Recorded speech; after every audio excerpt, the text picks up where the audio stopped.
There are many doors all around the world that have no keys. Maybe you can guess how to open them. The first destination is… okay, read this, and good luck to you. It's a temple in India. The temple's name comes from this other really long word, which can be translated as the one emerging from the lotus. This temple is one of India's most popular and sacred places. It's one of 108 temples of this word. It dates way back. It was mentioned in Tamil literature in the 6th century. Flash forward to our time. In 2011, the Indian Supreme Court decided to document the valuables of the temple because they had been informed that the place might have been misused. To do so, they had to open the doors that had been closed for centuries. The committee went to the temple and discovered 6 huge secret vaults that held unbelievable treasures. After the chamber doors opened, they found at least $22 billion worth of golden idols, necklaces, and coins. The officials also discovered ceremonial costumes and gold coconut shells with jewels. Plus, they saw large diamonds. Not our understanding of large, though. Some of these precious stones were as large as 110 carats. To put it in perspective, a small solid gold statue from the collection could be worth around $30 million. After this fairy tale-ish treasure had been discovered, the temple got equipped with metal detectors, cameras, and other safety precautions before the first visitors started to arrive. Now, there are a lot of security guards at the temple. But are they protecting the treasure, or is there something more mysterious hiding behind its doors? The temple has 6 chambers, and the valuables are kept there. These rooms are named Chambers A through F. The expedition committee opened 5 of these vaults with significant effort. But the most bizarre thing is that, despite all the efforts involving existing tech, the mysterious Chamber B still wouldn't open. On the side of the door, 2 carved cobras are welcoming you. The door works as a gate. You can easily see it with the unaided eye, just like the doors leading to other chambers. Surprise! Experts discovered 2 more doors behind the first one. The second door is wooden, and the last one is made of iron. Strangely, the last door was sealed. It also doesn't have any means of entry, no bolts, handles, latches, or anything else. To this day, no one knows what's inside Chamber B. Believers say that opening the door against its will can release into the world unnameable things. Others say that Chamber B may hide a tunnel. It might not be related to the reasons above, but the High Court of India warned against opening the doors of Chamber B. Now, in 2010, David Crespi, a French engineer, visited Machu Picchu. He discovered a strange door in one of the main buildings. The door was in a narrow path neither tourists nor archaeologists used very often. David believed that the place was an entrance the Incas had sealed for some reason. He contacted archaeologists and authorities right away. They promised him to start investigating the area in the near future and let him know about his potential discovery. Well, months passed, but he didn't get any news. No response to his emails and calls. In 2011, he found an article by Terry Jameen about Peru. David reached out to him in no time. He described his finding to Jameen. After that, Jameen and other archaeologists went to Machu Picchu to investigate the secret door. They concluded that this door was indeed an entrance sealed by the Incas. The researchers confirmed the existence of 2 entrances found behind the famous door. They also got the 3D representation of a staircase leading to the main room and another chamber. The analysis also revealed several cavities, among which there was a vast quadrangular room. Plus, georadars detected some metals. Those might be golden and silver objects. Jameen and his team thought this place was a chamber of pre-Hispanic times. They believed the door had been sealed by the Incas to hide something important. Maybe an enormous treasure, or something no less precious. Jameen also claimed that finding this chamber could lead to the discovery of a mausoleum. Jameen submitted an official request to the Peruvian authorities for permission to open the chambers. Yet, neither his application nor requests of other archaeologists have been approved so far. Authorities claim that opening this door could cause damage on the other sides of the archaeological site. Yet the use of an endoscopic camera has confirmed the hypothesis that the stone blocks at the entrance are only there to close the passage. They are not there to support the internal structures of the building. The third mystery is in Giza, Egypt. Explorers uncovered 2 secret doors inside the Great Pyramid. There are 2 tunnels, each around 8 inches wide, that go from the north and south walls of the Queen's Chamber. But the tunnels are closed by stone blocks before they reach the outside of the pyramid. So, where are they leading to? No one really knows the true purpose of these tunnels. Some archaeologists think these doors might be hiding a yet undiscovered chamber. Egyptologist Zahi Hawass explained how these doors were first found. A robot designed for this expedition was sent inside the shafts of the Queen's Chamber to find out what was there. The research team attached a camera to the robot. The footage revealed that behind the stone door, there was another sealed door. The archaeologists were thrilled to see this door instead of just a dead end. The structure of the stone door blocks the other doors perfectly. Experts think it's an incredible bit of engineering. Now, it's not possible to reach the door because it's behind a huge stone block. But archaeologists are trying to find a way to get there without damaging other parts of the structure. These new discoveries have only raised more questions instead of answering the already existing ones. Secrets are still waiting to be revealed. Our final stop is the Taj Mahal, a monument to love. Mughal Emperor Shah Jahan made this memorial to honor the memory of his beloved wife, Mumtaz Mahal. The total number of doors in the Taj Mahal is so great, this video would be days long if we started talking about all the sealed rooms. Experts think that if someone opened these doors after they've been closed for so long, it'd release carbon monoxide. And when this gas meets the marble, it forms calcium carbonate. That's why this could lead to the appearance of cracks in the minarets of the Taj Mahal. Also, a legend says that if these doors get open, a dreadful curse will be unleashed from the mausoleum's underground chambers. And here's a bonus from Canada: the door of room 873. This is a room at the Fairmont Banff Springs Hotel, which opened in 1888. The story goes like this. Decades ago, someone committed a crime in this room. After the investigation, the hotel administration refurbished the room and rented it out to other travelers. But rumor has it, other guests who stayed in the room later also faced unpleasant situations. They reported hearing strange noises. The TV in the room kept flickering. It's guessed that the door of room 873 was sealed with bricks. Curious guests who heard these mysterious stories wander along the corridor where the room used to be and knock on the walls to contact potential ghosts. Well, which of these secret doors would you like to open? If you walk through this small stone doorway in Hierapolis, Turkey, you might never come back alive. Back in ancient times, people thought it was some sort of portal to the underworld. Romans would go in carrying perfectly healthy bulls, but after a few minutes, they would watch these animals collapse as if hit by some mysterious force. But what's even weirder is that nothing happened to people. They could walk in and out just fine. Now, recent studies might have an answer for these eerie happenings, and it all has to do with people's heights. The gate, known as Plutonium, named after Pluto, the deity of the underworld, is a stone doorway leading to a small 32-square-foot cave. But the real danger is what is going on beneath it. Hierapolis is a super active geological area, and there's a big crack under the city that constantly emits volcanic carbon dioxide, which comes up as a visible mist. During the day, the sun dissipates the gas. At night, the gas forms some kind of a carbon dioxide lake on the sheltered arena floor. At dawn, you need to get out of there before it's too late. This whole place can turn particularly life-threatening right before the sun rises, when the carbon dioxide concentration, about 15 inches above the arena floor, reaches 35%. That means birds, bulls, and even humans can suffocate and pass away in just a couple of minutes. But there is a scientific reason that explains how Romans could get out of there unharmed. The carbon dioxide concentration drops quickly with height.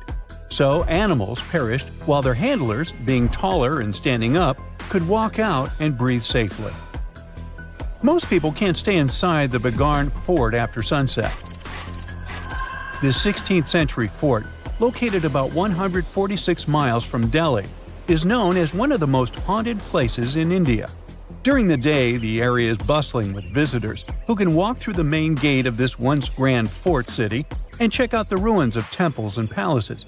But they will also see this big sign at the gate that dramatically warns everybody that all access is strictly forbidden after dark.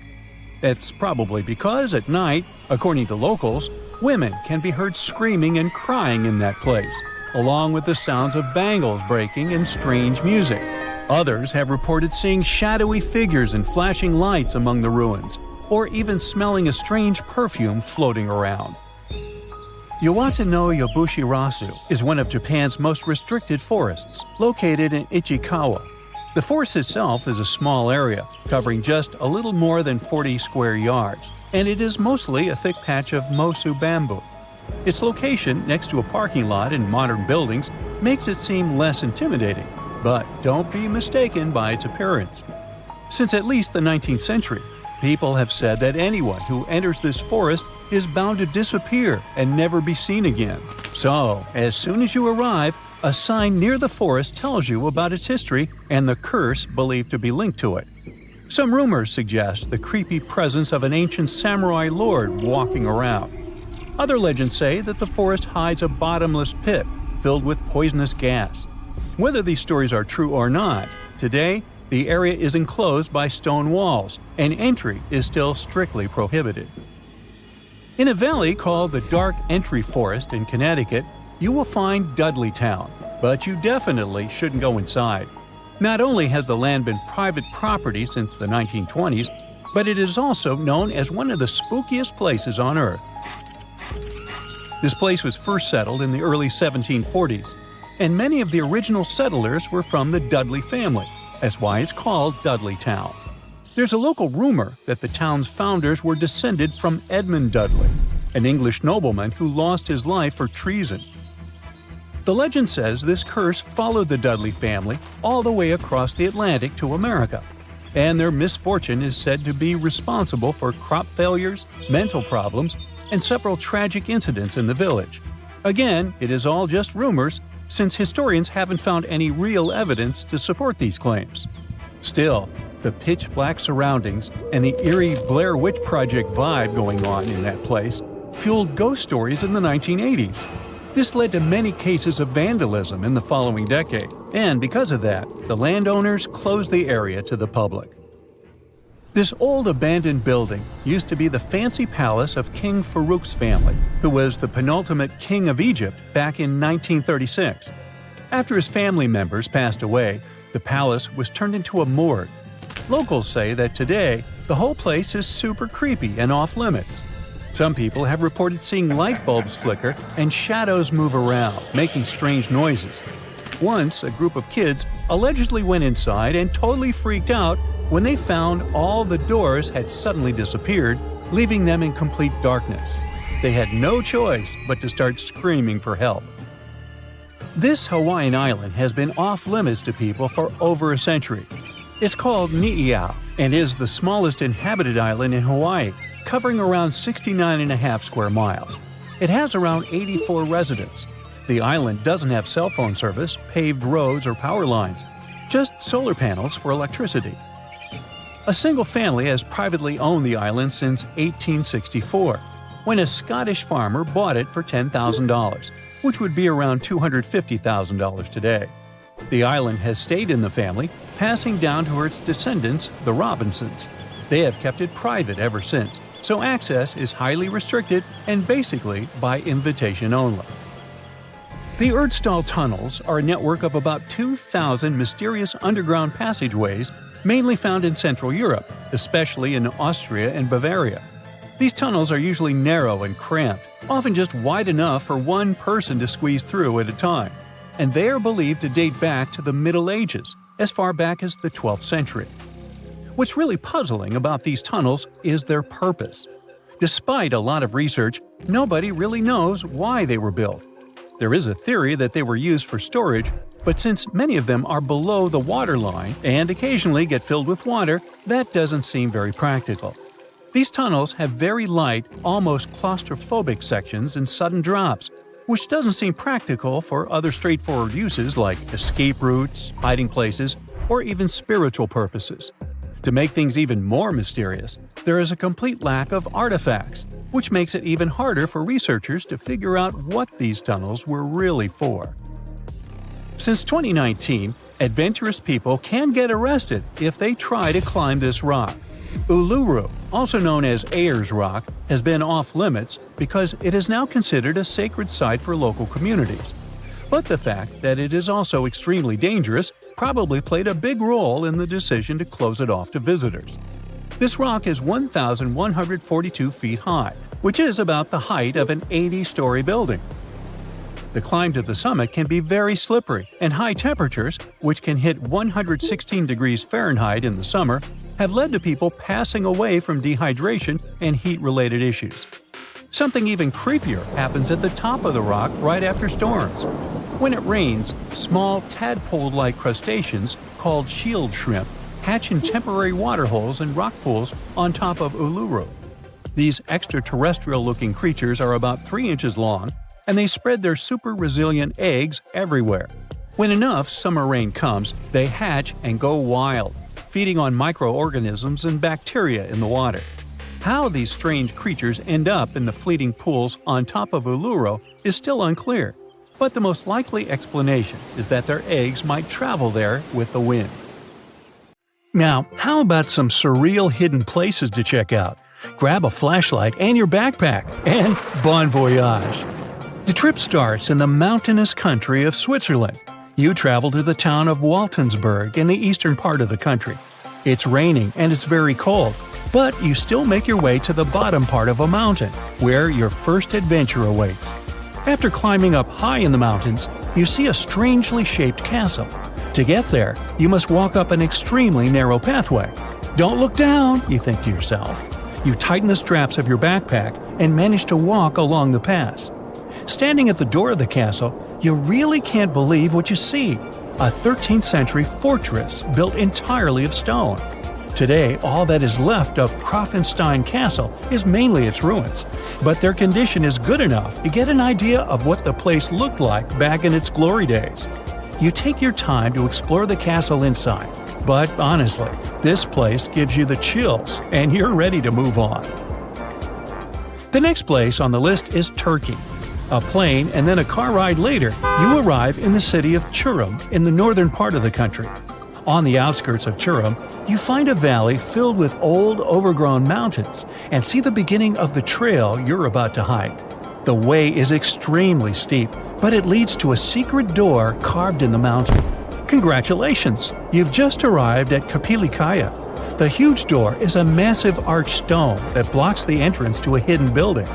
Experts think it has existed since the 2nd century BCE. Unfortunately, the huge door won't open, so what's hidden inside is a mystery today.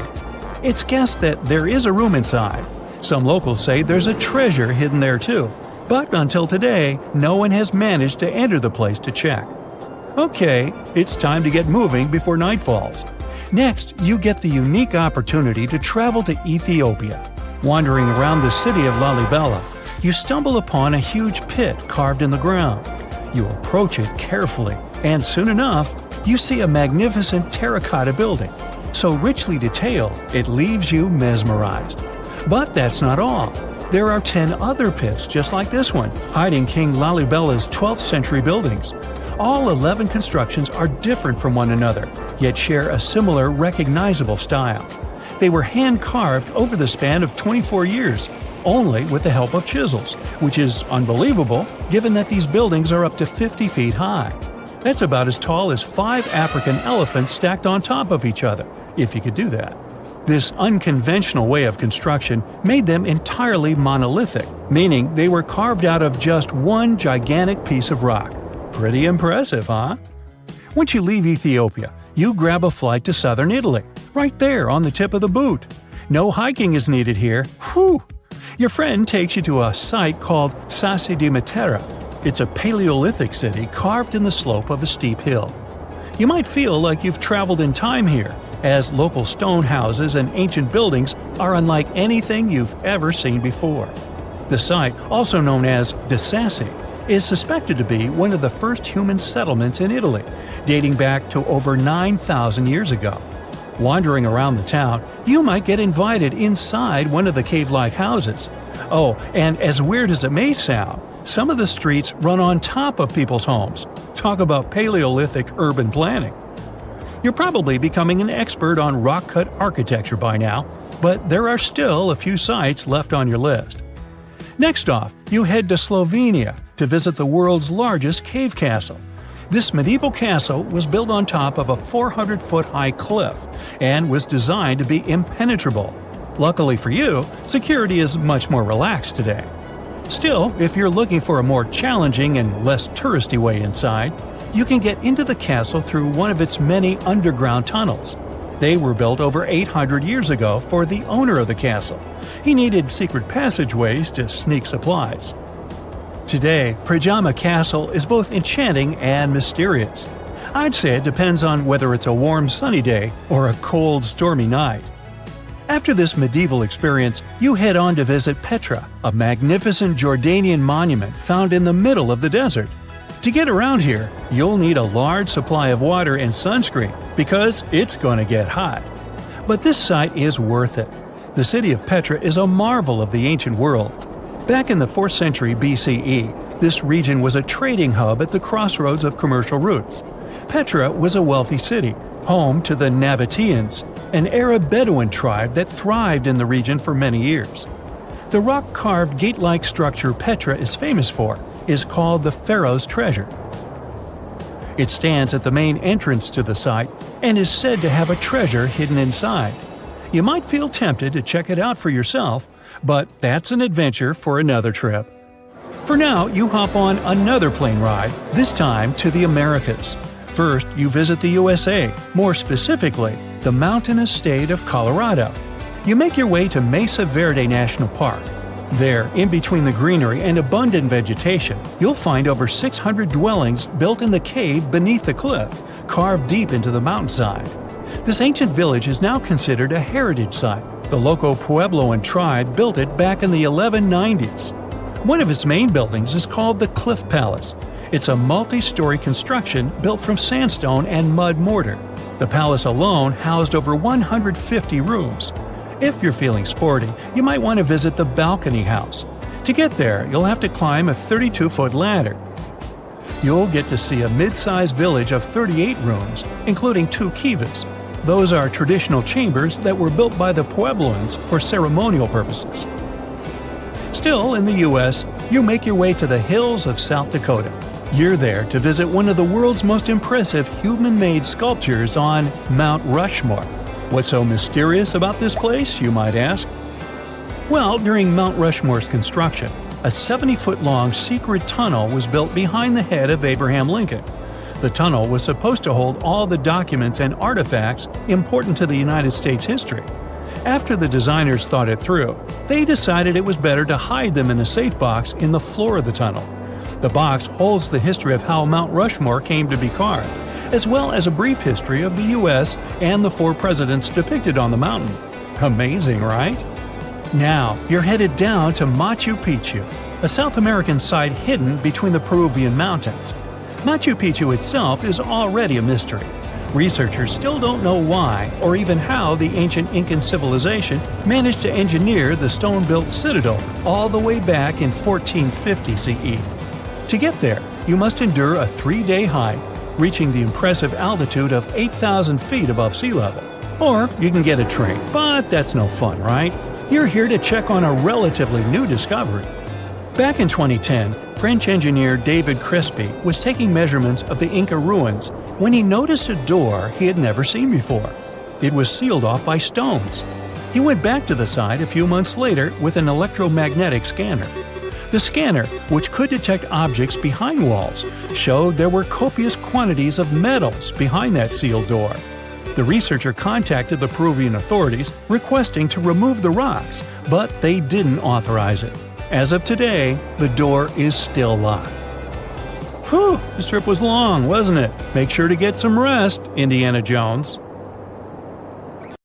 Archaeologists have been studying Petra in Jordan for 200 years, and in 2024, they found something they had never seen before. It's a tomb with at least 12 complete human skeletons and artifacts that are over 2,000 years old right in front of the treasury. Bronze, iron, and ceramic items were placed with the deceased, which shows how people honored their loved ones when they passed away. It's a rare chance for scientists to learn more about the Nabateans, an ancient group of Arabian nomads who built Petra. The objects found in the tomb under Petra's treasury are in amazing condition, but the skeletons became fragile because it's damp inside the tomb.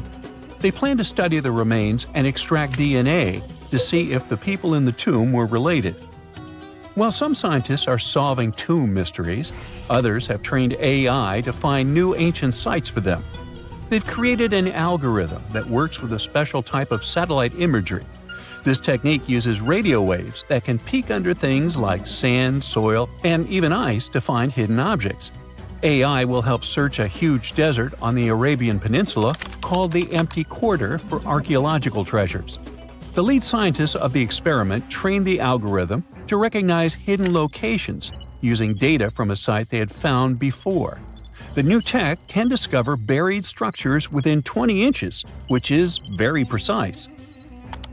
Another groundbreaking tech, LiDAR, which means light detection and ranging, helped archaeologists reveal new hidden cities all around the world. LiDAR can see big structures beneath layers of vegetation and map even subtle changes in ancient landscapes. They use it to scan large areas from a small plane flying over places that aren't so easy to study from the ground, like dense jungle. In 2024 alone, they found new Maya settlements in southern Mexico, gardens, roads, and rivers in Ecuador's Amazon rainforest, ancient ruins on the Pacific island of Tonga, and the remains of 2 medieval cities along the Silk Road route in Uzbekistan. Maybe some smart technology can also explain what Marge Simpson is doing on Earth in an ancient Egyptian tomb from 3,000 years ago. The drawing, featuring a woman with yellow-colored skin, a blue crown, and a green outfit, is alarmingly like the famous cartoon character. If you don't see a resemblance here, I hope you'll at least enjoy an amazingly well-preserved necklace with amethyst and agate beads. It's from another recent find from Egypt, an ancient tomb with 11 sealed burials near Luxor. Archaeologists also found 2 copper mirrors, one with a lotus-shaped handle and the second with a unique design of the deity of the sky, women, fertility, and love in ancient Egypt. The hair of the figurine was originally made from almost 4,000 mud beads. Another awesome find from 2024 is an ancient Greek shrine with intact burials, a sarcophagus, and plenty of gold inside. They think it was built before the year 300 before the Common Era, and the marble lions, also found inside, were made from the same marble as the Parthenon in Athens. Greece is so full of ancient treasures that the city of Thessaloniki will house around 300,000 of those artifacts in their new subway system. Meanwhile, archaeologists in France have found a monument unlike any other, and they can't figure out what it was used for. It's direct proof that people used to live here between the Neolithic and the early Iron Age periods. The coolest part is a monument made of 3 unique shapes that fit together like puzzle pieces. Some gravel found in the monument could mean there used to be a wooden fence called a palisade. People who built it probably used it for protection or decoration. The team studied the layers of soil around the monument to learn more about its origins. The only tools found so far were sharp flint stones, not the cartoon characters, which were used during the Neolithic period. The next step will be radiocarbon dating to figure out exactly how old the site is. Now, the oldest saddle ever found so far was found in the grave of a woman near the edge of the Taklamakan Desert in northwest China. This saddle is the oldest ever discovered. It was crafted from pieces of leather that were sewn together and stuffed with straw and animal hair to make it soft. Now, normally, things made from natural materials like this don't last very long because they rot or fall apart. But the Taklamakan Desert is so dry that it helped preserve the artifact. The herdswoman who used the saddle was buried in her full riding attire, so this proves that not only men used saddles and took part in herding and traveling. Now let's shift to Guatemala, where an ornate jade mask made by the ancient Maya people was waiting for centuries to be discovered. Scientists use radiocarbon dating to figure out the age of the mask. They believe the mask may represent a Maya storm deity, a powerful figure in their mythology. These kinds of masks were often made to honor Maya royalty, and they were placed in the tombs of kings and queens when they were buried. The king's tomb was also decorated with carvings made using tools crafted from volcanic obsidian. After 15 years of searching, scientists may have finally figured out where the altar stone of Stonehenge comes from. They compared the tiny minerals inside the altar stone with rocks from many places in Wales and England and ruled out lots of spots. Then they found the perfect match with a place in Scotland, more than 466 miles away from Stonehenge. This area might even be Orkney, a group of islands in the far northeast of Scotland where a lot was going on during the Neolithic period. The big question now is how ancient people moved such a massive stone so far. The altar stone is over 16 feet long and weighs more than 6 tons. The new theory is that they might have used boats to carry it across the coastline and rivers. Once it was close to Stonehenge, they theoretically dragged it across the land using wooden sleds, ropes, and a lot of teamwork. Meanwhile, in the north of France, an ancient home popped to the surface during the construction of a new house. It turned out to be a luxury urban house for the elite from the 2nd century of the Common Era. The inside of the house was destroyed by a fire, but under the destroyed layer, there are beautiful, real-size fresco paintings. Turkish archaeologists unearthed the arm and foot bones of elephants that lived around 9 million years ago. They also found fossils of early horses, giraffes, and even saber-toothed cats. They've already identified 43 distinct types of animals from this site and collected more than 4,000 fossils. One more cool find from Turkey is a 64,000-year-old workshop inside Incasia Cave. It looks like people used it for 24,000 years non-stop. There are some tools inside, like flakes and blades, which were made inside the workshop. In eastern Turkey, a farmer accidentally found a 1,000-square-foot mosaic from the late Roman or early Byzantine period just beneath the dirt. Experts say it's a one-of-a-kind thing from this region, and it's still in one piece after all this time. The pattern shows dozens of trees, plants, and animals that were found in ancient Turkey. There could be more treasures in the area, so they plan to keep digging. Our final stop will be in Sicily, where archaeologists uncovered a huge ancient thermal complex. Inside, they found 2 rooms with floors covered in colorful mosaic designs, along with a large courtyard surrounded by arched wings. As they kept digging, they discovered more parts of the ancient city. They found new roads and the remains of a huge complex, along with stretches of old stone walls that were part of the city's fortifications. These discoveries are helping scientists imagine what the city might have looked like during ancient times. No one knows for sure whether the bathhouse was built by the Greeks or the Romans, since both civilizations lived in Sicily long ago. Scientists have recently discovered Leonardo da Vinci's hidden passages under a medieval castle in Italy. They followed a newly found 15th century sketch by the creator of the Mona Lisa and found one of the unexplored architectural wonders from the age of the Renaissance. Construction of the Sforza Castle started back in 1358, but it was destroyed about a century later during a local crisis. Then, in 1450, Francesco Sforza, the Duke of Milan, decided to rebuild it on the old ruins. After he passed away, his son Ludovico took over and kept improving the castle. He brought in some of the best artists of the time, including Leonardo da Vinci, to decorate its walls. We can still see Leonardo's frescoes today in the Room of Wooden Boards. While he was working at the castle, da Vinci also recorded some historical underground passages hidden beneath the outer wall. The drawing, dated between 1487 and 1490, was found at the Institut de France in Paris. The sketch is highly precise, and it proves that Leonardo was really interested in fortification design and was great at documenting existing structures. Historical records show that Ludovico ordered the building of an underground passageway that led straight to a basilica, where his wife was buried. Ludovico married Beatrice in 1491, and they had a happy but tragically short marriage, as Beatrice passed away while giving birth in 1497. The Duke locked himself away for weeks, grew a beard, and wore only black clothes while he was mourning his beloved wife. The secret tunnel may have stretched over a half a mile and would let Ludovico visit her grave in private. It could have served as an escape route if the castle was ever under siege. The existence of the tunnels remained one of the mysteries of the Renaissance for years, as no one knew for sure they were there. But now, scientists finally uncovered the secret history.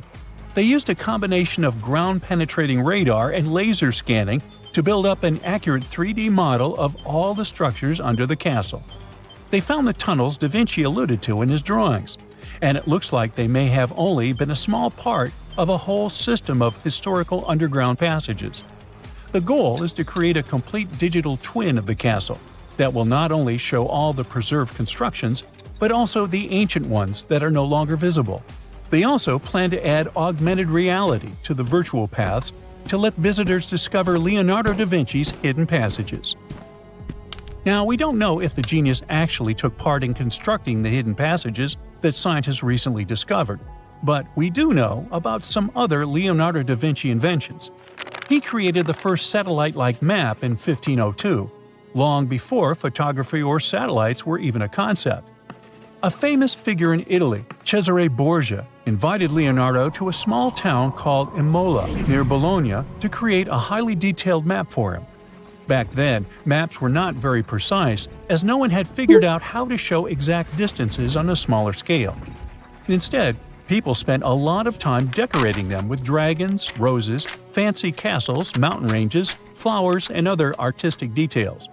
These maps look more like beautiful paintings meant to be displayed, rather than practical tools for navigation. But Cesare Borgia wanted something truly functional, and Leonardo managed to create something revolutionary in the field of cartography. If you compare satellite images of Imola today with Leonardo's map, the similarities are striking. He captured every alley, curve of the streets, roadways, and even the exact sizes of the buildings. And he did it all by hand, using just a pencil, ruler, compass, and several of his own clever inventions. To gather all the necessary data, the genius walked through the streets for weeks using a large wheel that spun as he moved, recording the distance with a cable. Using the magnetic compass, he determined precise directions. He also developed a tool called the bussola, which measured angles inside a circle. With this, he could track the exact turns of each street and the size of the intersections. He figured out the distances between houses and major roads. Then, back at home, he used his notes and calculations to draw the map to scale with incredible precision. In his work, Da Vinci also used a technique developed by Florentine humanist Leon Battista Alberti. He created a mapping method where you could place an entire city inside a circle using polar coordinates. At the center of the city, 8 straight lines met, representing the main directions of a compass. Leonardo used this system to divide the town into 8 sections. He didn't overlook even the smallest buildings, which made his map one of the most advanced of its time. The Italian genius had a big dream to build a machine that could let people fly. He studied how birds, bats, and kites move through the air and designed a special flying machine. He believed that if he could copy their movements, humans might be able to soar like them. Da Vinci's design looked a lot like a bat, with 2 large pointed wings that stretched over 33 feet wide. He planned to build the frame from lightweight pine wood and cover it with raw silk to make it strong but not too heavy. The person flying it would lie on their stomach on a wooden board in the center. To make the wings flap, the pilot had to pedal a crank with their feet, which was connected to a system of rods and pulleys. There was also a hand crank for extra power and even a headpiece to help steer. As the person moved their hands and feet, the wings would flap and twist, just like a bird's. But there was one big problem. Humans aren't strong enough to make the machine lift off the ground. Even though it might have worked once in the air, There was no way for a person to get it flying on their own.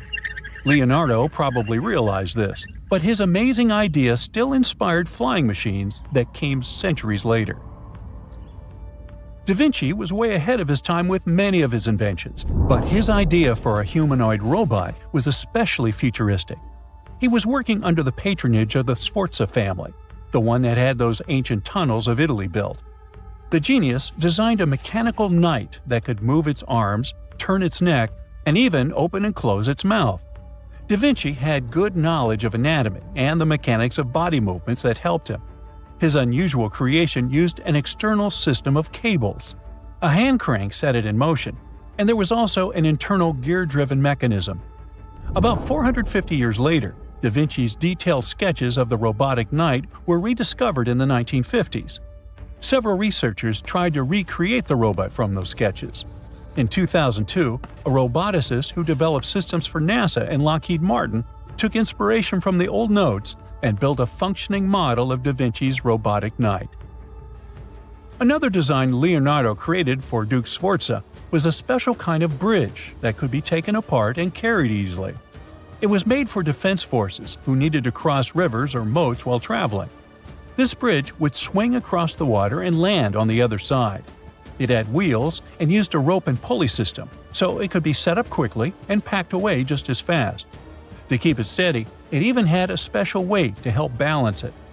Leonardo wrote in his notes that the bridge was light yet strong, and he designed several bridges like this for the Duke. One of his other designs was a bridge that could be built very quickly, and the defense forces would move across multiple rivers.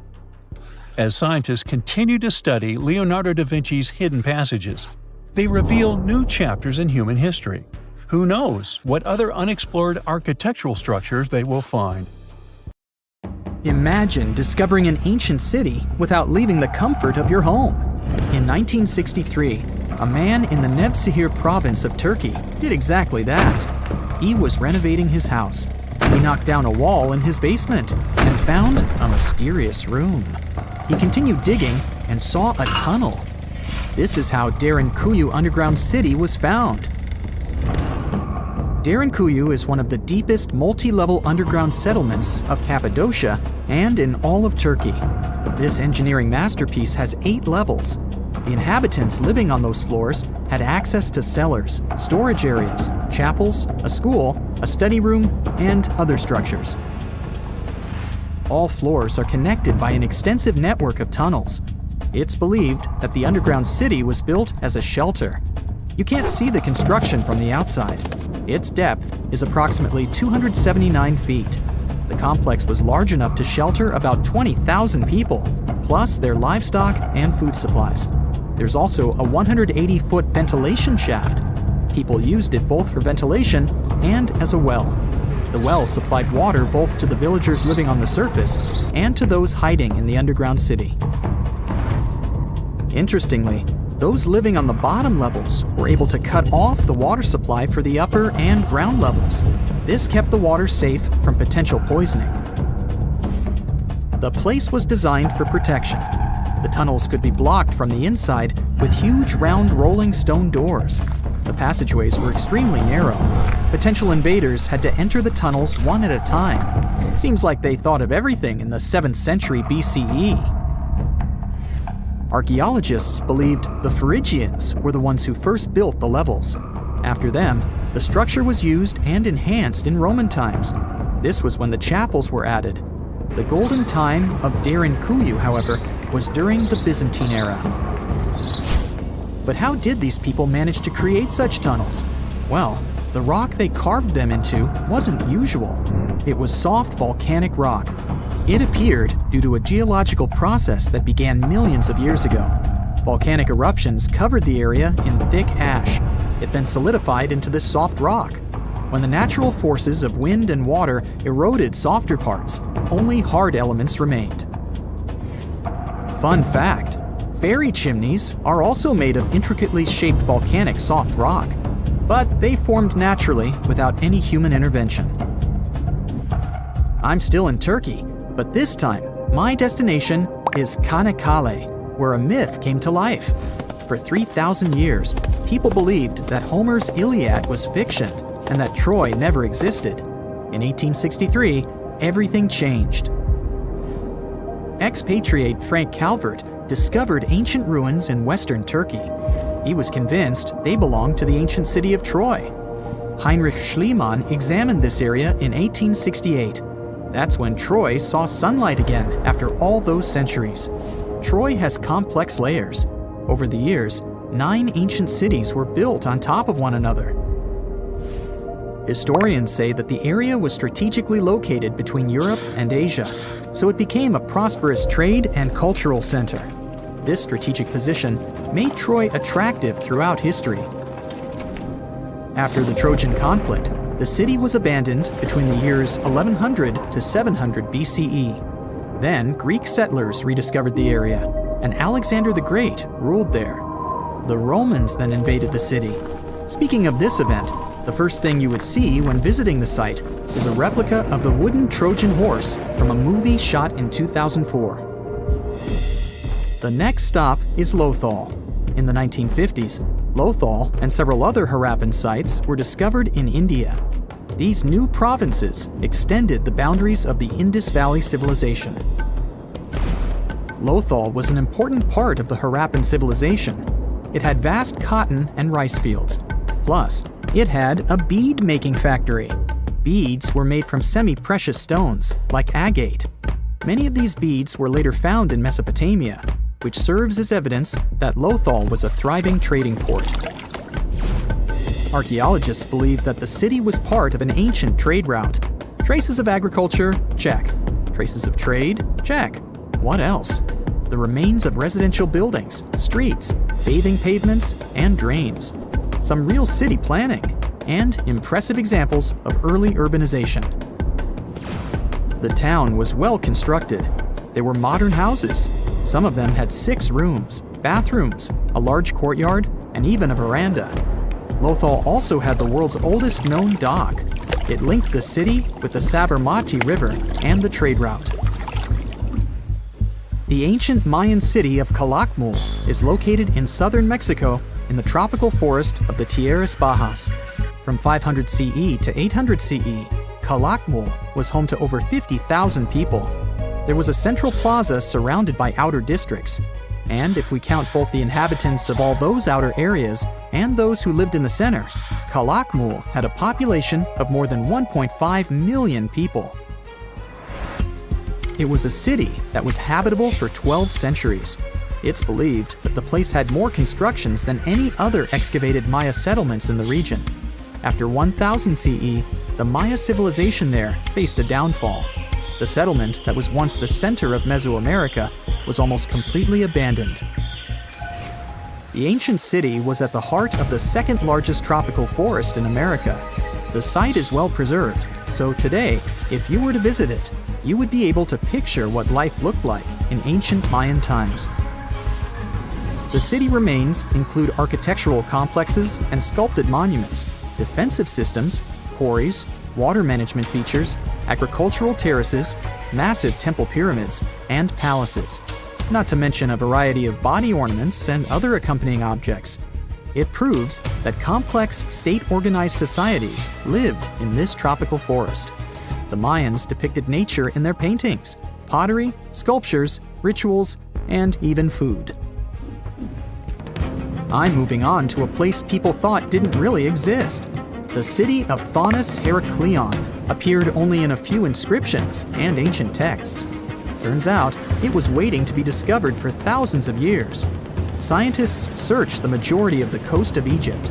But then, archaeologist Frank Gaudio and his team detected a colossal face looking at them from under the water. The ancient city of Heraklion was discovered completely submerged 4 miles off Alexandria's coast. In the ruins of the lost city, there were 64 ships, 700 anchors, and a treasure trove of gold coins. Archaeologists consider a 16-foot tall statue and the temple remains the most important findings discovered by the expedition. Back then, the city had ceremonies and celebrations that took place in the Temple of Amun. The ruins and artifacts were made from granite and diorite, so they were in good condition even after having been in contact with water for centuries. They give people a glimpse into what life was like 2,300 years ago in one of the most important trade ports of the world. The city had a network of canals. You can think of it as an ancient Egyptian Venice. The canals linked many separate harbors and anchorages. Towers, temples, houses, and other structures were also linked by bridges. Thonis Heraklion was the country's main port for international trade and the collection of taxes. No one really knows how the city ended up submerged, but archaeologists connect it with natural causes. At the end of the 2nd century BCE, most probably after a flood, Heraklion got covered with water. Then, Alexandria, the city founded by Alexander the Great, became more glorious than Heraklion. Before Alexandria's fame, Heraklion was the main port of entry to Egypt. So, after the disaster, many ships heading for Heraklion had to change their route and go to Alexandria. Heraklion lost its glory until its rediscovery in 1933. Mesa Verde is an American national park in Colorado. The park is the largest archaeological preserve in the U.S., with more than 5,000 sites, including 600 cliff dwellings. Mesa Verde means green table in Spanish. The name comes from the shape of the mountains in the area, with flat tops and steep sides. The park is an ancestral Puebloan archaeological site. Starting from 7500 BCE, a group of nomadic Paleo-Indians seasonally lived in Mesa Verde. They were hunters, gatherers, and crop farmers. They built the first pueblos in the region. By the end of the 12th century, the Mesa Verdeans began constructing massive cliff dwellings, which are now the best-known structures in the park. There are countless stores all over the world that haven't been opened for decades, and even centuries. The question is why? It seems that nowadays you can open any door you want. The truth is that some doors were sealed for a grave reason. And so far, nobody has found out what treasures and mysteries they hide. Here are 4 doors that keep their secrets all too well. The Taj Mahal. First up, we've got the Taj Mahal in India, one of the most romantic places in the world. Shah Jahan commissioned it in 1631 and dedicated it to his 3rd wife, who he loved like crazy. They were married for 19 years and had a whopping 14 kids together. But unfortunately, she passed away while giving birth to their last baby. Shah Jahan was heartbroken and decided to build an epic tomb to remember her by. The construction took a whopping 20 years to finish. The building has quite an interesting layout. The design is super unusual with these 4 massive 130-foot tall minarets that stand on the corners of a huge platform. They're not just there for looks. Back in the 17th century, architects were having some serious issues with buildings collapsing under their own weight. So, the chief architect of the Taj Mahal made sure to place those minarets as far away from the tomb as possible. And he even tilted them in a way so that if they did fall, they wouldn't wreck the rest of the Taj Mahal. Talk about planning ahead. The Taj Mahal is hiding some crazy secrets. There are sealed rooms all over the place that nobody is allowed to enter. And if you check out photos of the building from the riverside, you can spot 2 basements. But guess what? They're sealed up too. Nobody knows what's inside or why they've been locked up since the time of Shah Jahan. Apparently, there's a good reason why those rooms are off limits. Some researchers think that they were built using marble, which turns into a different substance called calcium carbonate if it's exposed to carbon dioxide. And when that happens, little bits of marble start chipping off like crazy. To make matters worse, there's no air flowing into these rooms. That means that if too much CO2 builds up in the basement, the 4 minarets could collapse. But wait, there's more. Some people think that the body of Shah Jahan's wife can be found in one of these sealed-up rooms in pristine condition. Why not? Who knows what the mysterious rooms might keep? The Great Sphinx of Giza. The Great Sphinx of Giza is shrouded in mystery. It's not just the largest monolith statue in the world, but it's also a hybrid creature with a woman's head and a lion's body that originates from Egyptian and Greek mythology. It's also very ancient. It's estimated to be around 4,500 years old. The construction of this marvel took about 3 years and required 100 workers who were not slaves and were treated with delicacies like sheep and goat meat. It is also thought that it used to be much more massive than it is now. Archaeologists found huge stone blocks and abandoned toolkits near the site. However, the real secrets of the Sphinx lie underground, near its paws. A group of scientists used a seismograph to detect 2 hidden chambers beneath the Sphinx's paws. Some people think that these rooms might be the legendary Hall of Records, which holds ancient scrolls revealing the secrets of the universe. I mean, that's way cooler than any library I've ever been to. Rumor has it that the Egyptians even had info on Atlantis stashed down there, which is like a super old version of a conspiracy theory. Unfortunately, we can't go on an adventure to check it out just yet. The chambers presumably have 2 entrances, but both remain sealed. The researchers haven't yet received the green light to check out their theory. Let's hope they won't keep us in suspense forever. Sri Padmanabhaswamy Temple. This temple is located in the beautiful state of Kerala in India. This temple is famous for more than just its breathtaking beauty.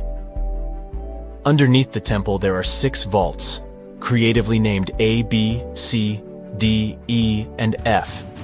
The enormous iron doors to these chambers add to the mystery of what's behind them. A few years back, the authorities decided to open these vaults to the world, but it wasn't an easy task. You can't just open the doors and enter the vaults. It required a lot of work. It took them a while, but finally, in 2011, they opened 5 of the 6 chambers. And guess what they found? Tons of treasure. Bags of gold, precious gemstones, and priceless diamond jewelry. The estimated worth of everything found in the vaults is a whopping $1 trillion. It's like the temple was the real-life inspiration for Aladdin's Cave of Wonders. But wait, I said 5 of the 6. What happened to the last one? Vault B has remained closed, but not for lack of trying. They simply didn't manage to open it. There is even a belief that it's fatally cursed. Legend says that only a saint or sage can break the curse by chanting a specific mantra. But no one has been able to do this yet, presumably because we don't have saints or sages at our disposal. There is also rumor that in the 30s some temple invaders tried to enter Vault B to do some good old looting. But they never reached their target. Apparently terrible snakes materialized out of nowhere and chased the gang away. But of course, this is just an urban legend, and there is not proof of that. However, it is said that the Auditor General dealing with the temple claimed that Vault B had been opened at least 7 times since 1990, and nothing bad happened to anyone who entered. Who knows? Maybe we should send Indiana Jones to check it out.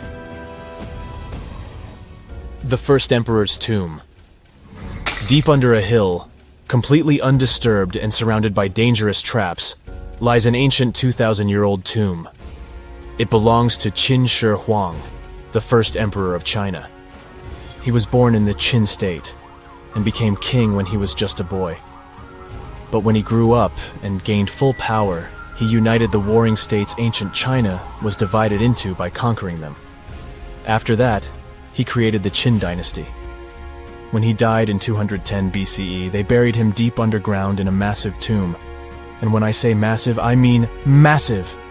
Back in 1974, some farmers in Xi'an, China, stumbled upon something strange while digging a well, a huge terracotta soldier. This discovery led to an extensive archaeological dig that has continued for over 40 years, revealing a collection of thousands of clay soldiers. The unique thing about these soldiers is that each one has its own unique features, from hairstyles to facial expressions. It's believed that there could be up to 8,000 of these soldiers, but only 2,000 have been found so far. Interestingly, the central tomb, which is believed to be the resting place of the emperor, is still untouched. In ancient records, there are references to a vast underground city that the emperor built, complete with scenic towers, palaces, and whatnot. Sima Qian, a Han Dynasty historian, wrote that the tomb was adorned with treasures and had space for hundreds of officials, but the lack of technology to properly examine the site is what's holding things up. Qin Shi Huang was surrounded by liquid mercury in his tomb, with 2 of the streams representing the major rivers of China, Yellow River and Yangtze. The ancient Chinese believed that mercury could provide immortality, but it could have also caused the emperor's death since he regularly took mercury pills to prolong his life. The dangerous levels of mercury contamination in the soil near the tomb are the main reason why scientists are reluctant to explore it. It could be very dangerous both for people and for the environment. Now, if I had to choose which door to open, I'd probably go for the one that doesn't lead to a tomb surrounded by poisonous mercury. Call me crazy, but I'd like to avoid any potential health hazards. Humans invest a lot of time and money exploring the unknown.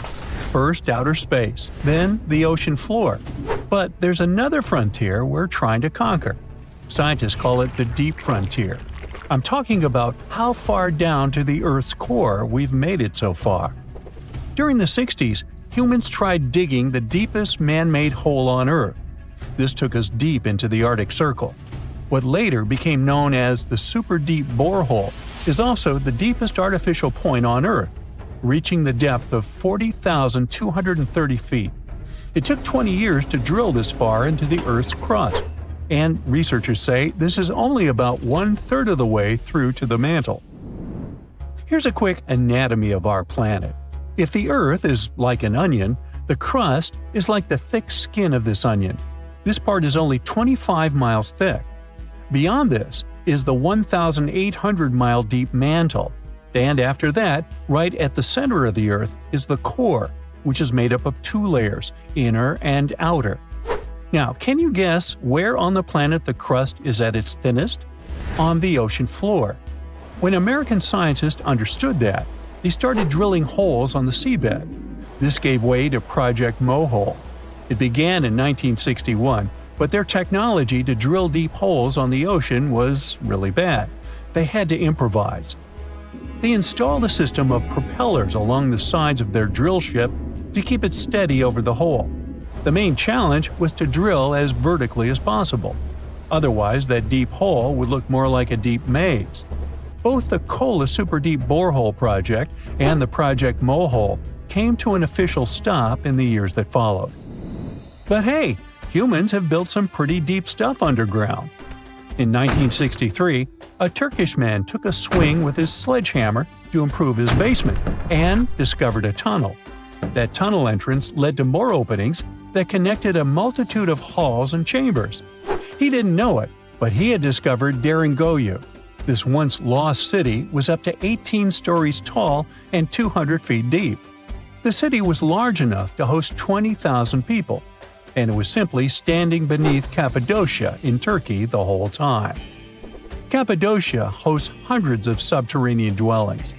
40 of these underground cities are at least 2 stories high, but none of them are as huge as Deringoyu. There's not a lot of historical accounts of how Deringoyu was born. Some speculate that the oldest part of the complex was dug about 2000 BCE by the Hittites. The Hittites were an Indo-European civilization who formed one of the first major civilizations of the Bronze Age in West Asia. Scholars think they built this underground city to protect themselves from invasion. Others think it was actually the Christians who built the city in the 1st century CE. They speculate that it could have been constructed to protect people from the intense temperature variations, extreme heat in summer and freezing cold in winter. Geographically, the terrain under Cappadocia is great for building. The rocks are soft, which makes tunneling easier. For that same reason, opening large caves underground is fragile. That's why most chambers have pillars that support them. On the bright side, and we are, none of the floors at Deringoyu have ever collapsed. The builders of Deringoyu thought of everything. The city was shut off from the world by huge rocks that hid its entrance. It was ventilated by a total of more than 15,000 shafts, around 10 centimeters wide.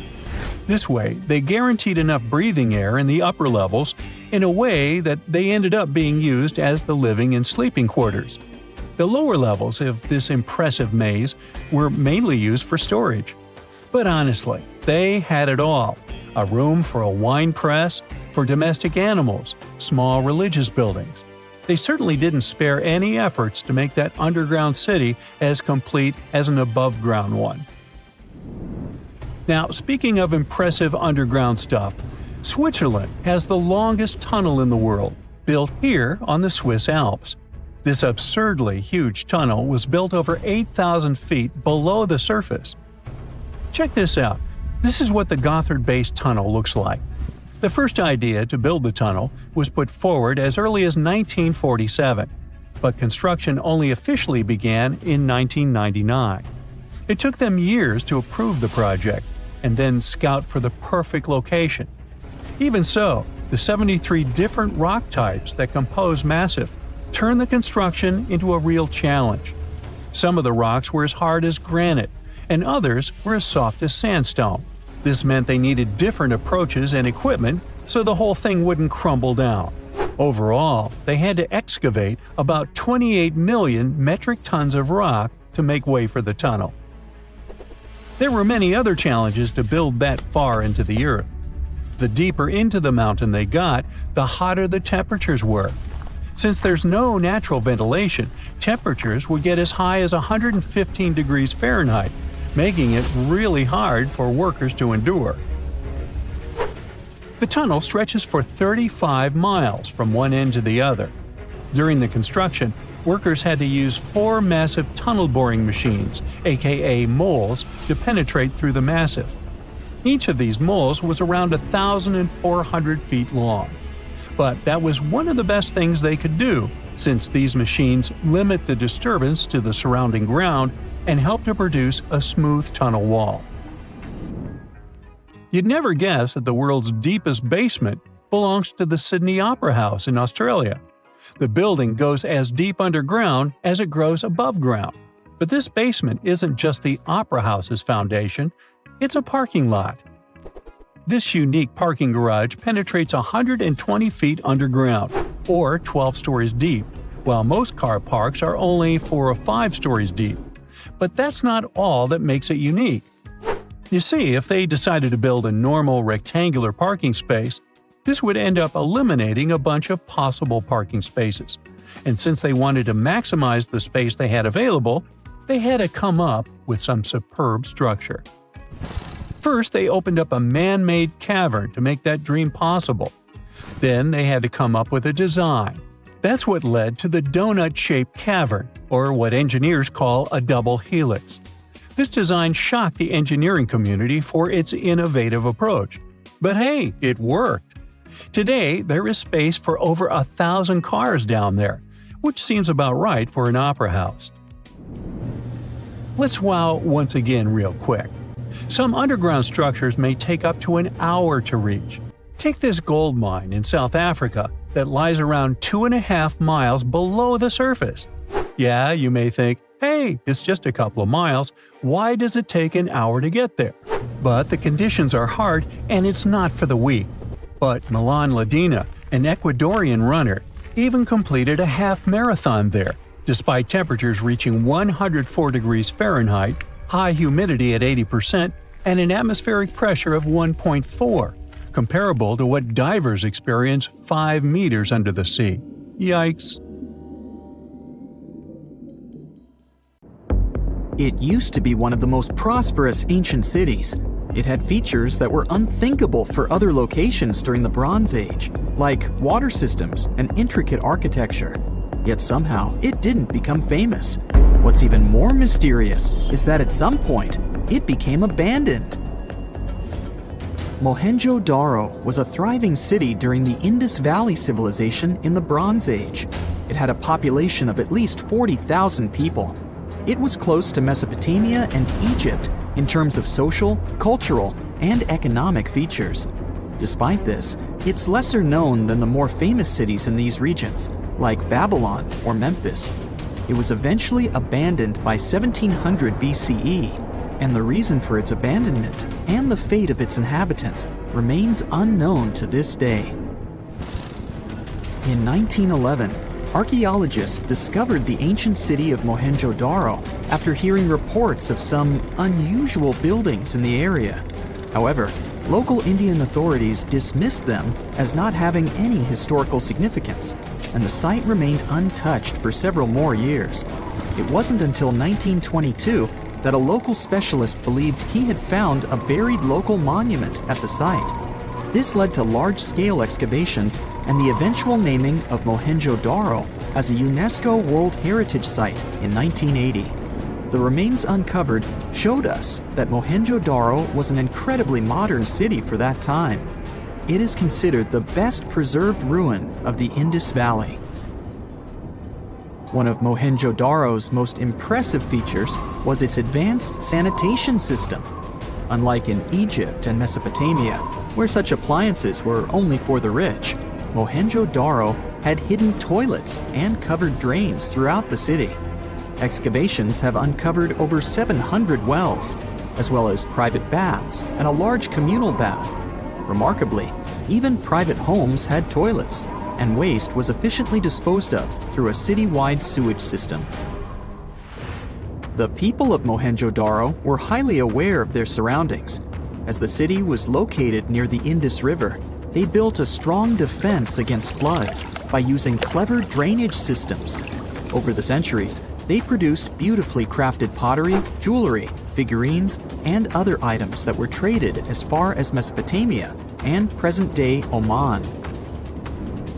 Archaeologists have observed the use of standardized building materials in this ancient city, even though they didn't have the necessary machines back in the day. Interestingly, all the bricks were nearly the same. This shows great attention to detail in the city's design, as using consistent bricks creates an elegant look in the spaces within the city. People living in this area used the Indus Valley script to communicate with each other. This mysterious alphabet might be the key to unlocking more secrets from Mohenjo-Daro. It was a language that used symbols instead of letters and had over 400 signs. Problem is, we're still trying to figure it out. The mystery of what caused the end of the Indus civilization and Mohenjo-Daro remains unsolved. Some archaeologists suggest that the Indus River might have changed its direction. This could have led to problems in cultivating food if there was suddenly too much water in the city. However, there is no evidence that flooding destroyed the area, or that it was completely abandoned at once. A change in the river's course couldn't have been enough for the entire Indus civilization to disappear. Mohenjo-Daro isn't the only lost town from Eastern civilizations.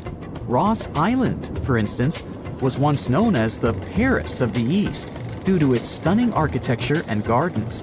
However, the island is now a shadow of its former self, with the buildings being largely overtaken by tree roots and vines. Located 1.8 miles off the coast of Port Blair, India, the small territory was initially used as a jail, but later became a luxurious resort for its administrators. After the complex was closed in 1937, an earthquake further damaged the island and it became uninhabitable. Today, the island is managed by the Indian government and attracts tourists interested in exploring abandoned towns.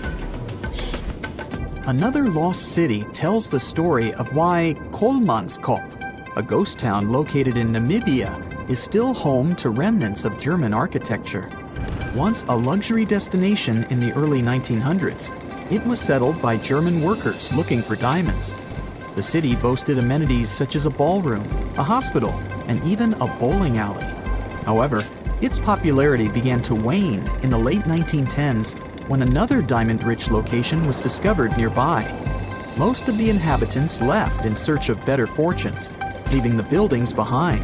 The hot climate and low humidity have preserved the structures over time, and tourists can now visit this desert ghost town from the nearby town of Lüderitz. Hashima Island is a reminder of how nature reclaims its land when humans leave. It was famously featured in a James Bond movie due to its eerie atmosphere. The island was initially opened in 1881 for undersea coal mining, and the population of the island grew to a peak of 5,000 people in 1959. Unfortunately, the mines closed in the 1970s, and people began to slowly leave the island, resulting in complete abandonment in a period of 3 months.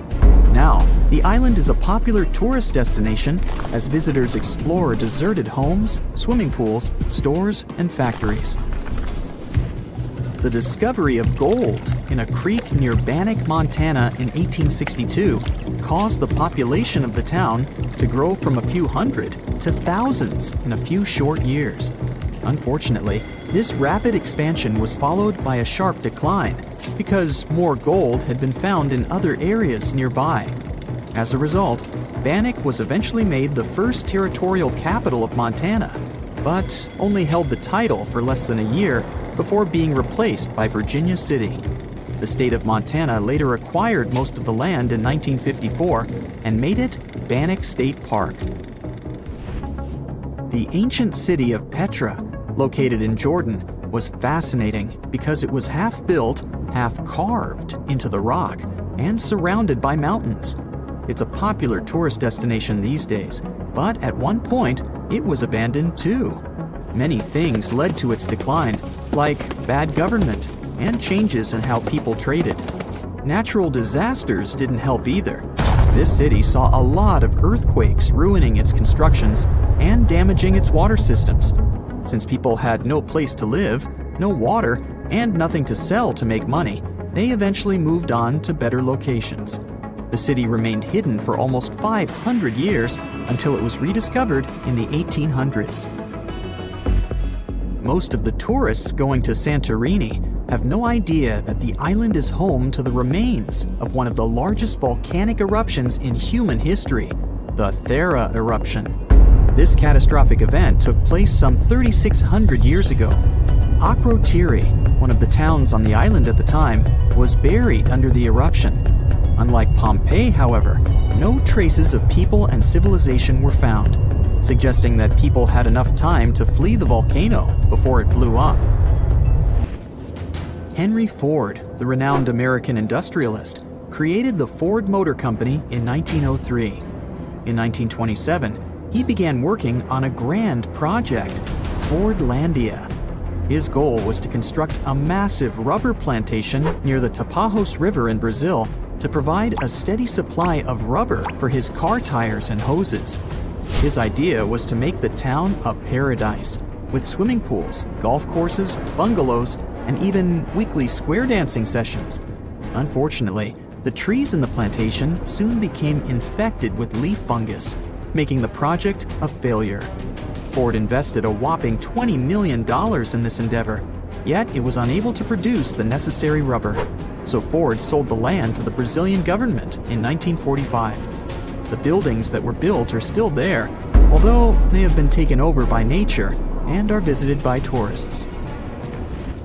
Sky City is a residential area located in the Asian Hangzhou suburbs. It was built in 2007 and was intended to be a replica of Paris. The city even has its own Eiffel Tower, as well as copies of other iconic Parisian landmarks like the Opera Garnier and the Champs-Élysées. It also has luxurious villas and apartments, a man-made lake, gardens, and parks. Despite its grand plans, it's almost completely abandoned. Nobody wants to live here because it's really expensive. It is, however, a pretty nice location for locals to take pictures, in case they want to trick people into thinking that they just landed in the French capital. Now, let's assume that another species, whether humanoid or dolphin-like, could have existed millions of years ago. How do we find their traces? There was a Doctor Who episode about a non-human industrial civilization on Earth that existed long before us. These reptiles, called Silurians, were forced deep underground by a catastrophic rise of temperatures on Earth, and there they thrived for centuries. That inspired scientists to create the so-called Silurian hypothesis. If there was an advanced civilization before us, we should find their traces somewhere. Well, let's try. Climatologist Gavin Schmidt and astrophysicist Adam Frank decided to dive into this themselves. Like us, any technologically advanced civilization would be hungry for energy, so they looked for global effects that would leave a widespread mark. For example, hints of large-scale industrial processes, like plants and factories, and their leftovers. Then comes the question of how long these civilizations would last. If they existed for a long time, we should look for long-lasting signs, like residues from burning fossil fuels, mass extinctions, synthetic chemicals not found in nature, and even traces of nuclear fission. Basically, we should search for the same kinds of things that humans are currently leaving behind as evidence of our activities. Unfortunately, this evidence isn't that easy to find. Let's imagine an unsettling scenario if humanity suddenly disappeared. Even though it seems like we've left a lot of changes on our planet, the future civilization millions of years from now would struggle to find any remnants of our existence. Why? Well, our planet has existed for 4.5 billion years. Complex life on Earth has existed for more than 400 million years. Compared to that, our industrial period only lasted around 300 years, and we haven't left any significant traces. Our record of Earth's history is full of gaps, especially the further back you look. The fossil record captures only some things, being very selective and incomplete. On average, one fossil emerges every 10,000 years, and dinosaur footprints are even rarer. Mountains rise, oceans change, and plate tectonics can easily wipe out evidence of entire civilizations. After a couple of million years, chances are any physical signs of a civilization would disappear. In order to find at least something, we have to look for things like odd sediment patterns or unusual isotopic ratios. Also, fossils mostly form in water, leaving us in the dark about creatures on land or in the jungles. So even if there was a technologically advanced society millions of years in the past, and even if they were far more advanced than us, we might struggle to find any clues of its existence. Frank and Schmidt try to understand how we could ever hope to spot signs of them. Discovering actual cities would be the ultimate proof of a Silurian-style civilization on Earth. But Adam Frank isn't too optimistic. Even now, our cities cover less than 3% of the surface, making it easy to miss ancient city ruins. Whether a city survives over tens of millions of years depends on whether the land around it is sinking, getting locked into a rock, or rising, getting worn away by rain and wind. So, places like the French Quarter in New Orleans might have a better shot of making it into the geologic record than, say, Haight-Ashbury in San Francisco. When it comes to finding artifacts, the odds are pretty slim as well. No prehistoric iPhone would survive millions of years, fancy glass or not. Finding their fossilized remnants might be a bit more promising, but it's still tricky. Considering modern humans have only been around for about 100,000 years, it's quite possible that we might overlook any traces of an earlier advanced species. There is one thing, though. We could stumble upon their traces in rocks.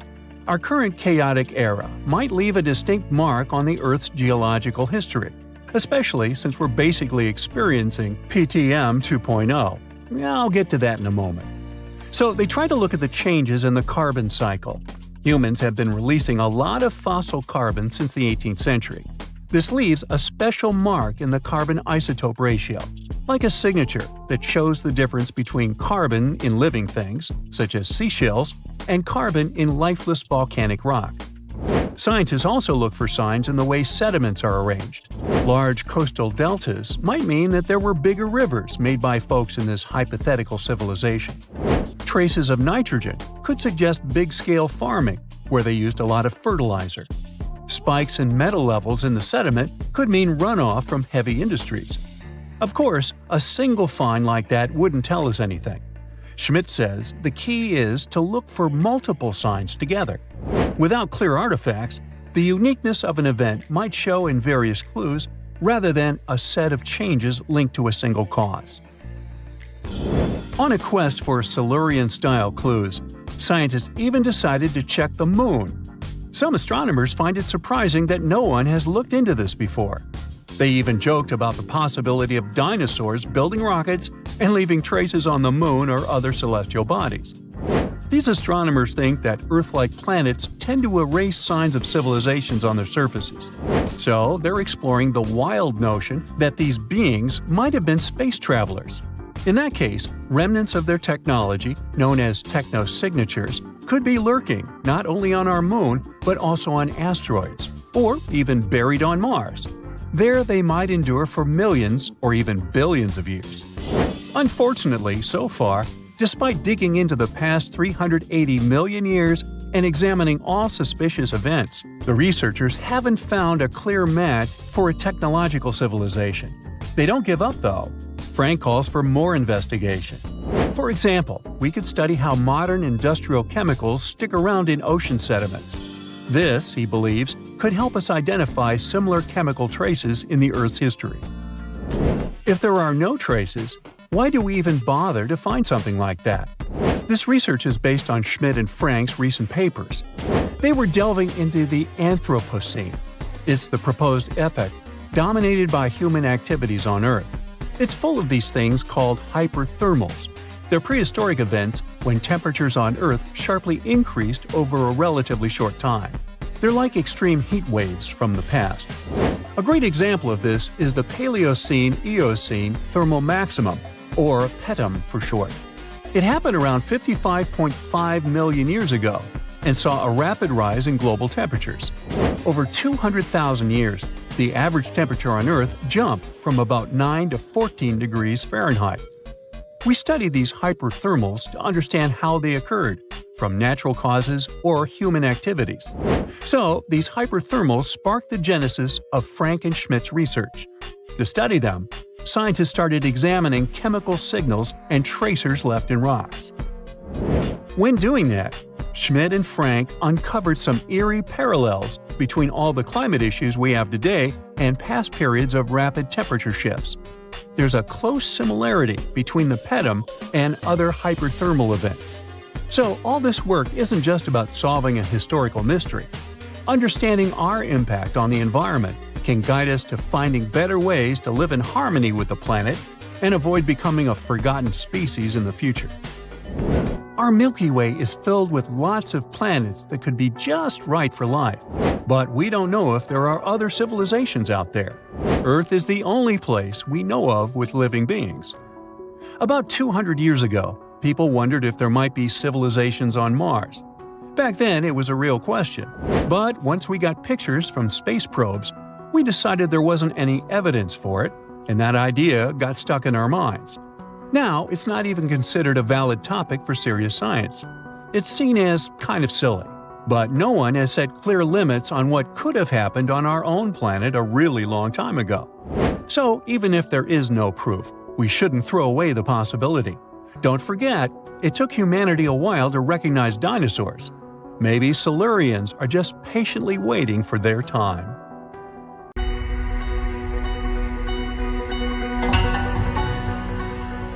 Take a look at these stones. They seem ordinary at first glance, just ancient slabs, ruins of some buildings.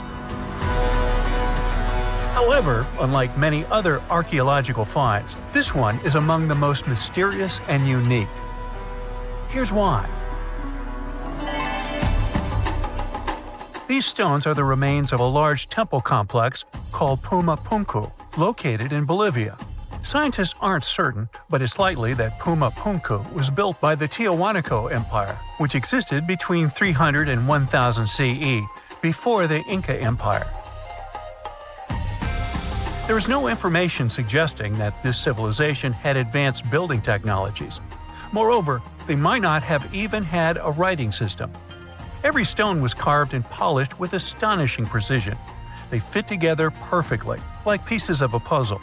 The craft is so refined that not even a razor blade can pass between the stones.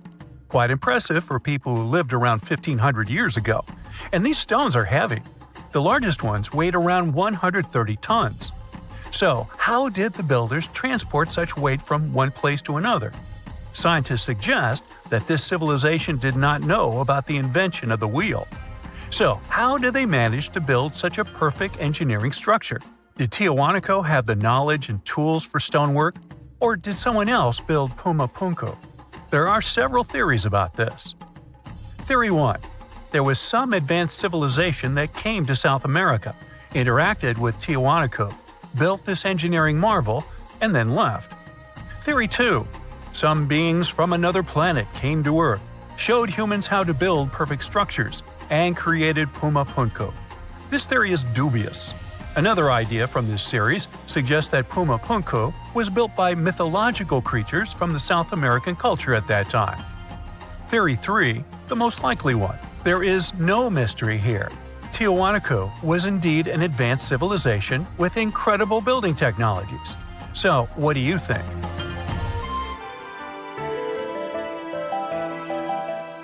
Okay, we've seen some pretty rectangular stones used for building a temple. How about perfectly round stones for studying the starry sky? Or for some other purpose, it doesn't matter. So, welcome to Costa Rica. In the south of this country lies the so-called decaspheres. These are large, heavy, round stones created in the pre-Columbian era, around 600 CE. Now, each stone is made from a unique type of rock formed from cooled magma. In other words, someone waited for a volcanic eruption to end and for all the magma to cool, and then took all this material and carved these spheres from it. But how did they achieve such a perfect shape? Scientists suggest that people use small stones to grind and carve the cooled magma. Some specialists think that the stones were made for navigation. They could have indicated the way to certain places. Another theory claims that the deca squares were used for astronomy. No one knows for sure. We may never get the answer to this question because the people who knew the secret of the stones disappeared after the Spanish expansion.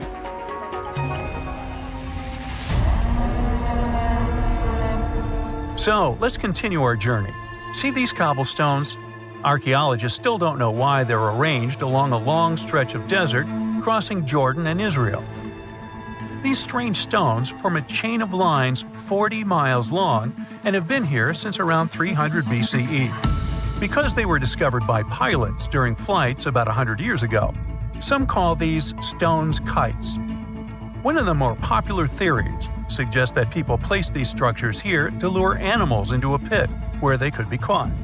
Apparently, ancient hunters knew the behavior of local fauna well, and were sure the animals would somehow walk along these stones, ending up in an open area with a pit where hunters could easily do their work. Perfectly smooth rectangular and square stones, round stones, stone traps for animals. What's next? How about a stone canvas or stone painting? To see this ancient artifact, we'll travel to Glasgow, Scotland, where archaeologists unearthed a stone slab created about 5,000 years ago. It is called the Cockno Stone. The slab measures 43 by 26 feet, about half a basketball court. And this entire area is filled with strange swirling patterns that scientists call cup and ring marks. But what do they mean? As usual, scientists don't know for sure. But one theory suggests that the inscriptions on the stone are somehow related to astronomical phenomena, such as lunar or solar eclipses. Maybe it was a star map, or maybe people just wanted to create a work of art. In any case, there is another interesting fact related to the cup and ring marks. Scientists have found similar drawings in other prehistoric sites around the world. Okay, let's step away from mysterious stones and look at some other archaeological mysteries.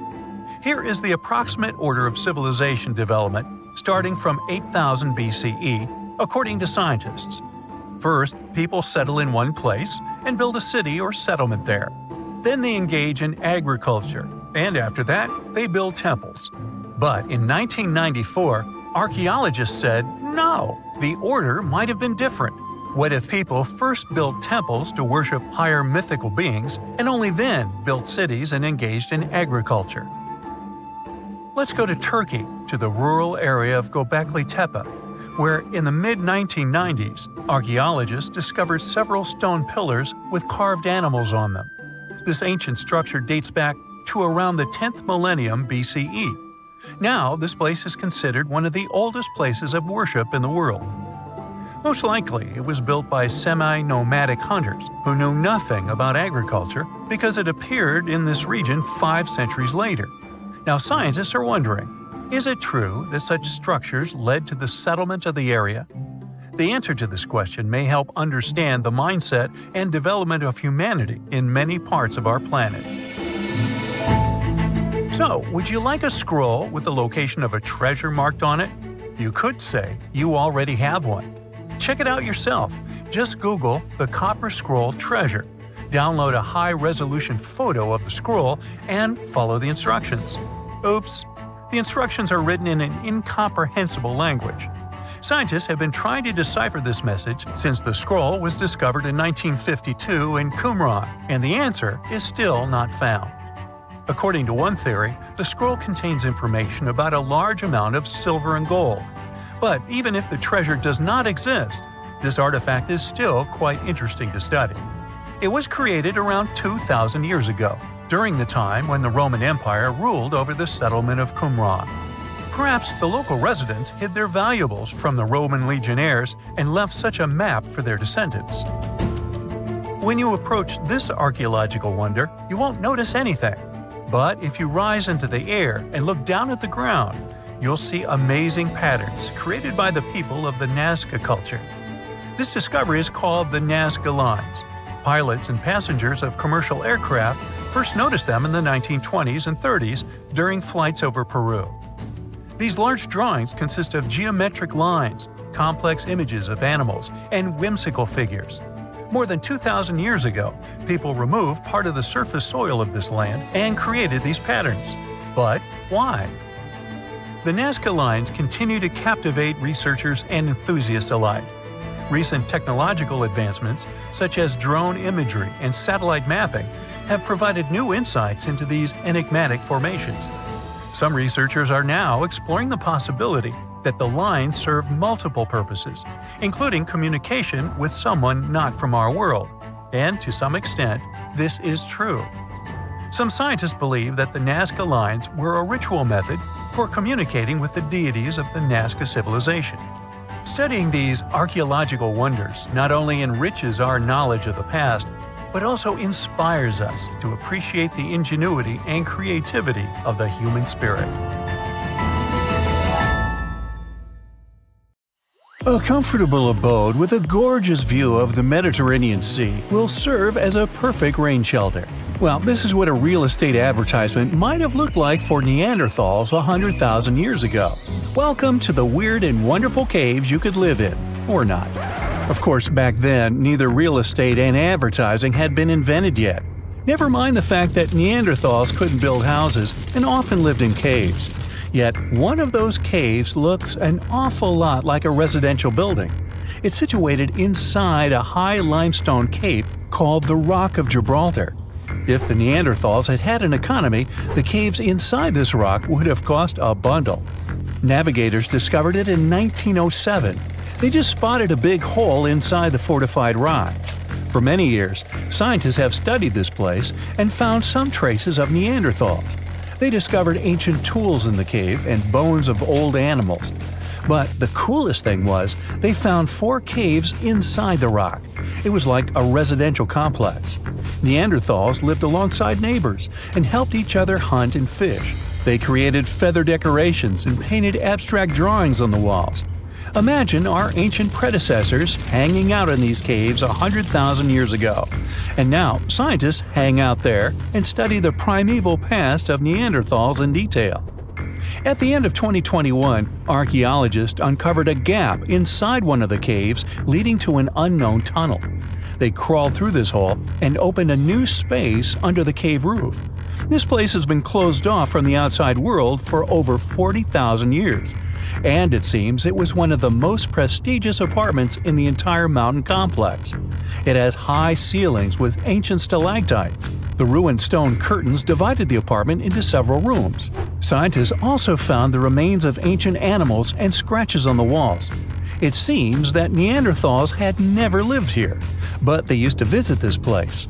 Archaeologists found the shell of a sea snail called dog whelk. One of the Neanderthals brought it here for some reason, but the primary owners of this place were hyenas. These caves show that Neanderthals were closer to humans than to monkeys. They had a way of life and even some customs. There's still a lot of work ahead, and scientists hope to find new rooms inside this rock. Meanwhile, in 2003, archaeologists discovered another early dwelling on the Isle of Flores in Indonesia. Among the green jungle, they found a cave with ancient tools.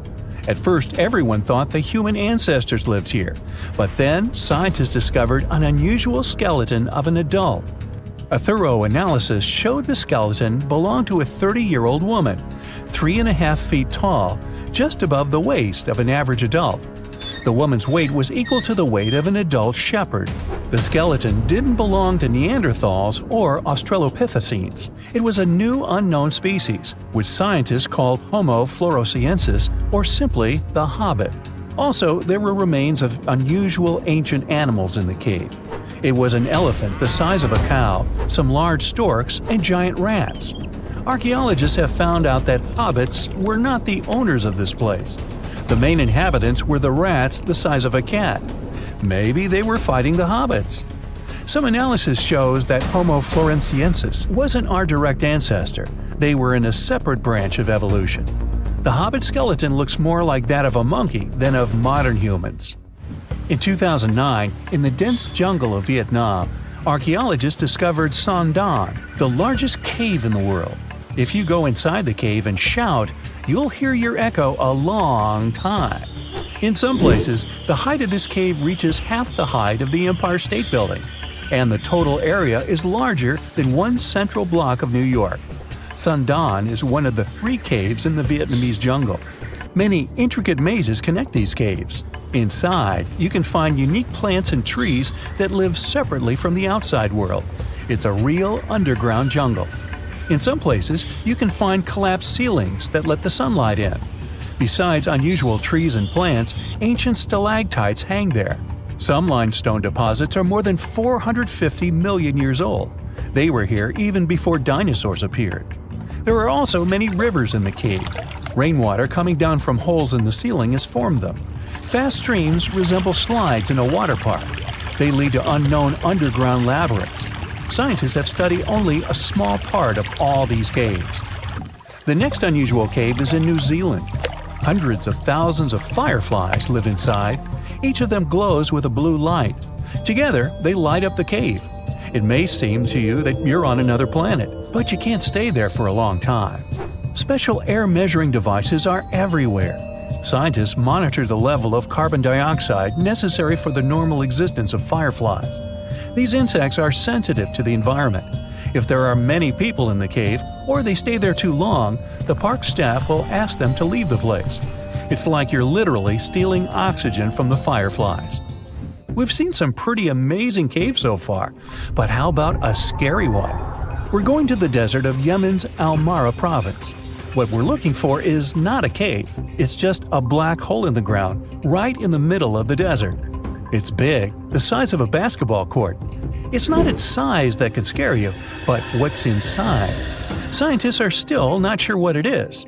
From the depths of this black abyss, a disgusting smell of rotten eggs constantly comes out, and sometimes you can hear some strange, frightening sounds. The blackness of the giant hole in Yemen absorbs all the sun's rays, so you won't see what's there even with a powerful flashlight. People flew over this place by helicopter. They filmed using drones and the most powerful lenses, but they didn't catch anything except darkness. It looks like a big ink spot in the middle of golden sand. The locals are afraid to approach this place. They believe the cave leads to another dimension where evil creatures live. At the moment, the giant hole in Yemen is one of the most poorly studied and mysterious phenomenon of nature. How did it appear? How old is it? Where does it lead? Scientists are trying to find the answers to these questions. There are theories that the hole appeared because of construction work. Geologists drilled the soil nearby in search of minerals. It could have caused fluctuations in the Earth's crust and collapsed the surface. But no one can prove this theory, yet. And now, imagine a place where sunlight has not penetrated for more than 5 million years. There's little oxygen, and it's cold and damp. Still, life is born in this place, not only microbes and bacteria, but also something bigger. The living conditions in this cave are very different from the usual ones, so, in a sense, this cave is like another planet. It's the Movil Cave in the southeast of Romania, near the Black Sea. The entrance is a small hole in the ground. Inside, a tunnel leads deep below the surface. The levels of hydrogen sulfide and carbon dioxide are above normal inside the cave. The air here is half as much oxygen as on the surface. People can't be here without an oxygen mask, but other creatures living here can. The cave is home to 48 species of living organisms. 33 of them are unknown. Here you can meet some unusual insects, white snails and white spiders, millipedes with huge whiskers, transparent shrimp, and unique species of leeches. They all live here thanks to the little bacteria autotrophs. They absorb carbon dioxide and release food particles. Bacteria feed on it. Other larger organisms feed on these bacteria, and some bigger organisms eat those little ones. In the end, everyone gets food. In this cave, evolution has created a biological system separate from the rest of the world. The Avenue of the Baobabs is probably the most incredible and surreal avenue in the world. To see it, head to Madagascar. It's not the only giant thing you can find there. This island is also home to huge comet moths. Their wingspan is crazy, up to 8 inches, so you don't even need to look for iffy bottles with "Drink Me" signs on it to significantly shrink in size. Huacuchina looks like an oasis in the middle of a desert. Oh wait, it actually is a desert, but unlike many others, it has a bunch of clubs and bars. A fun thing you can do there is sandboarding and even bodyboarding. Make sure you've got the glasses on and your mouth's tightly closed. The Tunnel of Love in Klivan, Ukraine is completely covered with plants. Some couples believe that if they go through this 2.5-mile-long tunnel together, their dream might come true. Be careful what you wish for, though. There are trains going through this tunnel 3 times every day. The dark hedges in Northern Ireland seem a bit creepy because of the legend that surrounds this alley. The locals say the road is haunted by the ghost called the Grey Lady. By the way, guess what TV show was filmed here? In northern Portugal, there's a wonderful house that looks like a prehistoric building, almost like a cave, but it's an actual cottage. It's called Casa do Penedo, which literally means boulder house, and it's a tiny museum now. From far away, it looks like a huge stone and a perfect dwelling for some mysterious creature. Another such abode is in Italy, somewhere in the middle of Rishenzi. It's an artificial lake created as a result of flooding. This place is famous for its 14th century church standing right in the water. So the only time you can get there on foot is in winter, when and if the lake freezes over. One lake you can definitely take a stroll on is Baikal. No wonder, located in the heart of Siberia, it freezes over every winter. It's so large that it has 27 islands on it. It's also the deepest lake in the world, reaching almost 5,400 feet. Off to hot waters. Grand Prismatic Spring in Wyoming is the largest spring in the U.S. and the 3rd largest water source of this kind in the world. Don't you dare swim there.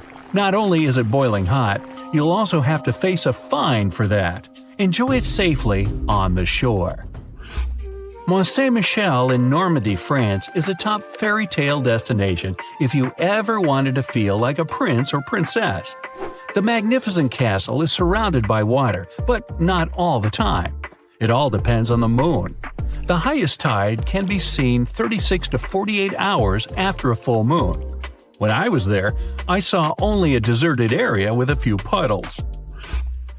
A night sky with thousands of stars has those romantic vibes, but the literal sea of stars probably has even more. Welcome to the Maldives' Vathu Island. The beaches here glow blue at night, thanks to the bioluminescent plankton in the water. You didn't think these were real stars, did you? If the stars don't interest you that much, you'd likely like the sky full of balloons. Cappadocia, a region in Turkey, is originally famous for incredible rock formations, but it also attracts visitors thanks to its wonderful hot air balloon experience. For those who always wanted to walk on clouds whenever they peeped out of the window on a plane, good news, guys! You can do just that in Bolivia. It's not a literal cloud, but an extremely large salt tile. It's called Salar de Uyuni, and it mirrors the sky during the wet season, creating that illusion of infinity and walking on the sky. In Colombia, make sure to visit the Las Lajas Sanctuary. To get to the church itself, you'll need to cross a bridge that seems to be hung right in the air, and there's some fast-flowing water underneath you. Well, we're back in France. It's Colmar-Alsace region, and just look at these houses. Colorful facades made of timber, canals all adorned with flowers, and cobblestone streets. Germany is full of cities with these cozy gingerbread houses, and Rothenburg ob der Tauber is not an exception. It's an almost fully preserved medieval town with dozens of multicolored facades and authentic taverns. It looks especially magical in winter, with snow-dusted roofs and awesome holiday markets. In Iceland, many houses have grass roofs. Such dwellings are called turf houses, and grass on top of them has multiple functions. It not only decorates, but also protects houses from heavy rains. The grass grows in the foundation made of lava rock and needs regular trimming. In Costa Rica, on the islands of Isla de Caño, there's an assortment of about 300 circular objects of different sizes. Locals call them las bolas, which is simply the balls in English. These stones have an almost perfectly round shape. Some of them are huge, weighing up to 16 tons each. They're also made of different materials: gabbro, limestone, and sandstone. They're considered to have been put in lines in front of the chief's houses. Nobody knows for sure where those balls came from, but some myths claim they originated from Atlantis. A place called Angel Falls speaks for itself. It does look idyllic. It's the world's tallest uninterrupted waterfall, many times taller than Niagara Falls. The water falls in cascades, and much of it evaporates on its way down, which creates an illusion of those beautiful clouds. If you're into dazzling shine, try visiting the Grand Crystal Cave in Mexico. You can only do so under professional supervision, but it's definitely worth it. Chances are you've never seen a crystal twice your body size. In Morocco, there's a town called Chefchaouen in which the prevalent color is sky blue. Not azure, not cornflower blue, and not turquoise. Most dwellings there are painted the most beautiful shade of blue you've ever seen. The place is not easily accessible. It's located in the Rif Mountains. One more sky blue place is Santorini, which is probably a bit more easily accessible. The dwellings are painted white, but almost all the roofs are of a vibrant blue shade. The white paint is to keep the heat away and make sure you've got the most Instagrammable location. In Slovenia, don't forget to visit one of the world's most spectacular spots, Lake Bled. The color is truly aquamarine. Nope, it's not photoshopped. Right in the middle of the lake, there's a cliff which is actually a small island. There's a castle and a couple of other dwellings too. To sweeten the trip even more, try a piece of bled cream cake baked with a secret recipe. When you first see a photo of Moraine Lake in Canada, you'll probably believe it's either photoshopped or painted by a professional artist. But this place is real, combining a myriad of blue shades that feel so idyllic you don't want to ever leave here. Bagan, the mysterious land located in Myanmar, has all the ingredients to be a truly out-of-the-fairy-tale spot. You can enjoy all the exotic vegetation, misty mountain landscape, and numerous temples riding a bike, or you can see it from a hot air balloon. The Philippines have a bunch of things to see, but there's definitely something special about local beaches. If you ever go there, the hidden beach in the El Nido itinerary is the perfect place to enjoy some solitude. The beach is securely protected from boats and unwanted weather conditions by limestone coves. In the Italian region of Liguria, there's dozens of precious beaches you'll never forget. Bay of Poets in Porto Venere is one of them. The beach is located right on the cliff, and there's also underwater caves you can swim into. It's called Bay of Poets because the legend says Byron got inspired there, swimming across the bay in search of his muse, which he eventually found. The area Cinque Terre is in Liguria too, and is really close, so if you always wanted to see those Italian cliffs and sea wallpaper in real life, head there. The legend has it that seamen would paint their houses bright colors to find the way home easier. The Isle of Skye, Scotland, could be a perfect decoration for some historical TV show about proud knights and their maidens. There are also probably some fairies in the fairy pools in Fairy Glen. The must-see here is the Old Man of Storr, a hill that combines rocky and steep sides. There are no legends or anything, but it's one of the most inspiring and photographed areas on our planet.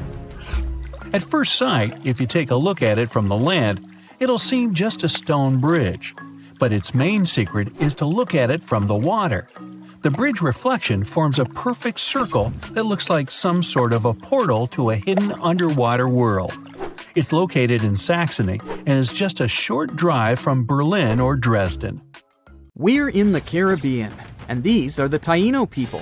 Scientists have long believed that they were the first inhabitants of the Greater Antilles, and those people were roaming the isles long before Columbus discovered this place. However, a recent discovery showed that there were some other peoples living there. These guys are called the archaic people, and they are now known for being good at using stone tools. They've used a whole bunch of polished tools, such as hammers, axes, and whatsoever. We still haven't found out how they managed to invent and produce all those tools without special equipment. Scientists are now looking for a sort of necropolis, or a similar archaeological site, to find out more about these people. Another curious settlement was found a couple of years ago, not far away from Florida. This one is pre-Columbian too, but it seems that the dwellers there were more into fashion than crafting using stone tools. The scientists discovered a complex of 37 oyster shell rings. There were many households with these rings, and the locals would produce beads from the shells of marine creatures. By the way, long ago, beads weren't intended only for fashion, but they were also an important social instrument. People would sew them on their clothes to manifest their power or wealth. Sometimes archaeologists manage to discover whole cities. This is exactly what Eleni Korka, an archaeologist from Greece, did. She found the lost city of Tania back in 2018. It wasn't a lucky coincidence. The whole search took as much as 34 years. By the way, Tania was even considered a mythical city. The city of Tania was a Trojan-founded city, and the ancient texts claimed it was incredibly wealthy. Well, seems like the texts were true. The archaeologists found around 200 coins on the site. Some jewelry was found there too. For instance, there was an iron ring with a seal. They also found a gold coin that was supposedly used to pay for a journey to the afterlife. Yeah, back then, people believed that it existed, and they needed to pay for a ticket to get there. The discovered clay, stones, and marble floors help us imagine what their dwellings looked like. And the archaeologists also found some vases there. One of the earliest examples of human-made art is located in the cave of Altamira in northern Spain. The paintings in a Paleolithic cave are so special because they're not monochrome, but have several colors combined. Still, these earliest masterpieces were hidden for a long time. They were only discovered in 1868, and today, this cave is a UNESCO World Heritage Site. Despite how old these paintings are, they're well preserved, because they've been well isolated for all this time. Since the gallery was located deep in a cave, it was almost impossible for external climatic influences to ruin these prehistoric masterpieces. We are now in England, 2009. Meet Terry Herbert, a member of the Blockwitch Research and Metal Detecting Club. One day, he was casually inspecting plowed farmland in Staffordshire with a metal detector. I guess he must have wanted to find something special, but I bet he didn't expect to find what he actually stumbled upon. He discovered something that scientists later called the largest hoard of Anglo-Saxon gold and silver metalwork ever found. There's a list of items discovered, but if I start reading it to you, it's going to take me a really long time. To make a long story short, the archaeologists found 11 pounds of gold, 3 pounds of silver, and about 3,500 pieces of jewelry. No wonder this discovery is called the Staffordshire Hoard. The Birmingham Museum and the Art Gallery and Potteries Museum chipped in and bought the entire collection for over £3 million. Messages in a bottle are a famous cultural phenomenon we often see in movies, but it turns out This method of preserving letters is quite efficient. This is proven by the Dead Sea Scrolls. Back in the 1940s, Bedouin shepherds discovered 7 scrolls contained in clay jars in a cave. These scrolls were determined to be around 2,000 years old. But these manuscripts were only the beginning of a number of great discoveries. The Bedouins sold these manuscripts, but people continued finding more. The last discovery took place in 2021, and who knows, maybe there's more to find. Another piece of art recently found in a cave was a painted shell. This fossil was discovered in northern Italy, and scientists believe such fossils were collected by Neanderthals. This find is curious for a reason. Neanderthals are believed to have been quite primitive, but this shell proves the opposite. Back in 2004, Robert Muckle, an archaeology professor, heard about a peculiar site hidden in the forest of the North Shore Mountains of British Columbia. Robert knew that a few old cans and a saw blade had been found there. This place was believed to be a sort of logging camp, but a thorough excavation that took 14 years to complete revealed something different. Turns out, it wasn't a logging camp, but a long-lost Japanese settlement. The archaeologists found around 1,000 items, such as white and blue rice bowls, teapots, pocket watches, sake bottles, and buttons. The ceramics weren't that well preserved, so they only discovered hundreds of fragments. In one of his interviews, Robert mentioned that they also found remnants of a bathhouse. The community that lived there was pretty small, since there were only about 14 houses found. The scientists believe that they must have lived there in secret. People have changed their preferences over the centuries. Fashion has certainly changed, and our houses too, not to mention our technologies. But there's one thing for sure that's been unchanged: our love for food. Scientists managed to discover some of the oldest examples of people's favorite food. They inspected some ancient pottery and managed to find traces of best-loved food dating back to around 2000 BCE. It all happened in Sicily. And guess what that food was? No, it wasn't pizza or pasta, but olive oil. And there's more. Researchers from Egypt discovered some lumpy substance in some ancient pottery, which turned out to be cheese. It dates back to the 13th century BCE. I guess it didn't smell nice, since that cheese is estimated to be over 3,000 years old and was bacteria-ridden. Cool fact here, this cheese must have been quite exquisite. After studying it, scientists came to the conclusion that it was cooked with a variety of milks. They claim ancient people used a mixture of cow's milk and sheep or goat's milk. You probably thought, hey, you mentioned olive oil and cheese, but what about bread? Sure, bread is inseparable from almost any culture, and different people have had their own type of bread. And there's scientific proof that bread was one of the first dishes people learned how to cook. A group of archaeologists found some bread that was over 14,000 years old. 14,400 years old, to be precise. What's weird is that people back then weren't familiar with agriculture. They were hunters. And technically, this old bread predates the age of agriculture by 4,000 years. Yeah, there's still much to learn about the ancient world. Here comes the, not the sun, and the Beatles song, but here comes the bonus fact. And right, it's about the Beatles. Yeah, I know, they're not exactly new. The band was formed in 1960. But not all of our facts have to be thousands of years old to be cool. Back in 1966, the Beatles did a live performance of their song Paperback Writer on the TV program Top of the Pops. The BBC somehow didn't record the performance, and all the fans were sure it was lost. Nope. Turns out that David Chandler, a fan of the Beatles, recorded the show with his personal camera. It was long forgotten and stored in the attic for many years. The recording was rediscovered in 2019. I guess that's a pretty cool find. The most exciting accidental discovery I've made in my life was a $10 bill in my old winter jacket. Some folks are luckier though, as they find underground cities from centuries ago or make inventions that turn them into millionaires. Velcro was invented after a routine walk in the woods. Kellogg's cornflakes were inspired by a chipped tooth, and Play-Doh saved a business empire from falling by chance. Back in 1998, electrical engineer John Williams found something that looked like an electrical plug sticking out of the ground. He started digging and noticed that it was stuck in a small rock.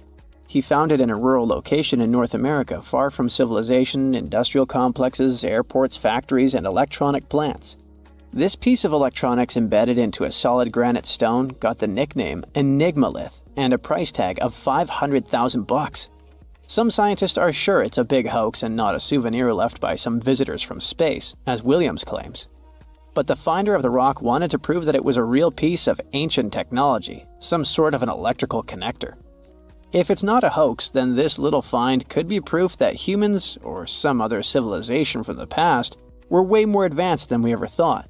They must have managed to invent a way to transmit electricity long before humans in the 19th century. He offered scientists to take a look at this find and establish what it really is without breaking the rock open, but there were no takers. Williams consulted an engineer and a geologist, and both confirmed there were no traces of glue on the electronic component. It hasn't been welded either, so it must be as old as the rock, which is around 100,000 years old, according to geological analysis. Dr. John Kellogg had a philosophy of biological living with regular exercise, massage, plenty of water, zero bad habits, caffeine, and no meat. At the end of the 19th century, he looked over a health institute in Michigan. He once whipped up a mix of flour, oats, and cornmeal.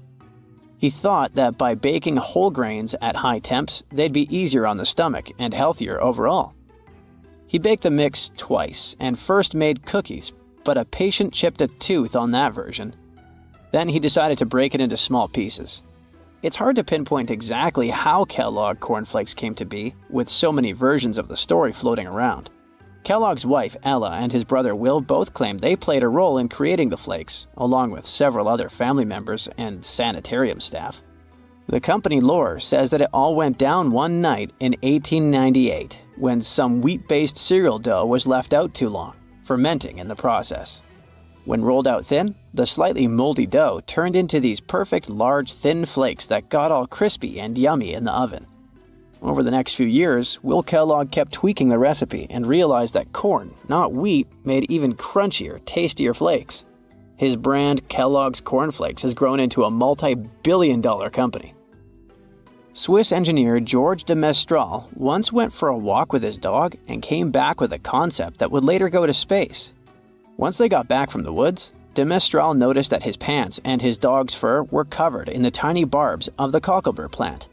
He examined the burrs under the microscope and noticed that they were shaped like tiny hooks that stuck to loops on clothes and fur. He decided to recreate that natural tech to design an extra strong fastener, one with many practical uses. He was testing different materials for his invention for so many years and finally settled on nylon. He also needed to design a special type of loom that could weave the fibers in the right size, shape, and density. It took de Mestral a total of 14 years until he introduced the world to Velcro, which means velvet and hook in French. De Mestral was hoping his invention would replace the zipper on clothes, but the fashion world found Velcro cheap-looking and unattractive. But NASA didn't think so, and used Velcro for astronaut spacesuits and helmets in the 1960s. Now, Velcro is used everywhere, from footwear to toys to airline seat cushions. Before the middle of the 20th century, most homes were heated with coal. It left soot throughout the house, which was especially visible on wallpapers. Kutal Products was the largest company that sold wallpaper cleaner, but in the 50s, more and more people switched to gas, oil, and electricity, and the sooty buildup problem was mostly solved. The owner of Kutal Products was trying to save his business. Meanwhile, his sister-in-law read that wallpaper cleaner could be used to make holiday decorations. She worked as a nursery school teacher, and modeling clay was pretty hard for her students to handle, so she decided to test this material for molding into different shapes, and it works out just fine. She told her relatives about the discovery and suggested a name for it: Play-Doh. The Kutal company was about to go bankrupt, so it was a great alternative for a new business. Soon enough, Macy's and Marshall Field got interested in the new toy and started selling it.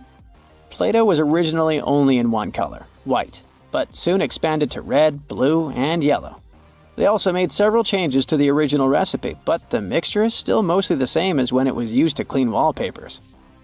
An urban legend says that if you take all the Play-Doh compound ever made and put it through their Fun Factory playset, you'll get a snake that will wrap around the planet 300 times. A man in Turkey was renovating his home when he knocked down a wall in his basement with a sledgehammer. He found a tunnel behind the wall that led to an ancient underground city.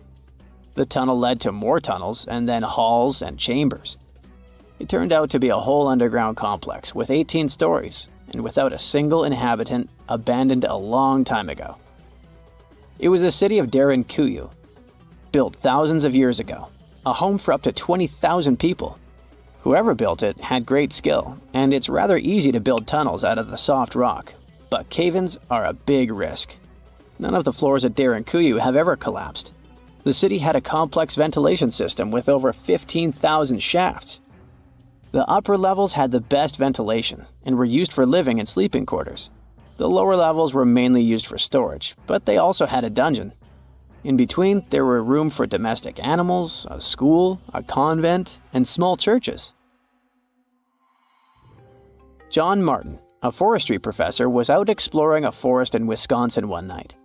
He was shining a UV flashlight up into the canopy to spot lichens, fungi, plants, and frogs that glow under the UV light. Then suddenly, he heard a flying squirrel chirping at a bird feeder, pointed the flashlight at it, and saw it light up pink. The professor told his colleagues about it, and they decided to investigate further. They checked out some flying squirrel skins at museums to see if this pink glow is a common thing among them. It turns out that almost all of the flying squirrel specimens they looked at had the same pink fluorescence. Non-flying squirrels didn't glow at all. Other animals with fluorescence, like puffins and chameleons, glow blue under UV light. The only other mammals with fluorescent fur are around 20 species of opossum.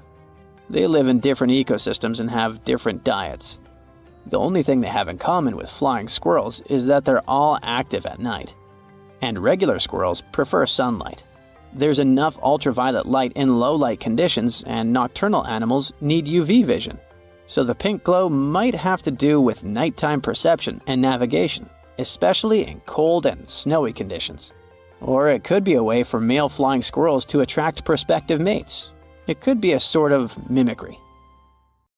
At some point in its long and very interesting history, our dear planet Earth was sort of snoozing, just doing its planetary thing, spinning around the sun. And then, bam, life starts getting fancy. Plants and animals start strutting their stuff, showing off their complexity. Fast forward a bit, about 65 million years ago to be exact, and a cosmic disaster strikes, or at least that's what we presume. An asteroid probably smashed into Earth, wiping out the dinosaurs and other big animals. We can't pinpoint specifics about the asteroid, but we do know that it was extremely large and it crashed into our precious planet, creating a dusty mess that settled everywhere. You can still find remnants of that dust layer in sedimentary rocks today. If you dig beneath it, you'll uncover a whole bunch of fossils. These prehistoric creatures were living it up before the asteroid crashed the party. Think of it as the planet going on a cleaning spree, leaving a bunch of empty spaces waiting to be filled. And guess who took the opportunity? Mammals! These furry little critters were the ones to rise to fame. But why is it that this disaster became such a great opportunity for mammals? It's pretty simple, actually. With no big bullies around, they grew, multiplied, and had a population expanse. All kinds of mammals joined to fill in the blanks. Primates, rodents, basically, the whole furry gang. We're talking about placental mammals, marsupials, and even egg-laying mammals, adding some serious variety to the mix. We like to think of primates as our closest relatives here on Earth. What's their story? Well, around 63 million years ago, just a couple of million years after the dinosaurs' final dance, the primates decided it was time for a family reunion. They split into two groups, the dry-nosed primates, who became the cool monkeys and apes we know today, and the wet-nosed primates, who went off to become lemurs and aye-ayes, hey-hays. The fun didn't stop there. About 58 million years ago, the dry-nosed primates began their own little mission. One special guest called the Tarsier, arrived on the scene, featuring big eyes that were perfect for late-night shenanigans. This Tarsier took a different path from its primate relatives, embracing its unique niche and evolving separately. To this day, the Tarsier is the only primate that feeds exclusively on meat. These little guys have a taste for insects, small birds, rodents, and even lizards. But that's not all that makes them unique. Their eyes are twice the size of their brains. Also, their heads can do a full 180-degree spin, just like an owl. Because of their features, the Tarsiers are the true kings and queens of the night. With their superpower of ultrasonic tracking, they can spot their prey instantly. Plus, their legs and feet are like springs ready to launch them into action. They've got this special ankle bone called the tarsus, which gives them those epic leaping skills. Hence the name, if you were wondering. But let's leave these little critters to rest and get back to our story, shall we?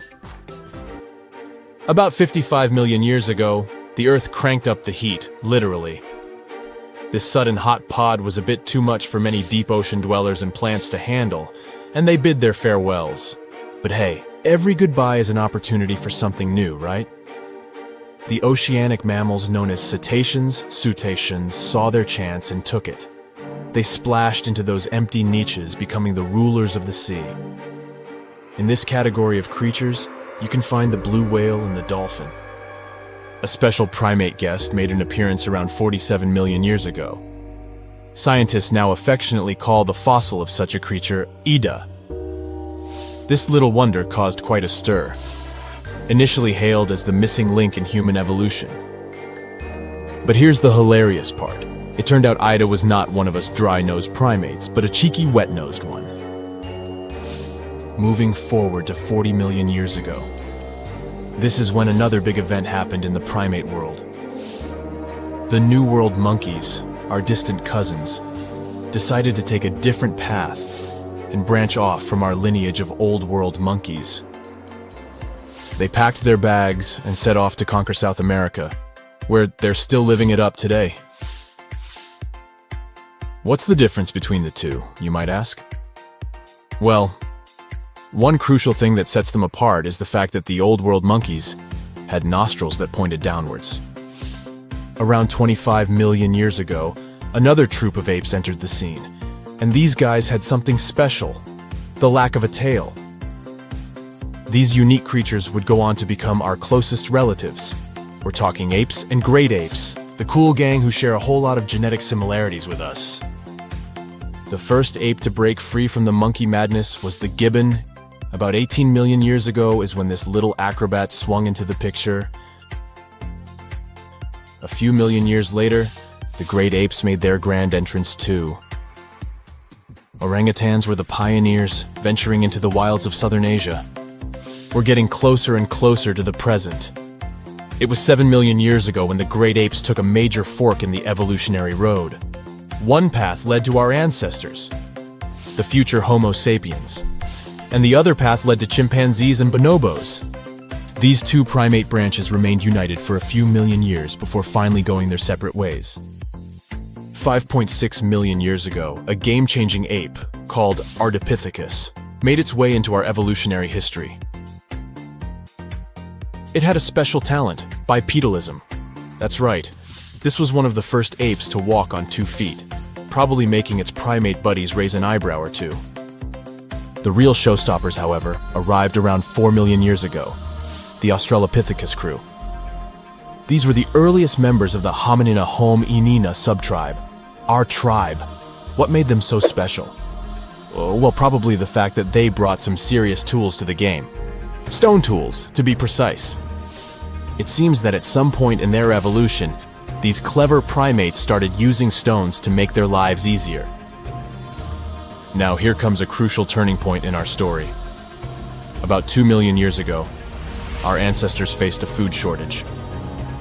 Survival of the fittest was the name of the game, and 2 strategies emerged. Group 1 went for stronger jaws, allowing them to chomp on tough foods like nuts. Group 2 had a different idea. They opted for weaker jaws, but bigger brains. They wanted access to a wider range of food options. Obviously, the bigger-brained group took the prize. And here's where our gang comes into play. Around 2.5 million years ago, a type of primate also known as handyman made its mark on history. These clever beings had larger brains and knew how to put those neurons to good use. About 1.9 million years ago, a new star emerged, Homo erectus. These creatures not only walked upright, but also had brains that were almost twice the size of the handyman's. They took the world by surprise, becoming the first of our direct ancestors to venture out of the African continent. They even knew how to tame fire. Approximately 700,000 years ago, the world witnessed a culinary revolution. The earliest evidence of cooking appeared. And around 500,000 years ago, our ancestors decided it was time to become a bit more fashionable, donning the first evidence of clothing. Our very own species came to be just 300,000 years ago. Told you we were late to the party. But the world was never the same after the appearance of Homo sapiens, the anatomically modern humans. Alongside our other relatives, we emerged, ready to conquer the world with our innovative minds and complex societies. The exact path of our evolution remains a bit of a mystery. But what we do know for sure is that Neanderthals joined the party around at some point too. As Homo sapiens flourished, so did our capacity for language. Modern speech is believed to have emerged almost hand in hand with our species. We started expressing ourselves, sharing stories, and shaping the world with our words. So, there you have it. It took 13.8 billion years of cosmic history for humans to make their entrance. Think about it. 99.998% of the time since the Big Bang, we weren't even around. Our species, Homo sapiens, is the toddler of the Earth's family, existing for just the tiniest fraction of the universe's timeline. Yet, in this blink of an eye, we've managed to unravel the entire story that led to our existence. The story won't end with us. It's an ongoing saga, still being written with every passing moment. Now, we wouldn't call this island mystical unless there were tales of giants living here. The island of Gozo in Malta is the backdrop of an ancient legend. Malta is an island country located in the Mediterranean Sea, just south of Europe. It's a very strategically located archipelago. Throughout history, it was ruled by many different societies, such as the Phoenicians, Greeks, Romans, and Carthaginians. One cold night, thousands of years ago, a farmer noticed the sky turn orange, then red, when he heard a loud thump. Although the ground seemed to be moving, this wasn't an earthquake. When he looked toward the woods, he saw a giant silhouette, taller than the trees. As he fearfully approached, he realized it was a woman, a giant woman. She introduced herself as Sansuna. Unlike the terrible giants of many tales, Sansuna didn't want to exterminate the human race. She was loving and caring. She told the farmer that she and her people could help protect their land from invaders. The locals were pretty interested in this offer. Since Malta is located in an important commercial route, it was constantly being invaded. The story says that Sansuna settled in Malta, and sooner rather than later, she was moving things around. And when I say things, I mean monoliths. Sansuna carried huge stones on her shoulder to build a magnificent temple called Gigantia, which means place of giants. She even did this while holding her half-giant, half-human kid on the other shoulder. Some say Sansuna lived exclusively on beans and honey, although others replaced honey with water. The funniest bit here is that Malta is the 10th smallest country in the world, but it somehow managed to host giants. Hey, go figure. The temple looked like a giant game of Tetris, with some stones weighing as much as 20 elephants. Some of these monolithic rocks are so heavy, scholars guess it would take 50 men working together to lift just one stone. Now, as much as this is entertaining, humans never proved giants were real, so this story couldn't be true. There's a brief mention of a species of giants called the Nephilim in some ancient texts. The Nephilims would have been terrible giants that wreaked havoc on the earth and only survived until the Great Flood. But nobody ever found real proof of this species really existing on Earth, until this came along. The world of Maltese archaeology unearthed quite a few shocking things in the past years. One of them are known as the hypogeum skulls. Hypogeum is the Greek word for underground, and this incredible site was discovered in the first decade of the 20th century. Back then, Malta's National Museum director received an important phone call. Someone had accidentally dug some impressive bones and asked him to come check it out. The hypogeum looked like an underground city, filled with mazes and rooms that stretched along multiple floors. They were all made with similar limestones as the Maltese temples above ground. The hypogeum was filled with important relics and artifacts. Scientists quickly understood that the hypogeum was built as a type of final resting place for locals. So, along with skulls, they found a lot of bones and skeletons. One of these artifacts were skulls, but these weren't regular human skulls. Rather, they were of the elongated type. To make matters worse, these skulls were hidden from the public for years. People started to talk and created a bunch of theories behind it. The truth is that this discovery was a turning point for Maltese archaeology, although scientists didn't know what to do with it. Some wondered if these skulls were natural or manipulated, since they knew some cultures in the world used head binds to alter their skulls. Other scientists threw in the hypothesis of little gray people or even the legendary giants. Some say that the elongated skulls could have been sculptures that worshipped otherworldly deities. There was no way to confirm any of these theories. So the question remained: who were the builders of Malta's megalithic temples? Now let's take a look at what scientists know. The Maltese megalithic temples have been standing strong since 3500 BCE, which is even older than the pyramids of Egypt. The main dilemma here is that these temples were built even before we invented writing, yet they required advanced technological skills to exist. The Gigantea Temple seems too absurd to have been built by humans. The South Temple has a corridor with 4 oval rooms on the sides, looking like a big shamrock leaf. In one of these rooms, scientists found altars decorated with spiral patterns. It looked like an altar of some sort, indicating early Maltese people used them for ritualistic purposes. The North Temple is similar but smaller, with a very low entrance that makes people crouch down to get inside. You get it? You need to bow down to their deities in order to get into this sacred place. I mean, one can't help but wonder about the secret reasons these ancient builders had to build such a huge temple. I'm thinking they probably cast one of Daenerys' dragons to move the monoliths around. Yeah, I'm joking here. But hey, remember the entrance to King's Landing? Yup, the series used the Medina Gates in Malta as the exterior of King's Landing during Episode 3 of Season 1. Anyways, back to the giants. The ritualistic theory of the whole thing won a few points when archaeologists uncovered these mysterious figures. They're popularly known as fat ladies.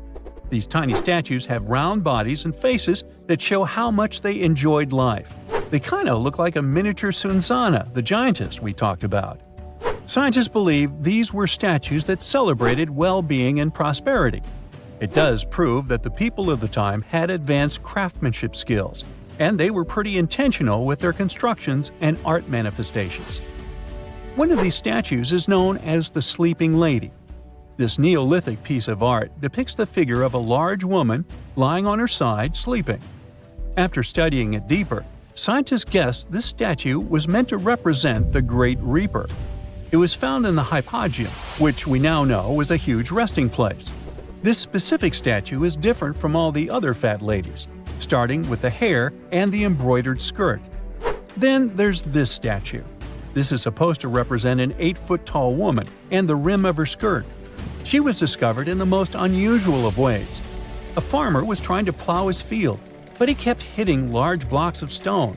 All the way back in 1915, the farmer called Malta's National Museum director and asked him to come check it out. Some think this is all the proof you need to confirm that Sunsana was real. Others aren't all that sure.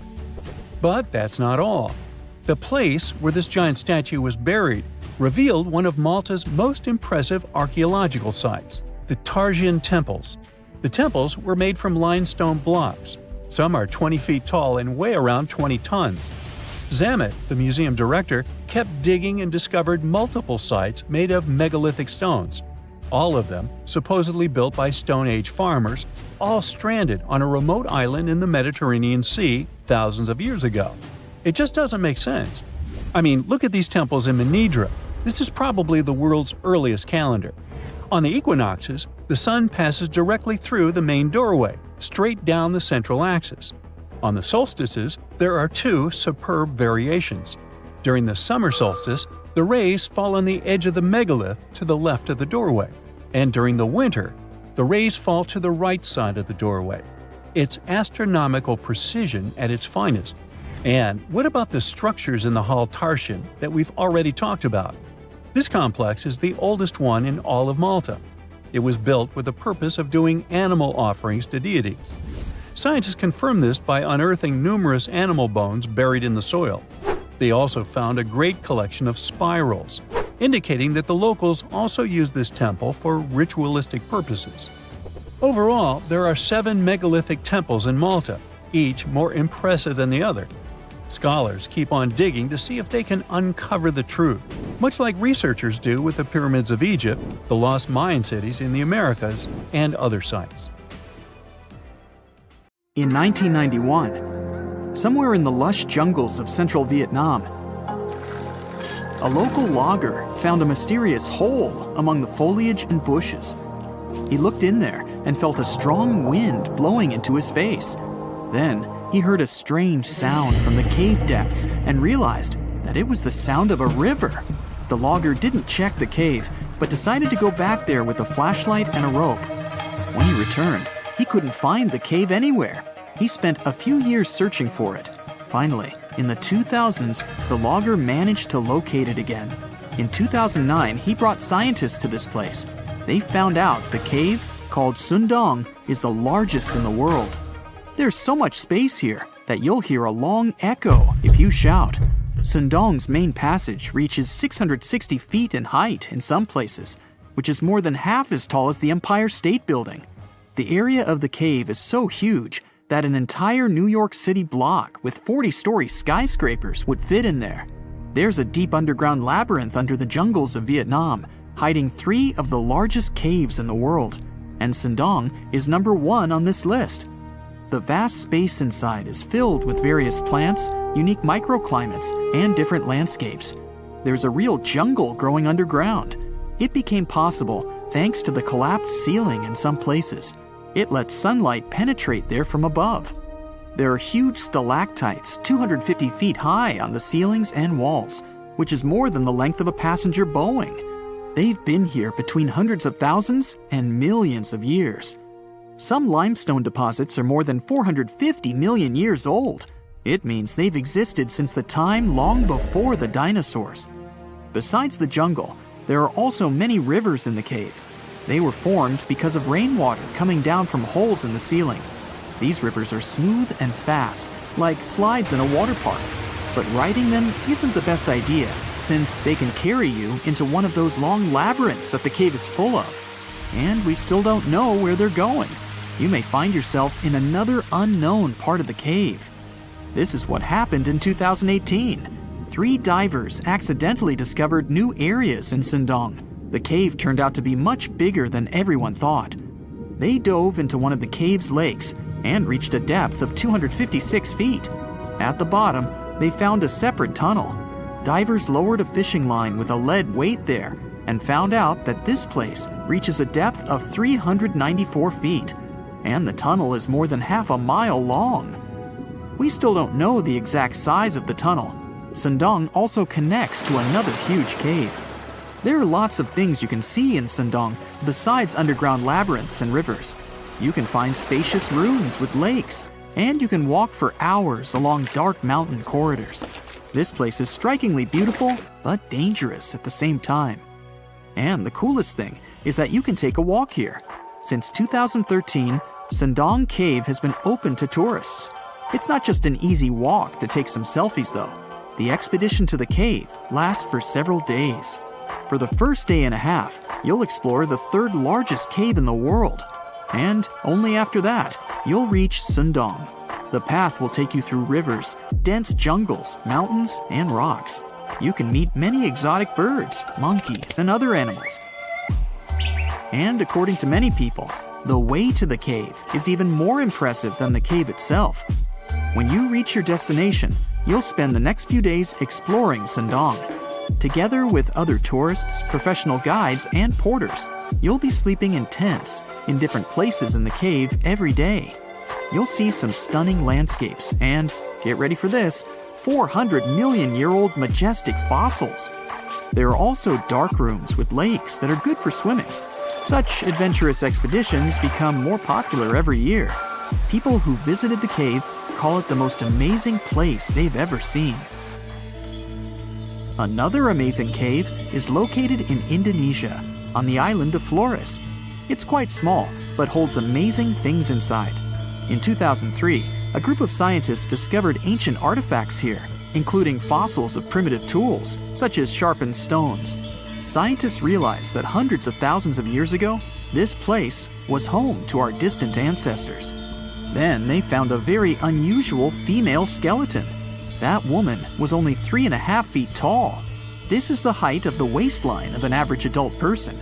That woman had no problems with her spine or with the development of her bones, though. This and other skeletons found in the cave belong to some unknown human ancestors.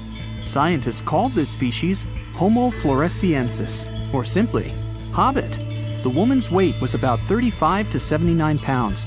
Analysis of the skull and bones showed she was about 30 years old.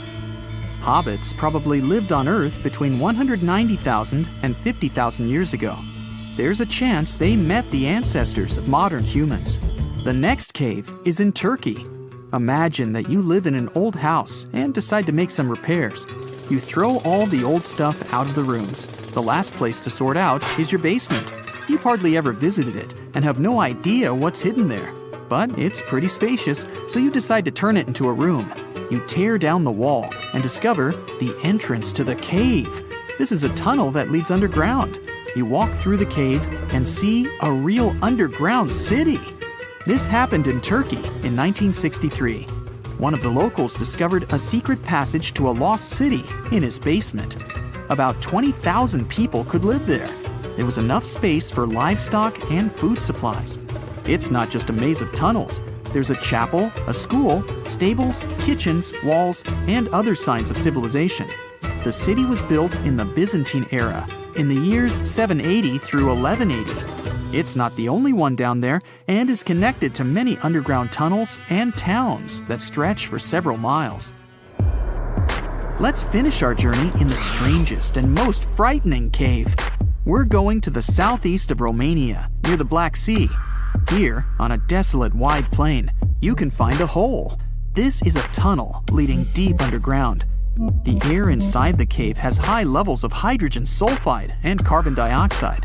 Under normal conditions, the air we breathe contains around 20% oxygen, but it's only 10% here. You won't be able to breathe freely without an oxygen tank. The water and air here are poisoned. Almost no animals are able to live in such conditions, at least the ones we know about. And this cave is filled with 48 species of living organisms, 33 of which are new unknown species. Creeping things that live here can scare you, especially if you're afraid of bugs. Strange white snails and white spiders are crawling along the walls. An unknown species of leeches and transparent shrimp are swimming in the water. White millipedes with huge mustaches are creeping on the ground. Here you can also meet an unknown kind of scorpion with a transparent white body that doesn't look like any other kind of scorpion. Nothing here looks like ordinary animals at all. All creatures in the cave are white or transparent. They don't have eyes, but they have long paws and antennae whiskers that help to navigate in space. Plants can't live here without sunlight and clean air. This means that oxygen isn't produced in this place. So how do these creatures manage to survive? The answer is in the water. The surface of the lake and puddles here is covered with strangely moving foam. This substance is a living organism. It consists of 1 billion bacteria called autotrophs. Ordinary plants absorb carbon dioxide and use photosynthesis to produce oxygen. This cave is filled with carbon dioxide. Autotrophs absorb it and secrete tiny food particles. Bacteria feed on these particles. Larger organisms then feed on those bacteria, and so on. In the end, there's enough food for everyone. This process is called chemosynthesis. It's like photosynthesis, but uses water instead of sunlight in its chemical reactions. In this cave, evolution has created a completely unique biological system, separate from the rest of the world. Imagine you could spend an entire week scanning ancient ruins and taking photographs of the world's most surreal archaeological sites. Would you be up for it? So, let's do some digging. The first stop on your busy itinerary is Southeast Asia. It's home to some pretty cool ruins. You start in Bagan, located in the hinterlands of Myanmar. There are many ways to visit the site, and you're glad you've booked 2 different experiences. The first one is a hot air balloon trip at sunrise. Right before dawn, you board the balloon, and as soon as the sun starts to appear on the horizon, you begin your flight over the marvelous area. As the sun rises, it glistens on more than 2,000 conic-shaped golden structures. The hot air balloon ride is quick, but it gives you unparalleled views of all the 40 miles over which the site sprawls. Back on land, you rent a bicycle and roam the village of ruins. Some of them are open and allow you to peep inside. These magnificent ruins were built between the 11th and 13th century CE and were mainly places of worship. There were originally over 10,000 buildings, but they were gradually deteriorating over time due to earthquakes. Thankfully, the site became a UNESCO World Heritage Site back in 2015 and has since been preserved. Up next, you catch a flight to Cambodia. You take some time to visit Angkor, the world-famous archaeological site nestled deep within the jungle. Good thing you've brought bug spray with you.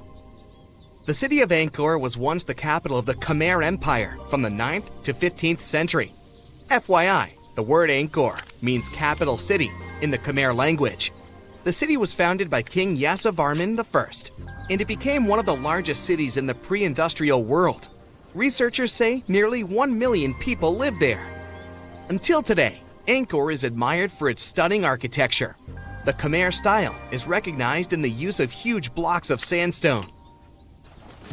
The towers are believed to have been once decorated with gold. But today, the site is a maze of vine-covered temples.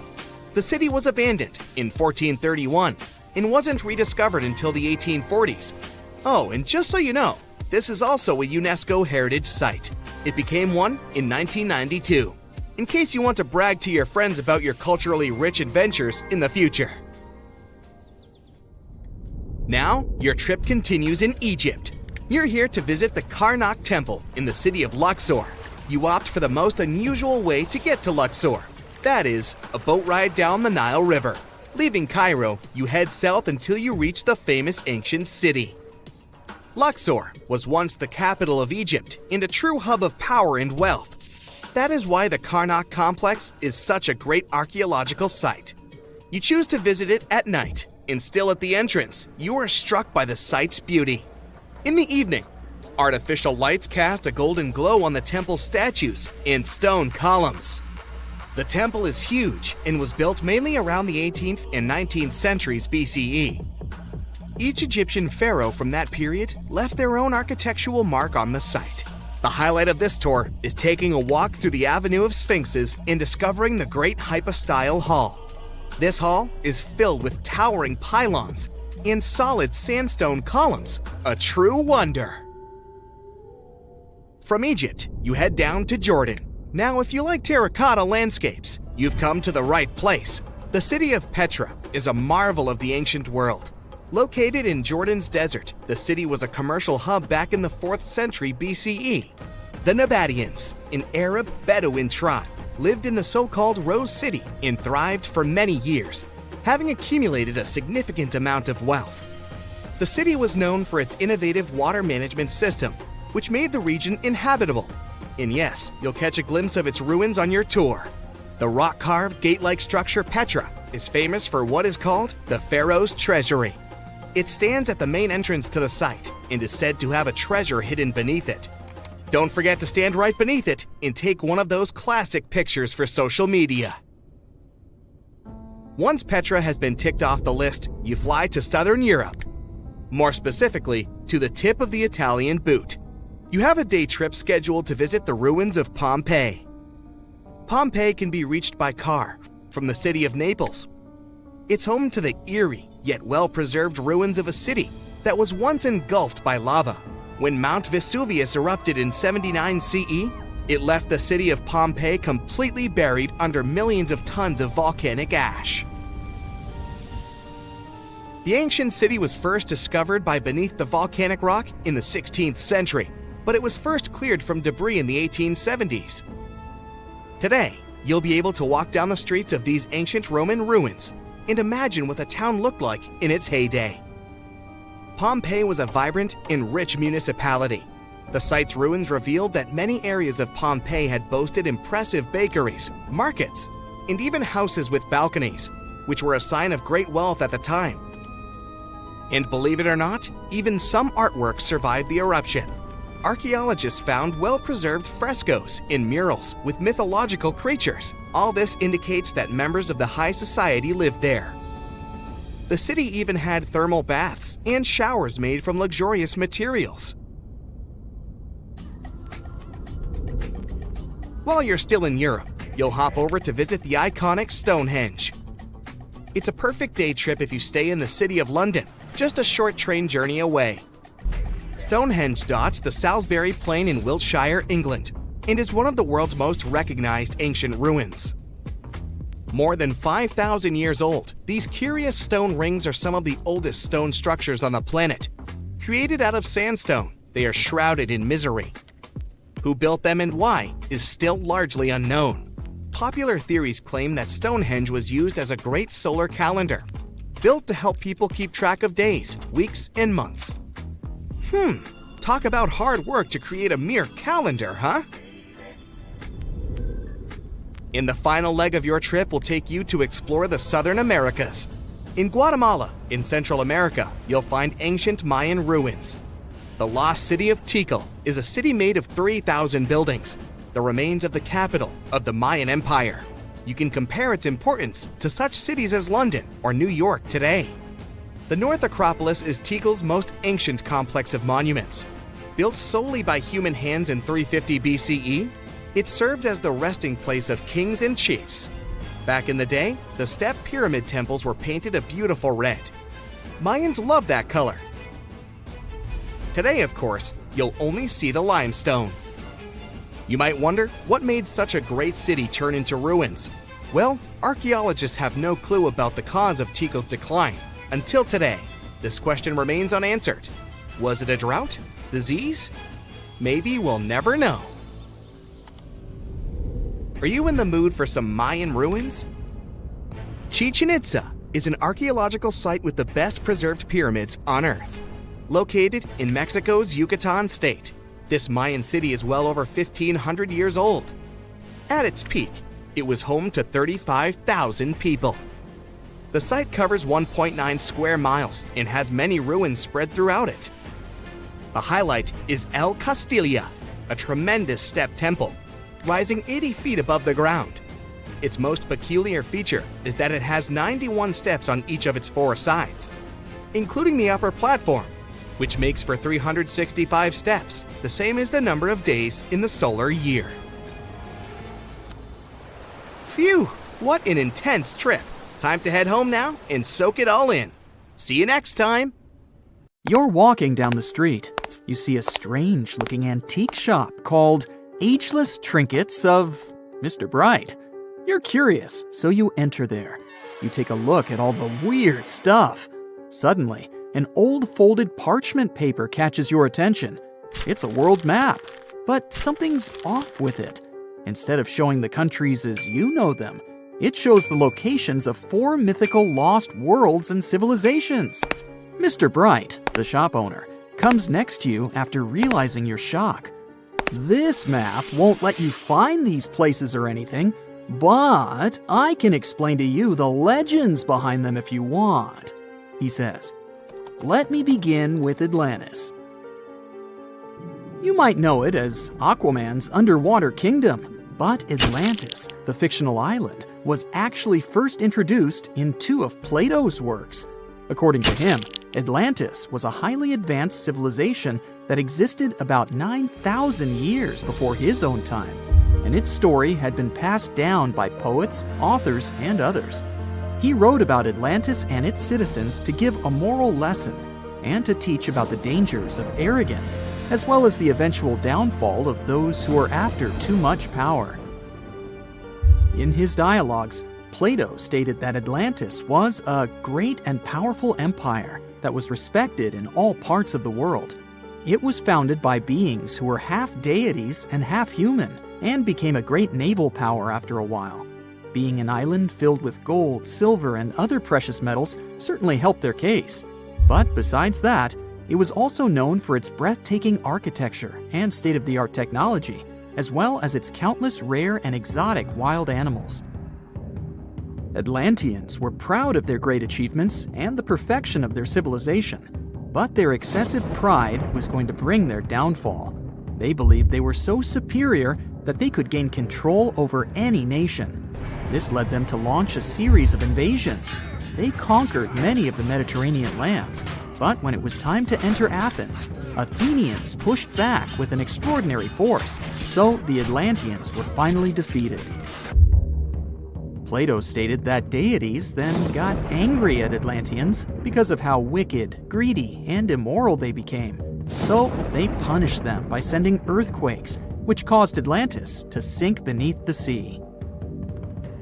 Although the earliest written records of Atlantis were Plato's works, some people still believed his story to be based on truth and tried to identify the island of Atlantis with actual countries.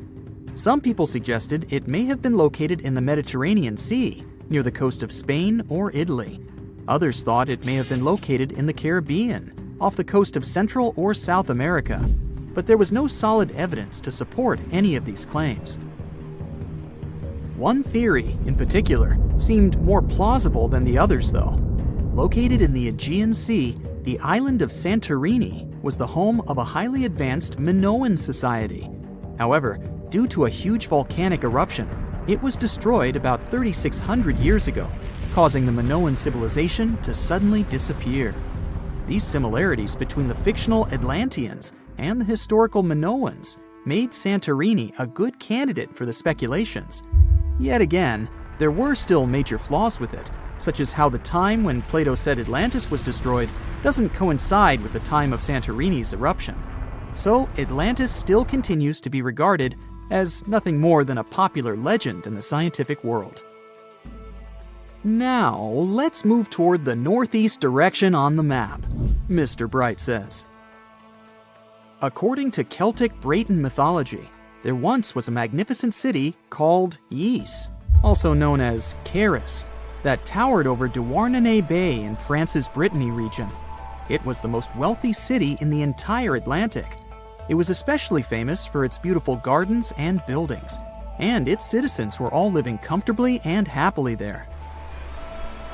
Dahut, who was King Bradlon's daughter in Breton legends and literature, had a deep love for the sea. She begged her father to build a city at the edge of the sea, and that is how the city of Ys was established. Little did she know that she would be the one responsible for the destruction of her father's beloved gift. You see, since the city was surrounded by the sea, it needed to be protected by a dike equipped with floodgates, and these gates could only be opened at low tide. And the only one who had the keys to these gates was the king himself. One day, a handsome red knight arrived at the city, but couldn't pass the gates. Dahut was so taken by him that she wanted to let him in. She knew that her father was the keeper of the only key to the city, so she sneaked into his room and stole it from him. Then she gave it to the Red Knight so that he could enter the city and they could be together. However, the Red Knight turned out to be the Prince of Darkness, and he intentionally left the gate open to the raging sea. The waves soon swallowed all of Ys.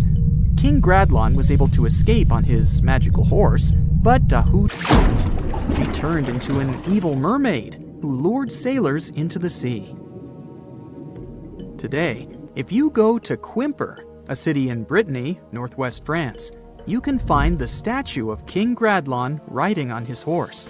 Although the city of Ys is a legend, Brittany coast locals believe that on the days when the waters are calm, you can still hear the tolls of the city bells deep under the sea, if you listen carefully. Mr. Bright then points at the Indian Ocean on the map and says, "Now, have you heard about Lemuria?" Back in the mid-1800s, a few scientists suggested that there was once a continent that existed in the Indian Ocean, somewhere close to the south of modern-day Sri Lanka. The first one to popularize this theory was the British lawyer and zoologist Philip Lutley Sclater. In his paper, The Mammals of Madagascar, he stated that he found lemur fossils in India, and not in Africa. However, this discovery was extremely shocking to him because of the fact that lemurs' original homeland, Madagascar, is much closer to Africa. He proposed that this was possible only if some larger continent connected the two once. He stated that this continent must have eventually sunk to the ocean floor. He then named it Lemuria, and hence the theory was born. People who came after Sclater took his theory a step further and thought that Lemuria was also the home of an extinct race of humans called Lemurians, who had 4 arms and enormous bodies, and were also the ancestors of modern-day humans, as well as lemurs. Of course, as new scientific discoveries were made on plate tectonics, evolution, and the study of DNA, the theories regarding the fictional continent called Lemuria were debunked.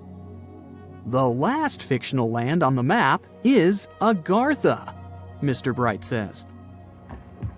Taking its roots from Eastern mysticism, one legend says there's a kingdom called Agartha that is located deep beneath the surface of the earth. It's where all 4 corners of the world are connected by paths and tunnels. It is said that there's a secret entrance into Agartha hidden in the Gobi Desert, and it's built by Agarthans themselves using advanced technology that can't be detected by us, the surface folks. According to some beliefs, Agartha exists to counterbalance the energies of those who live above the surface. While we live in a state of rush and heightened emotions, this world beneath us is the total opposite. Some even say that those who escaped Atlantis fled here to continue their lives inside the Earth's core. And yet, others think it's actually a land that's crawling with all kinds of monsters.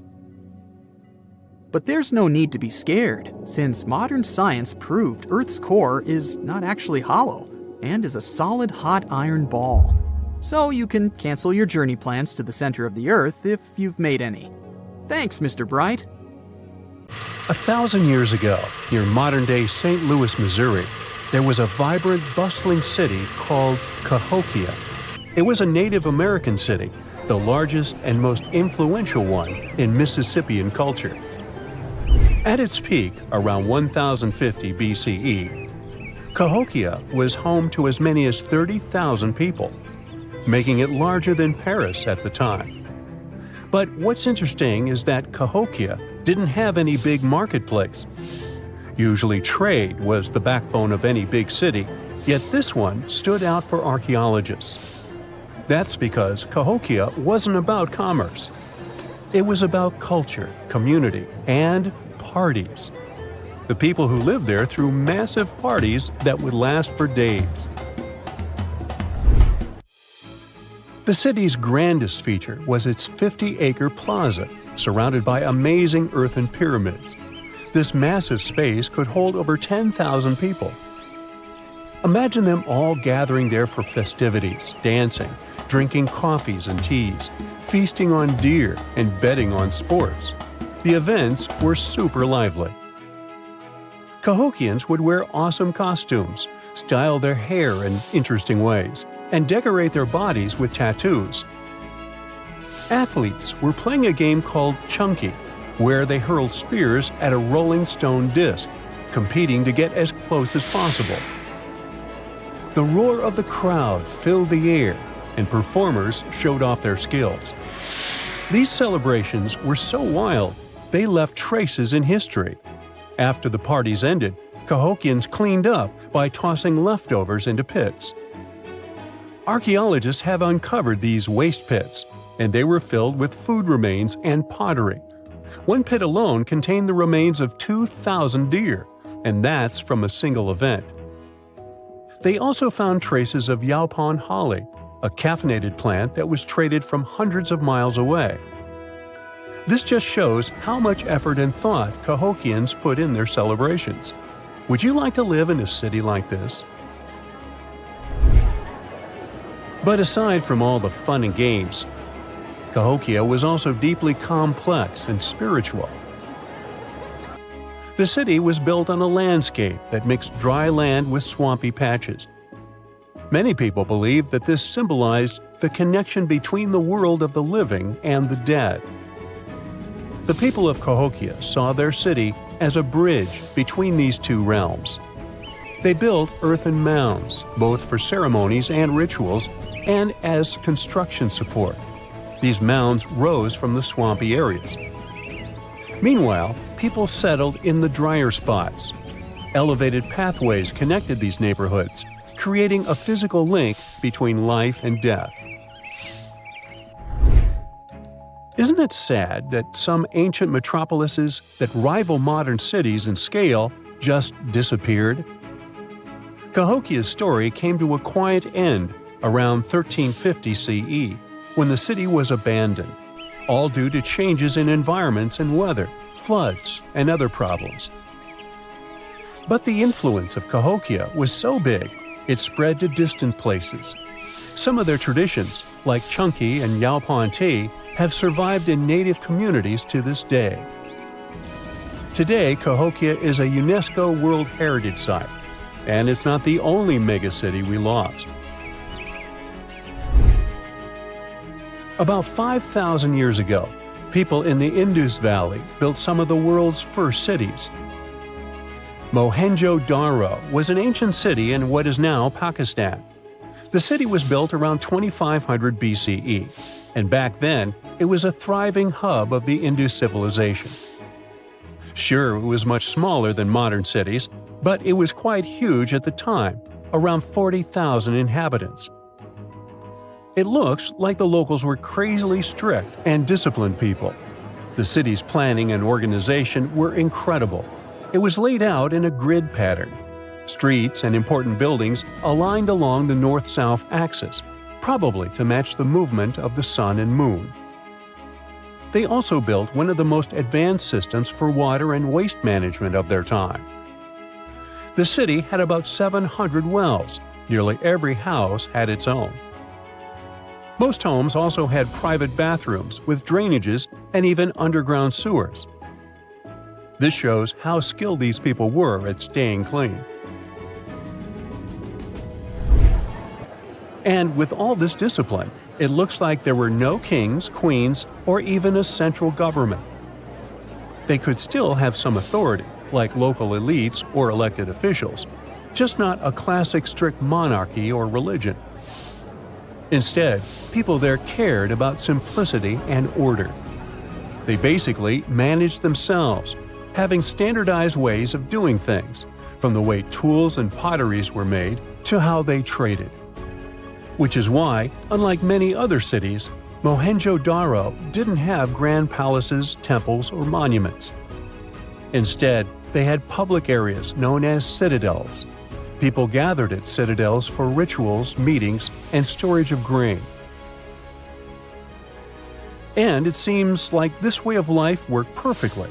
Scientists found some seals and weights, which means the economy was well regulated. Archaeologists found some intricate artifacts like ivory, lapis lazuli, carnelian beads, and gold jewelry. Another famous find is the small bronze statue known as the Dancing Girl, which was discovered in 1926. Mohenjo-Daro wasn't poor at all. And they also pulled off some awesome buildings. Staying clean was clearly way more important to them than displays of wealth or power. So they created the Great Bath, one of the most famous structures in the city. It's a large, watertight pool built with baked bricks, perched on a mound of earth, being almost a religious place, the closest thing they had to a temple. Meanwhile, the city itself was built on a series of mounds. They grew taller over the centuries as people added new houses and structures. Why did the city fail? No one really knows. There's something mysterious about the sculptures archaeologists found. Many of them seemed intentionally broken. This means the city's later inhabitants, maybe invaders or something, destroyed them for some reason. Some scientists think that the Indus River may have shifted course, disrupting agriculture and trade. But there's no evidence of a flood or any big event like this. It just seems like, over time, the entire Indus civilization just gradually faded away. By 1900 BCE, the culture had shifted and didn't leave much behind. Let me tell you now about the ancient city of Kos, which is located where the modern town of Kos now stands in Greece. Imagine arriving by sea, and the first thing that hits you is the sheer grandeur of its agora, this massive public square built with stones in different colors, laid out on terraces that rise above you. It was one of the biggest in the ancient world, and it made a great impression on anyone approaching the city. This place has a rich history dating back to around 2300 to 2200 BCE. A long time ago, local folk gathered up from different parts of the island to form a new city in the northeast. People have lived there since the Bronze Age, and over time, it became a super important center of culture and trade. And no wonder, since it's right near a natural harbor. The harbor was sheltered by two breakwaters, and people built some of the most important religious sites there, including the sanctuaries of Aphrodite and Hercules. Kos wasn't just beautiful, though. It had some brilliant design. The whole city was laid out in a neat grid, with streets crossing each other at perfect right angles, literally looking almost like a modern city. Thanks to this, moving around was super easy, and the blocks, or insulae, were big enough to fit several large houses. Kos remained largely unchanged until the 6th century CE. Over time, it started gradually shrinking in size, confined within the walls of what is now the Chora neighborhood. Meanwhile, Palmyra was an ancient city built around a beautiful oasis sometime around the 3rd millennium BCE. Originally known as Tadmor, this city flourished as a major stop on the Silk Road, linking the Near East with Asia. It was a thriving center of trade and culture. They had a marketplace, assembly buildings, grand gates. In other words, this place was bustling with life. The city has been through many hands throughout its history, from the Byzantine to Arab caliphates, which is probably why it had some awesome architecture. An interesting blend of Greco-Roman, Persian, and Arabic vibes. The Temple of Bel, the Great Colonnade, and a Roman-style theater. But, like all the others, it decayed over time. Palmyra's importance faded, and by the early 1400s, it had been largely destroyed. But at least its ruins remain. Right now, they're a UNESCO World Heritage Site. The Sahara Desert is like a Mad Max movie. Scorching heat, endless dunes, and an overall barren wasteland. A place where no one could live, right? Well, forget all you know about it, because 5,000 years ago, the Sahara was a lush paradise of grasslands, lakes, and rivers, and the home of a ghost civilization that vanished without a trace. Our tale begins in the 1930s, when a Hungarian explorer stumbled upon a cave in the middle of the Sahara. Inside, he found something bizarre: ancient rock paintings of people swimming in a lake, surrounded by giraffes, hippos, and crocodiles. At the time, everybody shrugged it off as some symbolic depiction of the afterlife, Because, really, who would imagine a lake in the Sahara? Well, fast forward some 70 years later, when a group of archaeologists made a discovery that flipped the script. In a rock shelter in Libya, they unearthed 15 mummies, along with baskets, ceramic pots, and other everyday items. This may look like prehistoric junk to most people, but to archaeologists, it was like uncovering a key piece of evidence. Those people weren't just passing through, they lived here. You see, those weren't just any mummies. They were some of the oldest naturally mummified humans ever found, dating back over 7,000 years. Take that, Egypt. 2 of them still had readable DNA, preserved thanks to a rare natural mummification process, almost a miracle considering the Sahara's climate's ability to turn everything into, well, beef jerky. Scientists struggled to understand where those mummies came from for a while, because the mitochondrial DNA they recovered was not helpful at all. But thanks to scientific progress, they eventually managed to do a full genome analysis that revealed some weird secrets. Those people belonged to a human lineage that was completely unknown, and they lived isolated from the rest of humanity for thousands of years. For decades, researchers assumed that the place where they lived, the Green Sahara, was like a prehistoric highway, a lush corridor that humans and animals used to migrate between sub-Saharan Africa and the Mediterranean. But the mummies demolished that theory, like a hippo sitting on a sandcastle. Their DNA showed zero genetic mixing with sub-Saharan and Eurasian migrants, keeping their genes pure for 7,000 years. Their closest genetic relatives weren't their neighbors living right below the famous desert, but some ancient hunter-gatherers from Morocco, and even some guys that lived in the Czech Republic, when it wasn't even a country yet, 50,000 years ago. We're not out of the woods yet, because those mummies also carried some teeny-tiny traces of Neanderthal DNA, just 10% of the amount found in modern Eurasians. Now, if you paid attention in school, then you know that Neanderthals lived in Europe and Asia, and early humans only mixed with them after migrating out of Africa. But those Green Sahara folks never left Africa. So how did they get Neanderthal genes? The leading theory is that their ancestors mingled with Neanderthals in North Africa 50,000 years ago before settling in the Sahara and cutting off contact with the outside world. Archaeologists also found cattle bones and tools made of stone and wood at that rock shelter, proving that those people led a thriving pastoral lifestyle. This discovery made scientists scratch their heads for a while because, you see, animal domestication was not developed in Africa. So how did they learn it if they never mingled with anyone? Did they have ancient YouTube tutorials? Probably not. The researchers believe they must have traded knowledge with neighboring groups, but just knowledge, no saliva. It's almost too hard to believe that no outsiders mixed with them.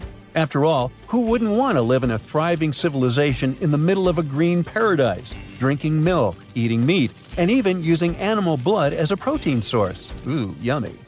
They didn't have to hunt for every meal, thanks to their livestock, and the abundant water made life pretty sweet. And yet, they never married outsiders. Why? Maybe it was a cultural choice to never date outside their own group. Or maybe the landscape itself kept them isolated. This is where scientists place their bets. They believe that the dense forests and rivers that existed in the Green Sahara acted like nature's no trespassing sign, creating a geographical barrier that isolates animals, plants, and whole societies. This isolation is the reason why their genes were so unique. These guys weren't swapping spit with anyone else. But this genetic time capsule almost didn't survive. For most of the last ice age, the Sahara was even harsher than today, a true dead zone where humans couldn't survive. 70,000 years ago, even the toughest people disappeared, retreating to the Nile Valley and the Mediterranean coast. Why? Because Earth was a climate bully. Massive glaciers stole all the moisture, weakening monsoons until rain clouds barely reached North Africa. Then came the knockout punches. Armadas of icebergs flooded the North Atlantic, triggering devastating droughts each time. This was the Sahara's ultimate keep-out era. Now, you're probably wondering how in the world the Sahara turned green after all this, and then went back to being a desert again. Well, it all started 15,000 years ago, I wasn't around then, when Earth was shaking off the last ice age. Our planet's axis was a bit wobbly, and because of that, the northern hemisphere got closer to the sun, getting extra sunlight and heat. This eternal summer turned North Africa into a giant moisture magnet, pulling water from the Atlantic and making it all rain down on the Sahara. The result of this ridiculous amount of rain was a lush savanna, complete with lakes the size of small countries. But the African humid period was not just a one-time miracle. The truth is, this eternal on and off switch between green and desert happened to the Sahara more than 230 times since the desert was born. During one of these events, the Sahara even expanded, getting bigger than it is today. So when the green Sahara showed up, you can bet it brought the ultimate ecosystem glow-up. This wasn't just a light dusting of grass. We're talking full makeover. The transformation was so complete, it even reshaped animal populations. Cheetahs suddenly struggled with the new prey dynamics, while rodents like the multi-mammate mouse thrived in the suddenly abundant grasslands. But don't pack your prehistoric swim trunks just yet. This paradise had teeth. The Sahara was an ecological maze of crocodile-infested rivers, malaria-carrying mosquitoes, and big cats lurking in the tall grass. Crossing it would have been like playing a real-life game of Hungry Hungry Hippos. This is probably why more groups didn't settle permanently. The Sahara's climate cycled between wet and dry every 20,000 years, hardly a stable zip code. For most ancient people, it was smarter to treat the green Sahara like an all-you-can-eat buffet, grab resources and leave before the desert returned. Still, this green Sahara period lasted for 10,000 years, giving our mystery shepherds plenty of time to thrive.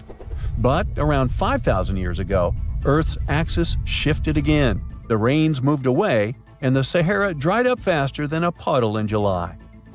As the desert returned, the shepherds from the green Sahara had no choice but to pack up their livestock and leave.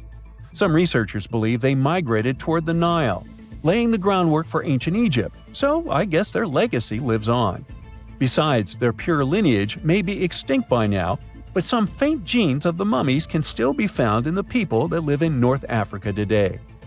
But the introvert mummies were not the only ones using the green Sahara as an Airbnb. They actually had neighbors just around the corner, in a lakeside village in Niger to be exact. Those people thrived for 5,000 years and left behind the oldest Sahara Desert cemetery, including a man buried in a turtle shell, a grinning Halloween man with filed teeth, and a heartbreaking family embrace frozen in time, victims of the very waters that sustained them. Eventually, those people disappeared too, just like it happened to our antisocial friends. This proves that this desert outsmarts everyone, with a landscape that gives paradise with one hand and takes it away with the other. Imagine you were chosen to answer one of history's most important questions. What was the first civilization on Earth? The job description is simple, yet the task is extremely challenging. You need to unearth the proof of the world's first official civilization. Was it the Sumerians in Old Mesopotamia? Or was it the ancient Egyptians spread out along the Nile River? Not to make you nervous or anything, but history is quite literally in your hands. Good luck! Since you can't turn back the clock and visit Old Mesopotamia to get the answers to your questions, you'll need to research museum databases in order to get some clues. First things first, we need a definition of what is considered a civilization. It's not just thousands of people grouped together and living harmoniously. There are some key elements that together make a group of people a civilization. Like, for example, the domain of urbanism, aka city building, irrigation systems, and writing. You decide to begin your search by diving deep into the history of the Sumerians, which today hold the position of the world's first civilization. Now, imagine being the first of your kind. This means having no external examples. Rather, it means starting from scratch. First thing you'll need? A piece of land. And since there were no active water companies in the world at that time, you'll need a piece of land with easy access to water. So, the Sumerians settled between two major rivers, known as the Euphrates and the Tigris in southern Mesopotamia around 5000 BCE. Fun fact, Mesopotamia translates to the land between two rivers. On a modern-day map, it's more or less where Iraq is situated today. Together with land, a civilization needs ways to get food. The Sumer civilization had to face a dry and hot climate, but they managed to make agriculture thrive in the region. By diverting river waters and creating reservoirs and dams, the Sumerians allowed for a series of settlements to emerge across Mesopotamian plains. The famous city of Babylon was one of them. You know, the city that supposedly had those hanging gardens? I say supposedly because no definitive proof of the real existence of this monument has ever been found. However, it was considered one of the 7 wonders of the ancient world, and cited as a remarkable feat of engineering in an ancient book published around 290 BCE. Although no record was found of the Gardens of Babylon, the Sumerians were recognized as extremely skilled builders. Their cities were filled with mud brick constructions, and the most impressive ones were known as ziggurats, stepped pyramids that were built for spiritual purposes. The Sumerians built a trade network to supplement scarce resources and started to exchange goods with civilizations rising nearby, like Anatolia and Egypt. The beginning of trade was what drove the Sumerians to develop what is believed to be the world's first writing system. It began as a simple system, likely dating back to 3400 BCE. In this system, each syllable was represented with a drawing. Later, it gradually evolved into a fully formed cursive writing system. Don't believe me? Take a look at this piece from the Babylonian times. This huge basalt plaque is called the Hammurabi Code. It's known to be humanity's first collection of written laws. As far as the story goes, it was carved in volcanic stone around year 1760 BCE. Look at the precision of these carvings. It's quite astonishing. But the content is also surprising, since these 282 rules vary from commercial regulations to strict laws of justice. The thing is, historians don't have a consensus on whether the Sumerians were really the first ones to invent writing. Some think it might have been old Egyptians. Let's pause here. Ancient Egyptian settlements are believed to have started around the year 5500 BCE, which is earlier than the Sumer civilization. But remember I said a civilization needed a few things before it was considered as such. Ancient Egypt consisted of several smaller city-states, such as Memphis, Abydos, and Thebes, spreading out along the Nile River. It wasn't until 3000 BCE that Egypt was unified under one kingdom and lasted as an empire until nearly 1000 BCE. Although there is no consensus on this, some Egypt experts believed that it could have been Sumerian immigrants that founded early Egyptian settlements. The proof could be the presence of cylinder seals made of hard stone, something that was widely used in Sumer. These seals were used to guarantee authenticity in legal transactions, but it's hard to say whether this method was introduced by Sumerian immigrants or simply by trade. Since the time period is not one of the criteria we can use to determine who came first, we'll have to turn to something else. But what? Like the Sumerians, the Egyptians were also highly skilled builders. Duh, they built the famous Giza pyramids and many others all over their territory. In order to enhance their building techniques, they delved into developing a more profound understanding of mathematics. They developed a new form of measurement called the cubit, which was the equivalent of an arm's length. The Great Pyramid, for instance, is 440 cubits per 440 cubits. They were also innovative astronomers, combining their mathematical skills with attentive astronomical observation. They were the first civilization to use a 24-hour division of the day. And they even created a solar calendar, which was the first dating system in history to feature 365 days in one year. Okay, it's undeniable how impressive they were. But some experts say that the dispute has to be settled through the comparison of their writing systems. Hieroglyphic writing, the first Egyptian style of writing, is said to date back to 3000 BCE. It was a composition of over 700 symbols, which were carved in stone. For a long time, researchers believed that the Sumerian writing had come before Egyptian, but in a recent discovery made by Yale researchers claims otherwise. Archaeologists have discovered a panel of 4 signs that are believed to have been written around 3250 BCE. Oh, and they've also found another rock drawing depicting a pregnant elephant that can date back to 4000 BCE. Now, there's also a third possibility that fewer people seem to mention: the Indus Valley Civilization, also known as Ancient India, located around the area of modern-day Pakistan and India. The Indus Valley Civilization is also a contender for the oldest civilization due to the uncertain historical origins of the Hindu collection of texts known as the Upanishads. The Indus Valley Civilization flourished around 3000 BCE, but records show that people in the Indus Valley were trading with Mesopotamians as early as 3500 BCE. Now, wait a minute. How is it possible? No, they weren't time travelers. This isn't a sci-fi movie. There already were agricultural settlements in the area that were slowly growing into bigger cities, such as Harappa and Mohenjo-daro. Ancient Indian cities were sophisticated, filled with baked brick homes built in a grid system. These ancient cities even had draining and sewage systems that connected most homes and used gravity to carry waste outside of the city. They were pretty advanced. They were also an extremely religious civilization, and Hindu beliefs were at the center of their practices. Despite that, their cities weren't filled with spiritual buildings. Actually, Mohenjo-daro's most important building was a public bath. Interesting, huh? Now, why can't we know if they were the oldest civilization on Earth? Even if some historians suspect that the origins of the Indus Valley people can be traced back to 5000 BCE, there is no concrete evidence of this, only speculation. The best proof we have is the Upanishads. The Upanishads are texts filled with philosophy, mantras, and ceremonies. The thing is, part of Hindu practices included memorizing and passing down the wisdom of the Upanishads in oral form.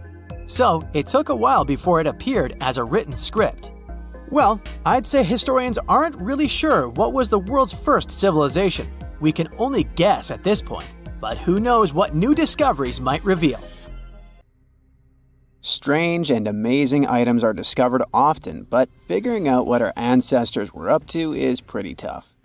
Especially when all you have are just some rusty cups and cave drawings. It's no surprise that even the experts in lab coats sometimes make mistakes.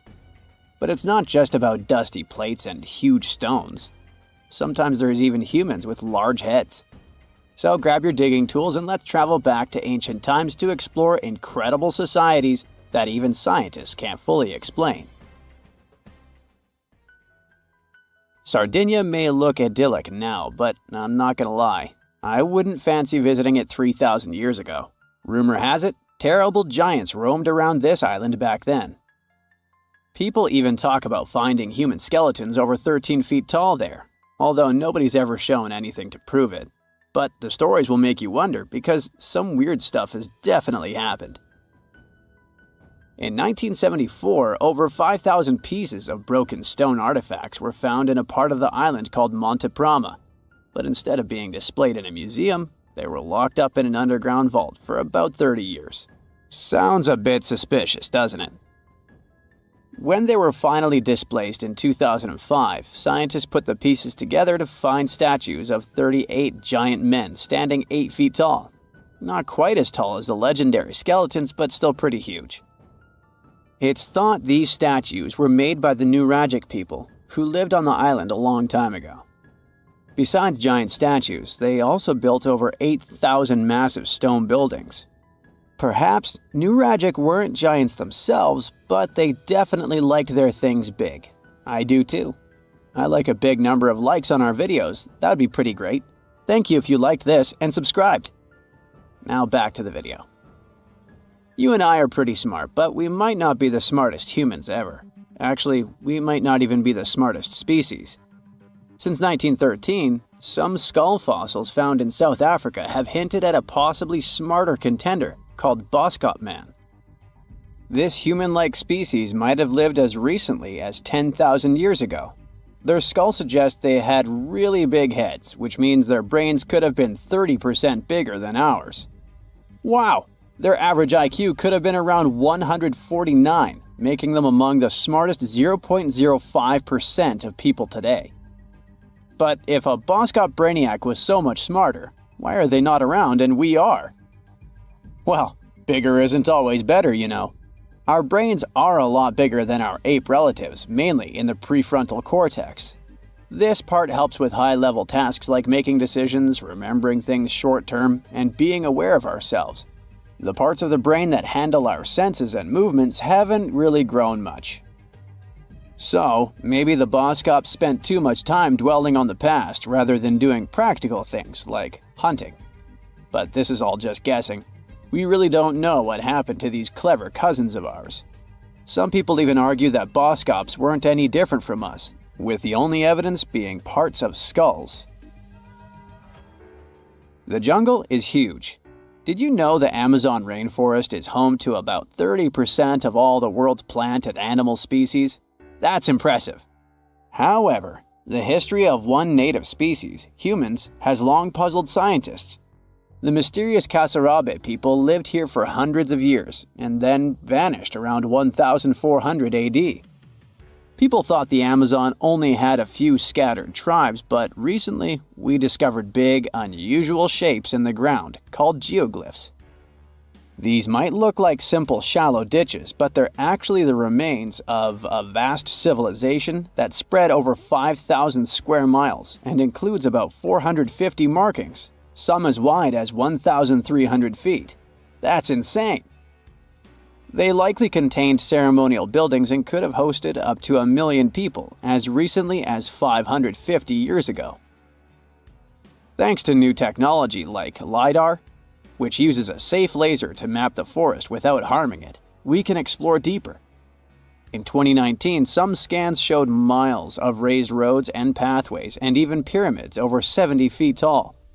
They found 26 separate settlements, 2 of which were at least 250 acres each. Damn, that's like 330 soccer fields. It's not certain what happened to the Kasarabe people. Maybe European conquistadors drove them out. Maybe the most baffling ancient civilization is one we've never actually found a trace of. Yep, I'm talking about Atlantis, the grand city that supposedly sank into the ocean. The first mentions of Atlantis come from the ancient Greek philosopher Plato, who talked about a great city near the Strait of Gibraltar. But for ages, everyone just thought Plato made up Atlantis as a perfect version of his own Athens. So why, about 12,000 years after it supposedly vanished, do we still wonder if it might be real? Well, in the 19th century, U.S. Congressman Ignatius Donnelly wrote a book giving 13 reasons why he thought Atlantis was more than just a myth. Then, in 1965, some folks thought they actually found Atlantis when they discovered the Richat structure, a massive 25-mile-wide dome in Mauritania, Africa. It's so big that you can see the whole thing from space. 2 astronauts flying over the Sahara Desert spotted this giant eye staring back at them and thought they'd made the discovery of a lifetime. Unfortunately, there's no solid evidence linking this structure to Atlantis. It's believed to have formed from volcanic activity about 100 million years ago. But it does look suspicious, doesn't it? Still, we're no closer to knowing the truth. Imagine going back to about 3,300 BCE and finding yourself in South Asia. Welcome to the Harappan civilization. These people were way ahead of their time. They had cities like Harappa and Mohenjo-Daro, complete with baked brick houses, sophisticated drainage systems, and even public baths. This place might have had over 5 million people, making it one of the densest regions at the time. They also invented a system of standardized weights that was incredibly useful for traders. And trading they did. These people had connections stretching all the way to the Middle East, thanks to their great skills in metallurgy. They even had a form of ancient branding. The seals were used to stamp clay on tray goods. Despite being so advanced with a thriving urban life, there's a whole bunch of mystery shrouding their language and script. We've got bits and pieces of their writing, but no one's deciphered them yet, even with all the technology we have today. We also still don't know how exactly their society worked. It looks like they didn't flaunt their social status as much as other civilizations. No grand palaces or massive monuments. Instead, their largest buildings might have been granaries. They sure were practical. Unfortunately, all good things must come to an end. Around 1800 BCE, this bustling civilization started to decline, possibly due to shifts in river patterns. As the environment changed, the Harappans packed up, moving towards more hospitable lands. Ever heard of the Minotaur? The beast with a bull's head and a man's body, hunting the bravest travelers in a massive maze. Well, this wasn't just any old tale. It was one of the most popular dramas of the ancient world, and it was inspired by this place, the island of Crete. The Minoans lived here during the Bronze Age. They had stunning palaces, amazing frescoes, and a culture so rich it still fascinates historians to this day.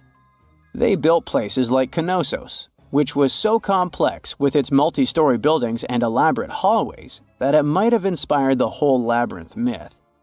Their engineering was so ahead of its time that even their drainage systems were more advanced than what many of us have today. Let me know in the comments which of these stories you find the most fascinating, and thanks for watching. There are many myths around arguably the greatest structure ever built by humans, the Great Wall of China. Some say it's so grand that it's visible from space. Others claim that you can see it from as far as the moon. Other theories suggest that the builders of the wall were left inside. Well, sorry to disappoint you, but all these impressive stories are just myths. But even with those stories busted, the Great Wall of China is an impressive and truly breathtaking structure. So let me tell you its true story. Today, China is one of the most populated countries in the world, counting as many as 1.4 billion residents. It's also one of the oldest nations in the world. It has 3,500 years of continuous written history, but the civilization existed long before that. There is a theory that while the European continent, for example, was most likely reached by humans from Africa, China wasn't populated by settlers that came from somewhere else. Some people believe that the Chinese civilization got formed from local Stone Age people who lived on the territory since the prehistoric period. So now, the Great Wall of China.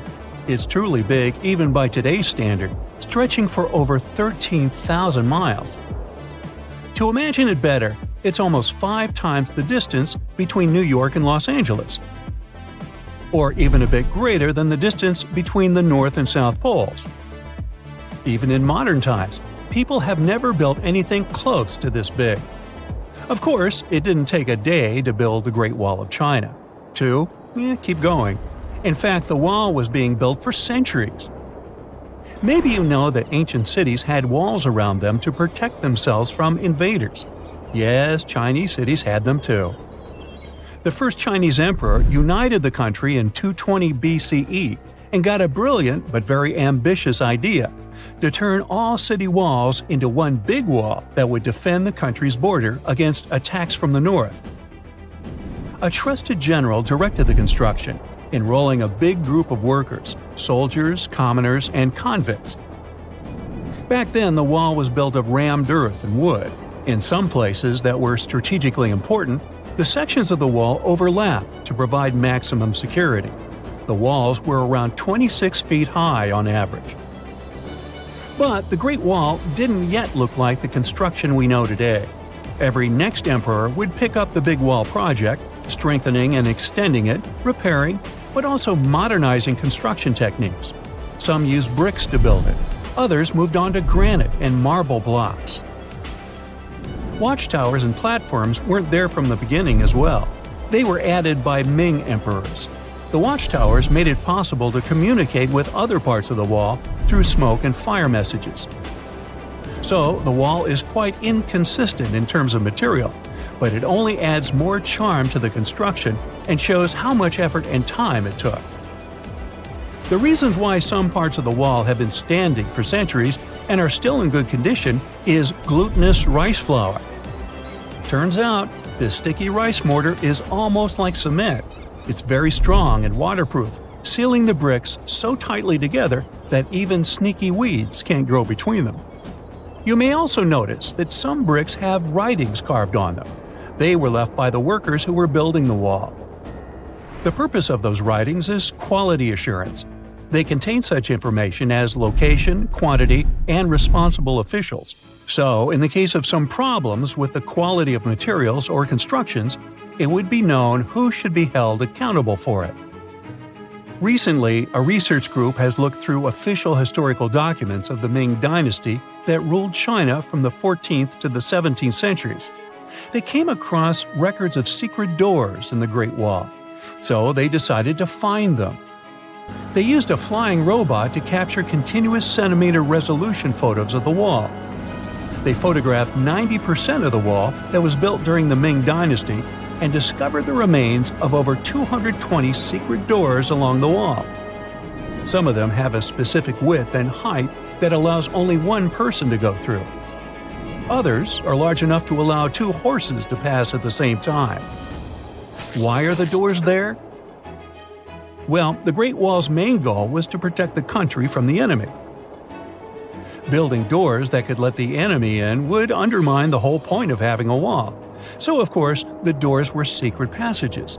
They perfectly matched the surroundings topographically, and the exit on the outside was camouflaged with bricks so that it was almost completely indistinguishable from the brick wall. The wall was never just a defensive wall, and it was never completely closed.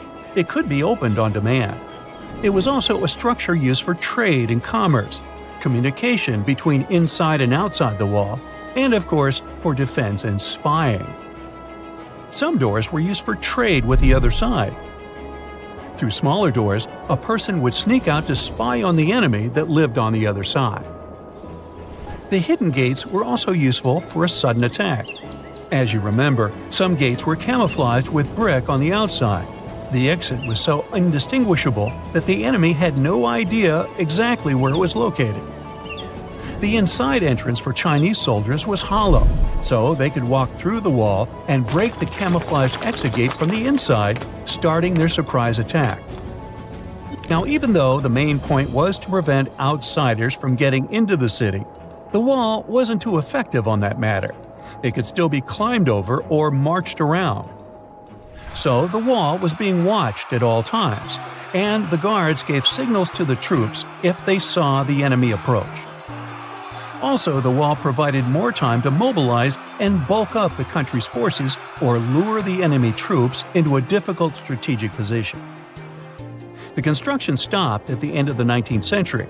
The wall lost its strategic and military importance due to technological advances. Over the centuries to today, only 8% of the Great Wall is in good condition, and the rest is damaged. Also, around 1/3 of the wall has disappeared without a trace, due to both natural erosion and human damage. I guess you could say it's now just a pretty good wall. As you remember, the first parts of the wall were built out of rammed earth and wood. These are not the most unfailing materials if we're talking about thousands of years. Also, destructive farming methods have turned large areas into a desert and contributed to erosion. Also, many bricks were taken away from the wall in the last century to be used in building farms and houses. The wall is being deconstructed stone by stone even today, but this time by tourists. Quite a few of them take a stone as a souvenir. That's a total of a lot of stones, considering that over 10 million tourists visit the Great Wall every year. Since 1987, the wall has been a UNESCO World Heritage Site, highlighting that it has an outstanding importance to humanity. The wall is one of China's 56 World Heritage Sites, second place among countries with landmarks protected by UNESCO. Who's first, you ask? Well, the top spot, with 58 World Heritage Sites, belongs to Italy. And do you know that the wall isn't only a famous tourist attraction, but also the location of the Great Wall Marathon? It's a marathon that was established in 1999 and is one of the most challenging ones in the world. You guessed right, people run along the wall, including all the steps.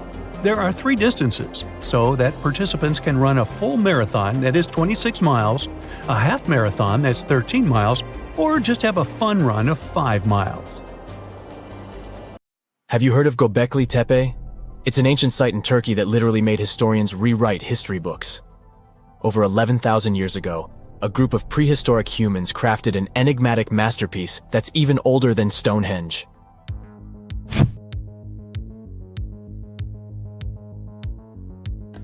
Before its discovery, archaeologists believed that people didn't know about iron and weren't good at making pottery.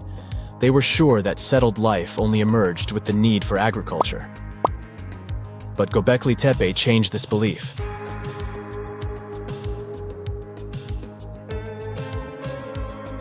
The place has revealed that it was the temple that paved the way for a settled life, not agriculture. Until this discovery, researchers believed that farming was the catalyst for sedentary living. Meet Professor Schmidt, the guy whose findings changed this theory. He managed to prove that hunter-gatherer communities laid the very foundations of this way of life.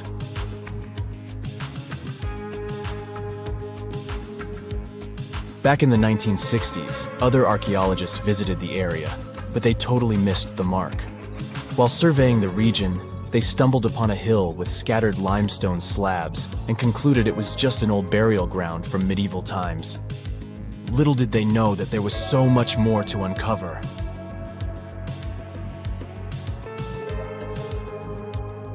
In 1994, Schmidt embarked on his own survey of prehistoric sites in the area. Surprise! He instantly realized he had discovered something truly extraordinary. Unlike the nearby flat and barren plateaus, Göbekli Tepe had a gently rounded top, rising 50 feet above the surrounding landscape. Funny enough, the translation of this place's name is Potbelly Hill. Schmidt was sure only humans could have made something like this.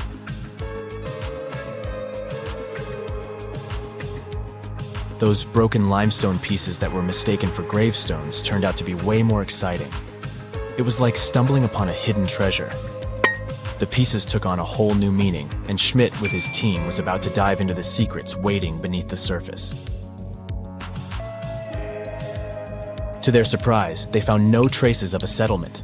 No hearths for cooking, no houses, and none of those adorable clay figurines commonly found in nearby sites of similar age. However, they uncovered that those ancient people used tools like stone hammers. So, Schmidt and his team put their heads together and took a wild guess at the age of Göbekli Tepe's stone structures. Their estimation got backed up by some limited carbon dating done right at the site. The ancient vibes of this place were finally starting to make sense. It was like a puzzle slowly coming together.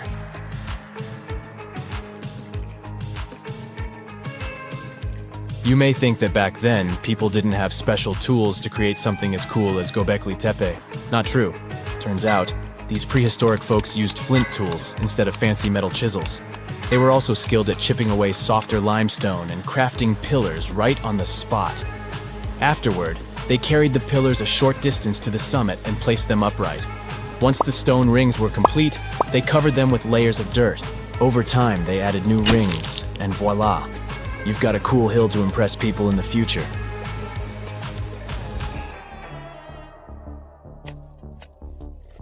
During their first year of excavation, the team went through 15,000 pieces of animal bones from wild creatures. These people didn't have pet animals or grow their own food. They hunted wild animals for their meals. But things were about to change, because the place had everything they needed to start farming. Scientists say they had wild sheep and wild grains that could be domesticated. And guess what? Just 20 miles away, geneticists found evidence of the world's oldest domesticated strains of wheat at a prehistoric village.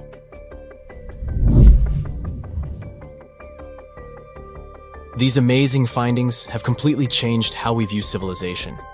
In the past, experts believed that people needed to learn how to farm and settle in one place before they could build temples and develop complex societies. But guess what? Schmidt's research flips that idea on its head. He claims that the incredible effort put into constructing these astonishing structures actually set the stage for the development of advanced societies. It means that societal and cultural changes happened before agriculture. Schmidt has this fascinating hypothesis about Göbekli Tepe. He thinks it could have been a special burial site where people left their loved ones. And here's the twist. The burial site was adorned with fancy statues and symbols representing deities from the spiritual realm. The idea that Göbekli Tepe could have served as a sacred place adds another layer of complexity to the whole story. While the site's true purpose may remain elusive, Schmidt's insights invite us to consider the profound interplay between life and the afterlife, and the deep reverence ancient hunter-gatherer societies may have had for their departed ancestors. Now let's talk about the stars of the show, the mesmerizing T-shaped columns that dominate Göbekli Tepe. These mysterious structures range from 10 to 20 feet tall and most likely represent stylized human figures. But one figure stands out from the rest, the three-dimensional lion relief. This depiction really fires up our imagination. Why? Because it hints at the possibility that lions roamed Anatolia during the Neolithic period.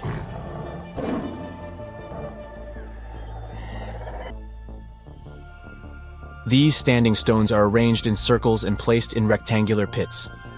Each circle has a similar setup. Two big T-shaped pillars in the center, surrounded by slightly smaller ones facing inward. Talk about a stylish arrangement. These towering pillars reach a whopping 16 feet and weigh between 7 and 10 tons.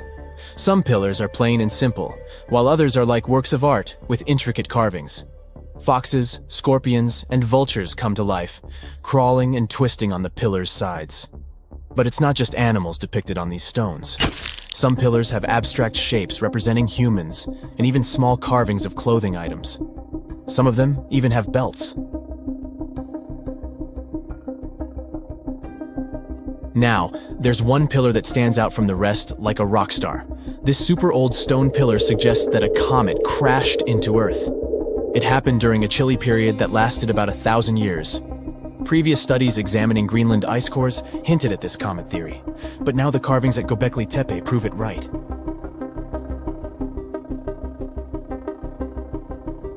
The carvings on the pillars are like a historical comic strip.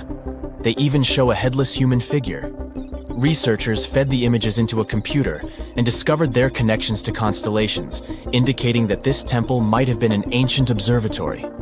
It's like our ancestors were trying to document this cataclysmic event in their own unique way. Archaeologists have been excavating and researching Göbekli Tepe since the mid-1990s, peeling back layers of history and providing us with a deeper understanding of the intricate relationship between various elements. They have no plans to stop the whole process for another 150 years. Who knows what else they'll find? You see, Göbekli Tepe has been labeled purely as a ritual site with no signs of domestic activities. We were led to believe that the absence of water meant it couldn't support semi-sedentary communities. But scientists believe it's time to shake things up and approach Göbekli Tepe with fresh eyes. It's time to question what we believed before and use new evidence and different ways of thinking. Like, there might have been a group of people living in the area who didn't stay in one place all the time. They moved around a bit but still had their own civilization, living in the area semi-sedentarily. Göbekli Tepe is not just home to a single temple, but an astounding collection of over 20 ancient structures.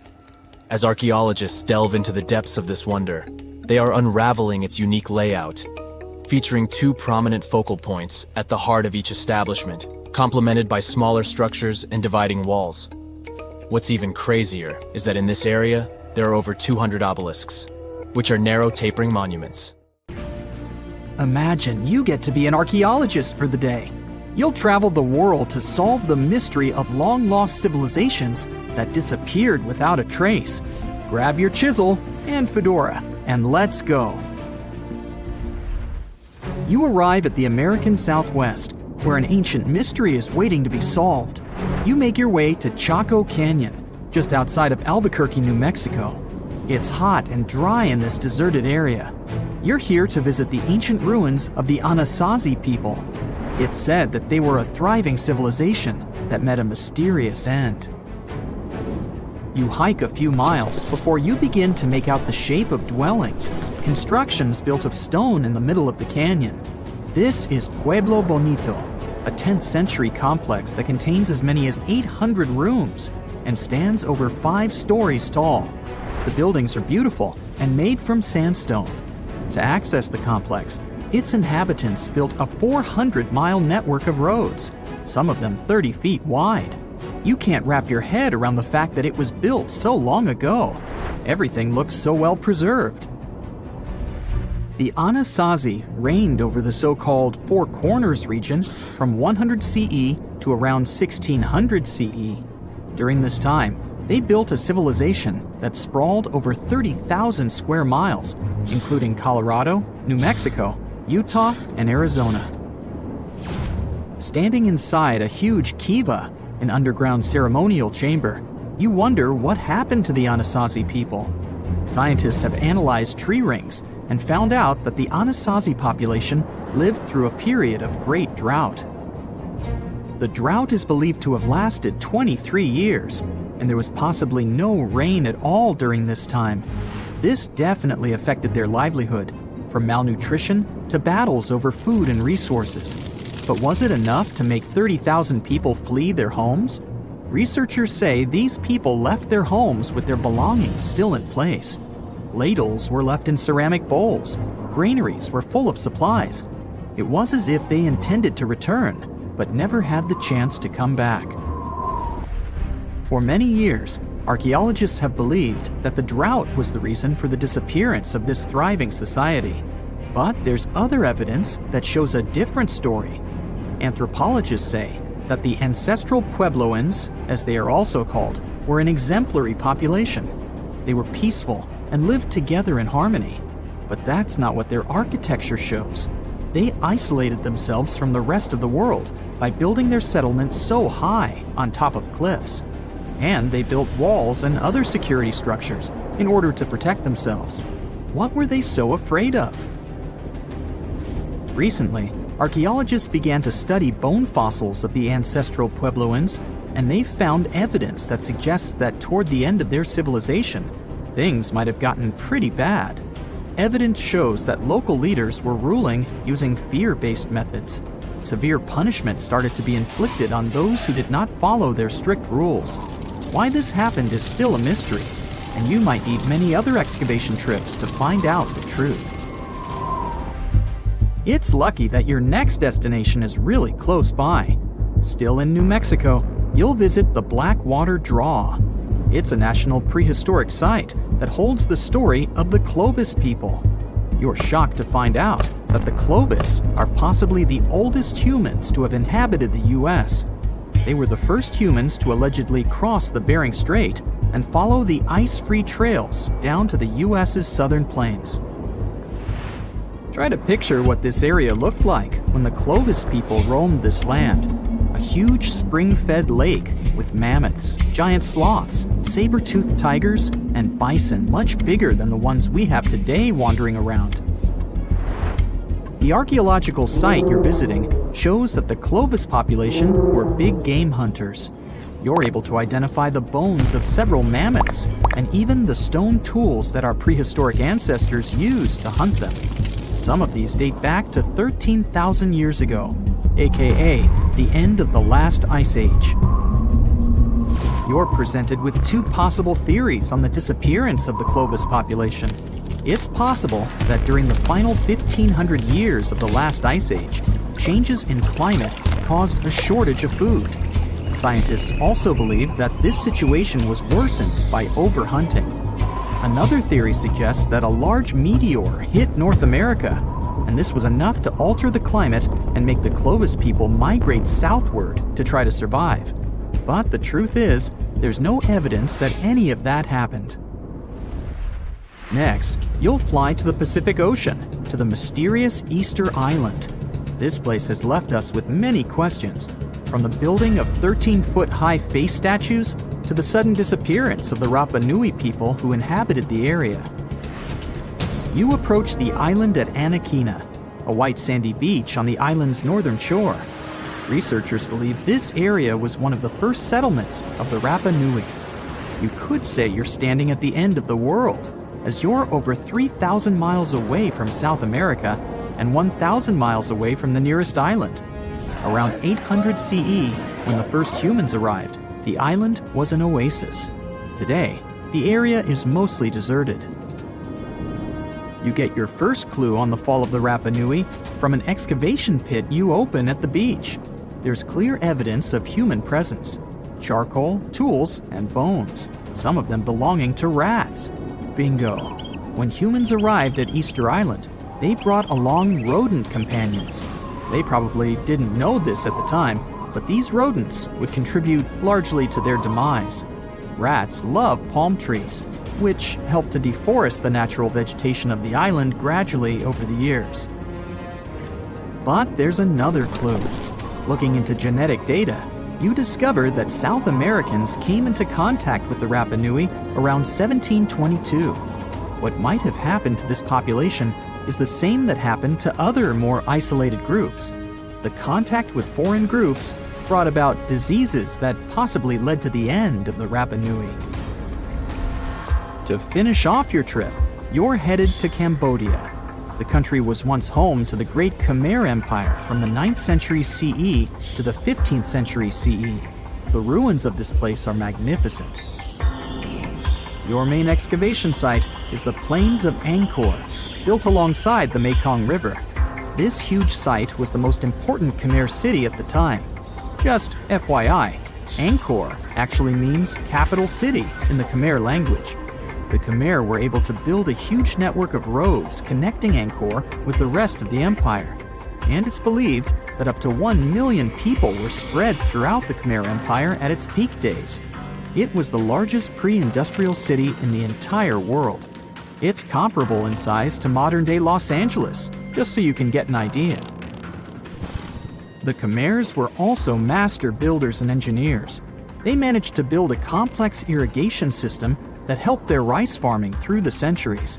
And to connect their cities, they built almost 500 miles of intricate highways and bridges.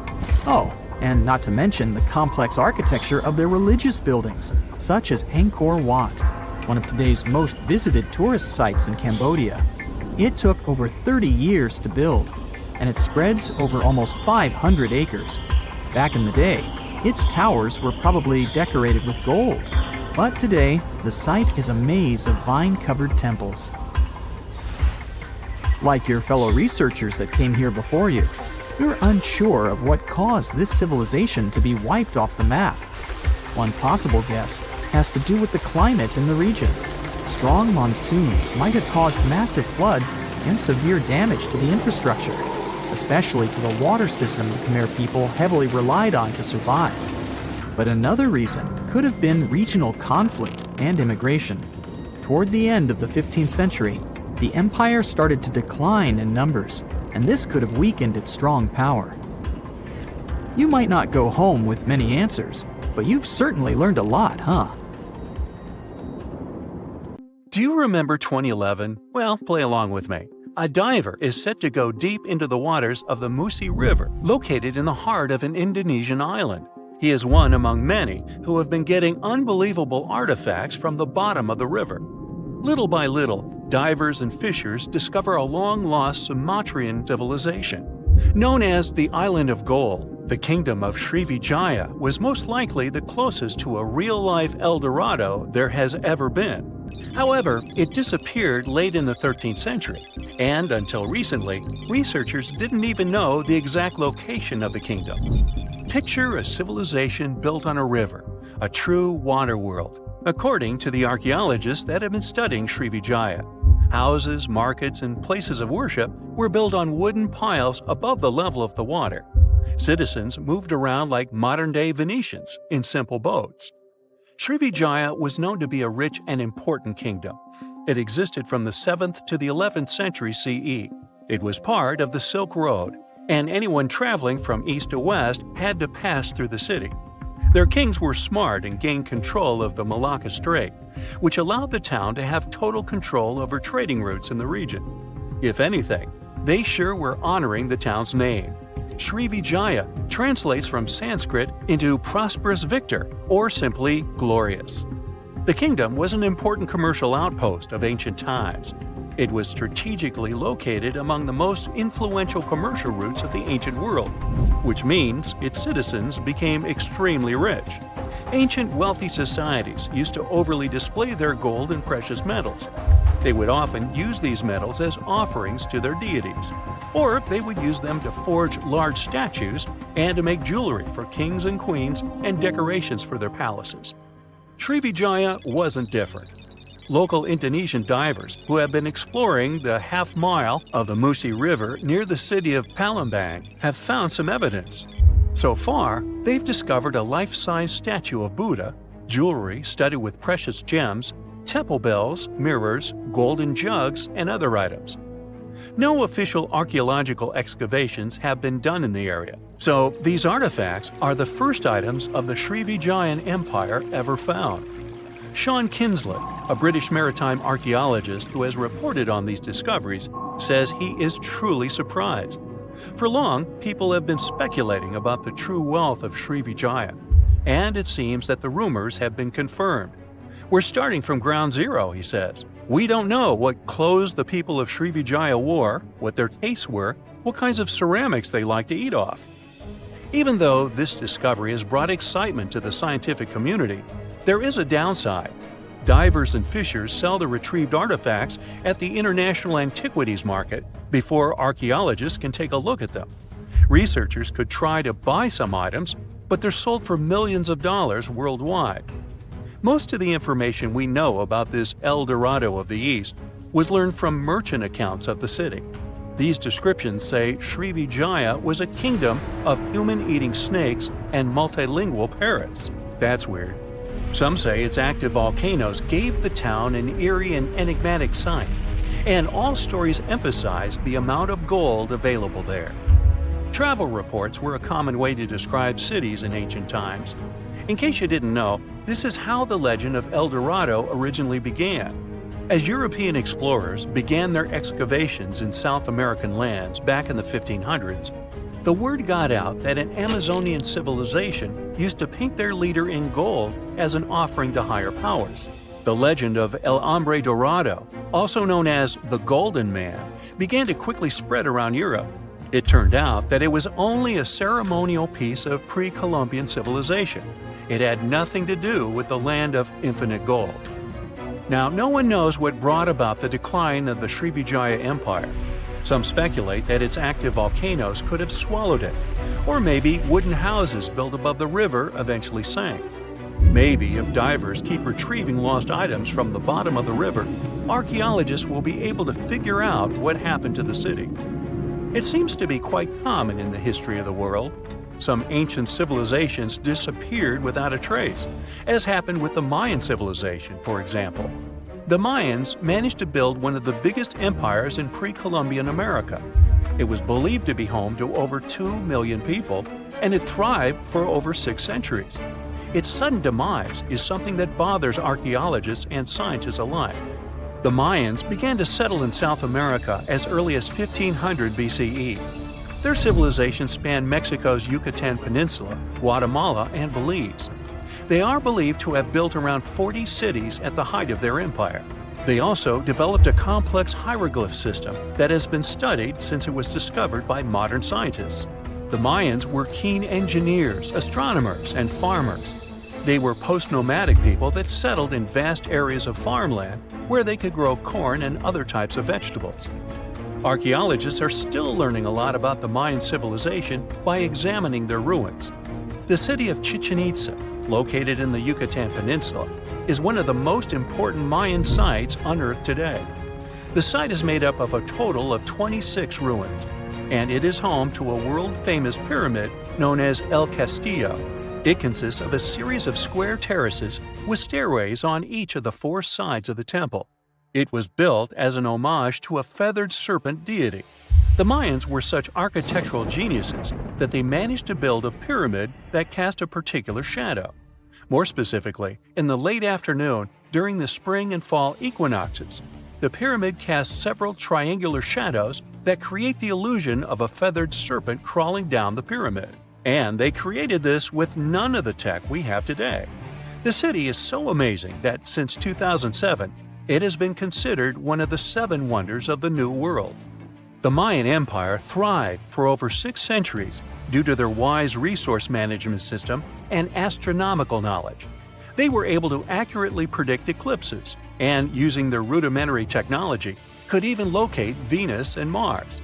They had everything to thrive for much longer than they actually did. This is why the Mayans' fall intrigues modern scientists so much. No one has been able to understand completely what led to their demise. That is, until a recent discovery. A study done by NASA claims it can explain what might have happened. Scientists have uncovered a sample of pollen trapped for over 1,200 years in ancient layers of lake sediment, which dates back to the time just before the collapse of the civilization. The analysis has revealed something completely new about the Mayans. Instead of the suspected claims that the Mayans disappeared due to terrible disease or some extended conflict in the region, it could have happened due to deforestation. Perhaps to build their entire empire, they had to cut a lot of trees. Without trees, their soil could have eroded, and all their fertile lands could have slowly and gradually become barren. According to NASA scientists, the temperatures in the region could have risen by about 6 degrees, and from that point on, the land would have become even drier and crops more difficult to grow. Basically, NASA says that the Mayans couldn't do the sole thing that made them thrive, which was agriculture, and their kingdom began to decline. Oh yeah, and this theory was supported by yet another find. Archaeologists found skeletons from the time of the empire. Those had prominent signs of malnutrition. This theory might really shed new light on Mayan history. It could explain what brought down such a powerful civilization. So, what do you say? Which theory is true? Have we actually managed to find out the reason for the fall of the Mayan Empire? If you ever fly over the deserts of southern Peru, you'll notice distinct white lines against the rusty red background. Look closer, and you'll see some clear shapes. Straight lines, rectangles, triangles, swirls. It seems like they're parts of huge drawings. You notice a monkey, a whale, a condor, a hummingbird, and whatnot. The lines were created more than 2,000 years ago by the people of the Nazca culture. Thanks to a dry climate and strong winds in the desert, most of the Nazca lines are visible today. To create them, the Nazca people removed the top layer of pebbles and revealed the soil beneath the ground. The color of the soil changes from reddish-brown to yellowish-gray, so the lines always look different. It looks like the creators of the lines started with small-scale models and increased the proportions to create full-scale designs.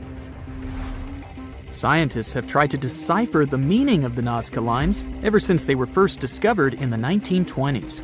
But the first mention of the lines was actually much earlier, in the 16th century Chronicle of Peru, where they were described as trail markers in the desert. Since you can't really study the lines and their symbolism from the ground, the lines became world famous only in the 1930s with the advent of commercial planes. A decade later, American professor Paul Kosak was doing his research on the lines and noticed one interesting thing. When he looked up from the line, it was pointing directly at the setting sun. It happened one day after the winter solstice, and the scientists concluded that the lines must be the largest astronomy book in the world. German scientist Maria Reiche, who got the nickname the Lady of the Lines, supported the theory that the geoglyphs served as a calendar and had some sort of astronomical purposes. She dedicated 40 years of her life to studying the lines and swept them inch by inch. She also moved into a small house close to the lines to protect them from unwanted visitors. Then in the 1970s, American researchers called the astronomy-related theory into question. They noted that in a region like Nazca, one of the driest places on Earth with only around 20 minutes of rain per year, water is a real treasure, and the straight lines and trapezoids must have had something to do with it. They could be pointing at locations for rituals that the local people organized to obtain water and make crops more fertile. The images of animals in the Andes region are also related to water. Spiders are thought to be a sign of rain. Hummingbirds stand for fertility. and monkeys living in the Amazon symbolize an abundance of water. In more recent years, the Nazca Lines have become the research ground for archaeologists from Yamagata University. They're using high-resolution aerial photography and drones to discover and catalog geoglyphs. The team has identified a total of 358 geoglyphs so far, and 168 out of them in 2022 alone. They found images of humans, camelids, birds, orca whales, cats, and snakes, most likely created between 100 BCE and 300 CE. Some of the images are around 10 to 20 feet long, so it's no wonder no one was able to detect them before. The largest geoglyphs, by comparison, are 1,200 feet across, which is about the height of the Empire State Building. The researchers believe the Nazca Lines were used as a form of communication in the desert. The linear ones pointed the direction from valley to valley. The ones drawn on slopes seem to have been drawn along ancient pathways between settlements. The scientists now plan to find patterns in the geoglyphs depending on their distribution. They use artificial intelligence to analyze the images. The AI generates designs that are likely to be painted in the desert, and the team then checks if they're actually among the Nazca Lines. Another famous Peruvian geoglyph is a candelabra, slightly taller than the Washington Monument. You can find it on a seaside hill in the Paracas Peninsula. Researchers managed to establish the approximate age of the candelabra by analyzing the nearby artifacts. It looks like it dates back to around 200 BCE.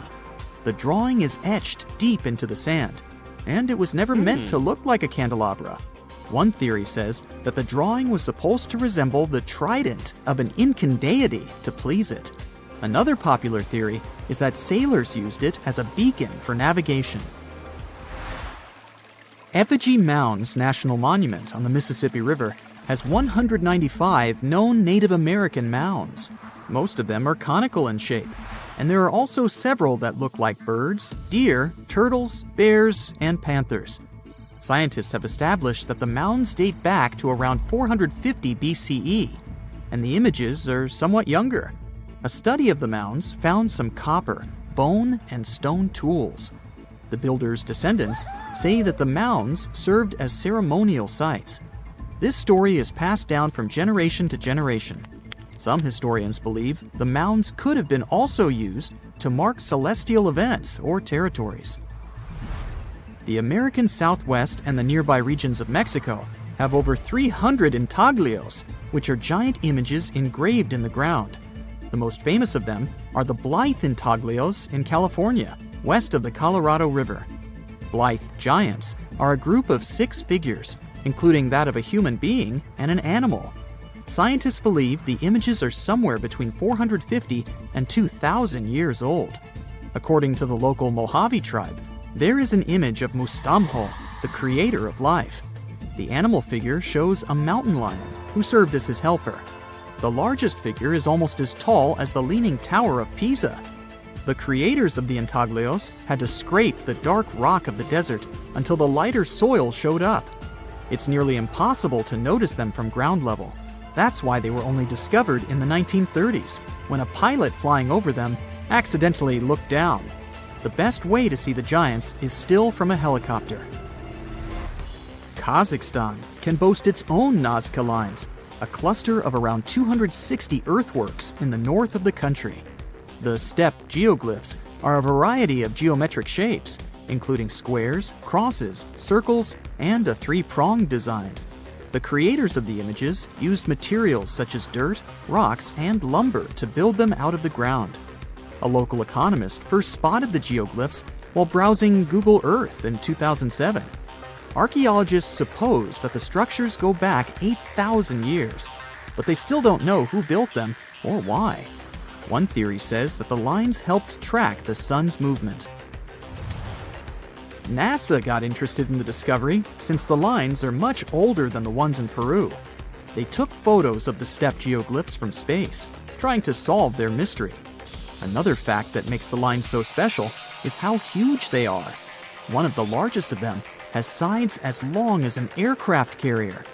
The only humans who could have built them must have been the nomadic Stone Age tribes, but it's unlikely that they had such advanced tools. If they did, that would mean that archaeologists need to rethink the abilities of our long-ago ancestors. Organizing such a huge amount of people to work together on a complicated project is an amazing feat. Although the white horse on a lush green hill in Oxfordshire, England, could easily pass for modern art, it's actually one of the most ancient geoglyphs. It was created between the Bronze and Iron Ages and is the oldest chalk-cut hill figure in Britain. Whoever created it had to remove the turf to reveal the chalky white part of the soil. Scientists can only guess why this piece of art was created. It could have been a fertility symbol or a way to mark territory. Aerial images prove that the horse has changed over time because of the soil. It took several centuries to reveal a larger horse-like shape that lies under what we see now. Tartessos, a mysterious, highly developed society that once flourished and then, without any warning, suddenly disappeared. Moreover, before they were completely gone, they performed some strange rituals, as if they were trying to save themselves from something. But what happened to these people? Let's try to find out. Let's go to the southwest of Spain, to about 2,500 years ago. Once, there was a beautiful city here, a trade center of Tartessos. Imagine the temple in the middle of a deserted town. A breathtaking, monumental two-story building. There's a thick smell of frying meat in the air, and the smoke from its frying rises high into the sky, covering the patterns of the sanctuary. The sun has already set, and it's time to prepare for the ritual. We enter the ancient monumental hall. Inside, hundreds of people gather around a long wooden table lined with delicate ceramics and bronze bowls. They feast and drink. These people have much more fun than the animals outside the building. These animals are being prepared for the ritual. Horses, cows, pigs, donkeys, even dogs. All of them were brought here to appease the deities. And what happens after the ritual itself is even crazier. At the end of the ceremony, people take torches and set fire to the whole building. Everything turns to ashes and coals, and when the last embers fade away, they take shovels and begin to bury this place. It will take them at least several days to bury the former sanctuary under piles of earth. They work tirelessly. In some places, the thickness of the layers of mud and clay will reach almost 14 feet. And then, these people, the last known Tartessians, just leave this place and disappear from our world forever. But what just happened? Why did they even do all this?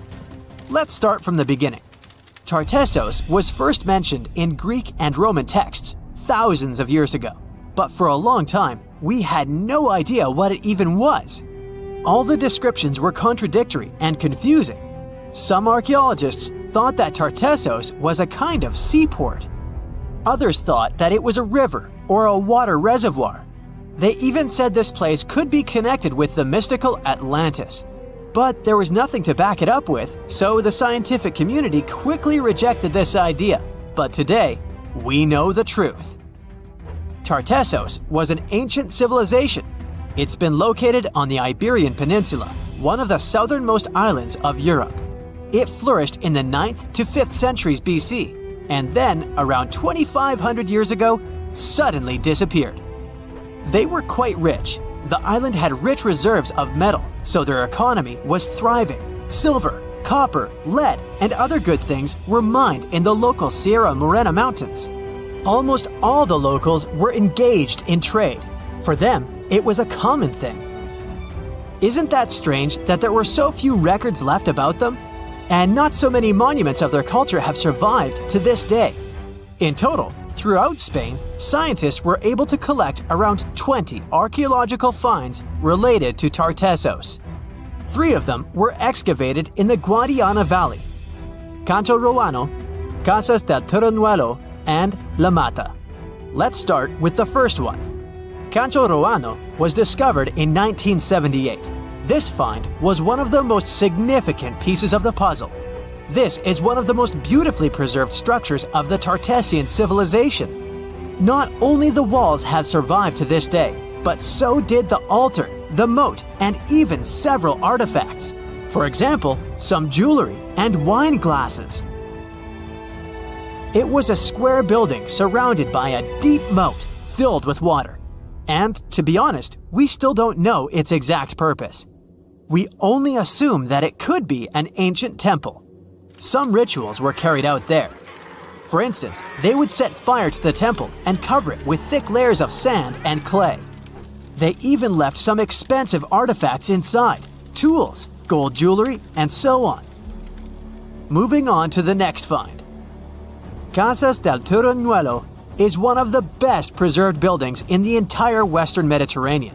We only discovered it a couple of years ago, back in 2015. And it hasn't been studied that well yet. But we already know that this place is also pretty weird. Casas del Turruñuelo was a very rich building. It wasn't just some kind of temporary camp. It was a place of monumental, impressive architecture. Massive staircases, vaulted ceilings, luxurious materials brought from all over the Mediterranean, and the latest construction technologies. It was supposed to be a place of power, maybe even something like a palace. And yep, it also became the venue for the rituals. It's unclear whether the locals intended to destroy this beautiful place from the very beginning, but this is where they performed the greatest ritual in the area. This ritual involved more than 50 animals, including the most valuable ones, horses. It was their only means of transportation. The fact that these people gave away their horses may indicate that they plan to stay here for some time. Perhaps they hope to appease the deities and settle on local lands. The ritual was carried out exactly as they intended. And just like Cancho Ruano, this place was also set on fire. When the ritual ended, the locals buried this place and left, disappearing into the countryside of the Iberian Peninsula. Now it's an abandoned and quiet place. Just like Cancho Ruano, it's been standing here untouched for more than 2,000 years. The last find is La Mata, which was discovered much earlier than the other two, back in 1930. The resemblance between all of them was striking. La Mata had the same fate. It was burned and forgotten for centuries. All of this is very strange and mysterious. It seems like the locals were fleeing from something. Perhaps something happened that made them start building these banquet halls and arranging large-scale rituals. They thought that their deities turned away from them and tried to appease them. But unfortunately, it didn't work. As a result, they were forced to leave their temples and soon disappeared altogether forever. And by the way, why did they disappear at all? Well, this is another mystery of this civilization. One of the most important questions is, did they know that they were going to disappear? Or was it something unexpected? Did they suffer some kind of sudden catastrophe from which they were trying to escape? Or something else? Scientists have several theories on this. The first theory says that there may have been several major earthquakes and subsequent tsunamis in this region. These natural disasters destroyed local settlements and severely demoralized the survivors. Perhaps they were looking for salvation from this. Another theory is that there were some problems with trading. Since they were rich in metal and lived off their economy, any problems in it could lead to big troubles. If they had some kind of mining crisis, then relations between different nations could worsen greatly, and things could get pretty nasty. The truth probably lies somewhere in the middle. The most current theory says that around the 6th century BC, a large-scale tsunami hit the port. This greatly damaged the economy, which worsened the relationship between Tartessos and its neighbors. In any case, this seems to be speculation. This place is like a dream come true for archaeologists. It stores a huge amount of information and secrets that we have yet to unravel. The Tartessians had no idea that by burying their artifacts, they were making a real gift to the scientists of the future. And while scientists continue to study them, we can check out the stuff they have already discovered. History lovers can see Tartessian tools, horse figurines, and decorated ivory in the Archaeological Museum of Badajoz. Let's hope that in the future, scientists will learn more interesting things about this civilization, and we'll finally find out what happened to them. Now, history isn't just carved in stone, but these drawings on 11,000-year-old rocks might be warning us about a freaky future. Both the Mayans and the people at Göbekli Tepe made big predictions about humanity's future. What's eerie is that despite being hundreds of miles and years apart, they used similar symbols. Now, let's get one thing straight. Ancient civilizations often depicted their deities as humanoids. You'll find humanoid representations of celestial beings in ancient Egypt, but also in pre-Columbian societies from the Americas. For example, Aztecs had an important deity they called Quetzalcoatl. He was related to the wind, Venus, and the sun. In some ancient Aztec art, he's depicted carrying a tiny handbag. The shocker is that a very similar winged figure was represented by the Assyrians. Now, it's already odd that they chose similar forms to represent their gods, even though these civilizations didn't have any contact with each other. But to draw an almost identical handbag, that seems like a bit of a stretch. Of course, now, when we say handbags, we mean carvings depicting things that look like modern handbags. Not quite Coach or Prada, but you get the idea. Some theories suggest this mysterious handbag could be related to time travel. We've seen that Göbekli Tepe tells of a great flood that destroyed an ancient civilization. But during that civilization's time, they raised cattle and grew food. They knew how to handle seeds and grow crops. According to one theory, this stylish accessory could have been used for carrying seeds. Since Göbekli Tepe is believed to be near where Noah's Ark might have been found, the people of the area could have gathered seeds to plant in the New World after the Great Flood. Strange? Definitely. But so is everything we've been talking about, so let's roll with it. Another theory on the meaning of the handbag has a much more straightforward approach. In multiple ancient cultures, the circle was used to represent spirituality and non-materiality, but the square was often associated with concepts of the earth and materiality. So, what we modern humans understand as a handbag might be an image that symbolizes the reunification of the earth and sky, of the material and non-material elements of existence. Not a bad theory, I would say. But then, who am I? Some researchers, like Graham Hancock, are not convinced with these previous explanations. For him, Göbekli Tepe is all about little gray people and their contacts with ancient earthling civilizations. You see, right in the middle of this ancient site, there's a special pillar called Pillar 43, or Enclosure D. At first glance, it looks like an astronomical calendar. You see the scorpion? That's the Scorpion constellation. And that ball in the center? It's all about the sun's alignment. We know ancient societies like the Maya or Incas were stellar astronomers. So what's the big deal here? Turns out the folks at Göbekli Tepe were talking about a massive natural disaster that wiped out all forms of life before their time. When astronomers recreated the angles and positions from Pillar 43, it showed an astrological setup from over 13,000 years ago. The stone also depicted a tragic event, a mix of a flood and a meteor shower. The headless man? That's humanity's tragic end. And the snake from the ground? Giant waves washing over the earth. And it's not just one stone telling the tale. Pillar 56 shows more of the Younger Dryas event, or as it's called, the terror from the sky. You see animals fleeing and waves crashing as the meteor shower hits.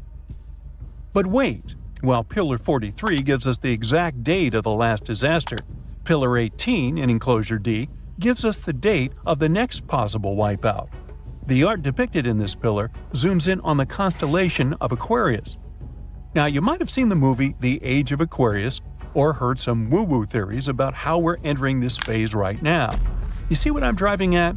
Göbekli Tepe might be giving us the date of the next disaster so that we have time to prep for it. These images could be a survival guide for humanity. Or not. Now, this would be bananas if it weren't for one piece of evidence. Let's check the facts. The Encke comet, discovered in 1786, used to be part of a megacomet, 100 miles wide, made of ice, metal, and rock. It broke up and formed a debris field. Now, instead of one huge comet, we've got millions of smaller ones. When the Earth passed through that debris, the folks at Göbekli Tepe saw a firestorm of comets, all coming from the Aquarius constellation, just like on Pillar 43. Now here's the supposed scary part. We pass through that same debris field every year. If you're watching this in September, October, or November, we're flying through it right now. It could happen that these debris fall onto the surface of the Earth all over again, repeating history. But so far, that's just a theory. The mind-boggling question is, how did the people at Göbekli Tepe know about an event that happened before they were all born? In 2019, excavations kicked off at Karahan Tepe, about 40 miles from Göbekli Tepe. But research suggests it might have been settled even earlier. Göbekli Tepe seems to have been a place of worship or an observatory, but Karahan Tepe shows signs of a structured society. Excavations at Karahan Tepe reveal artifacts like intricate carvings, tools, and even possible remnants of buildings. This suggests that these people were not just hunters and gatherers, but had a structured society with spiritual or ceremonial practices. In 2020, researchers started unearthing several other settlements in the area, indicating that Göbekli Tepe was part of a huge metropolis. The whole site is known collectively as Tas Tepler. The thing is, the math around all this has scientists baffled. Around that time, Earth was just leaving its last ice age, and scientists used to think Stone Age civilizations were primitive. But evidence keeps showing up, proving that wasn't the case. For Göbekli Tepe to have existed with that level of tech 12,000 years ago, there must have been an even earlier civilization. That kind of tech doesn't just pop up out of nowhere. And hey, we've got plenty of other proof of advanced societies. Take the Mayans, for example. Recent discoveries have shown they were even more advanced than we previously thought. They built massive cities with roads up to 130 feet wide, painted white to guide travelers at night, a feat you'd expect in places like Portugal or England. These roads, sometimes elevated over swampy ground, formed a network of over 964 settlements, like a giant spider web. A bunch of scientists turned their eyes on this theory, but it could be the connecting point of everything we've been speculating about in this video.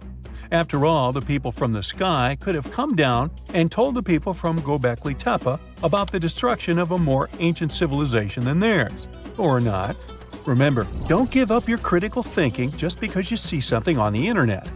Anyway, Göbekli Tepe raises suspicions just as Stonehenge and the Great Pyramids of Egypt. When we mix little green aliens into the equation, it explains one way that surreal engineering feats were possible in these sites. But it also underestimates our human ancestors and their thinking abilities. One of the main characteristics of Göbekli Tepe's architecture are the T-shaped pillars. The heaviest of them weigh 20 tons and are around 20 feet. These pillars were erected perfectly, without so much as a dent in them.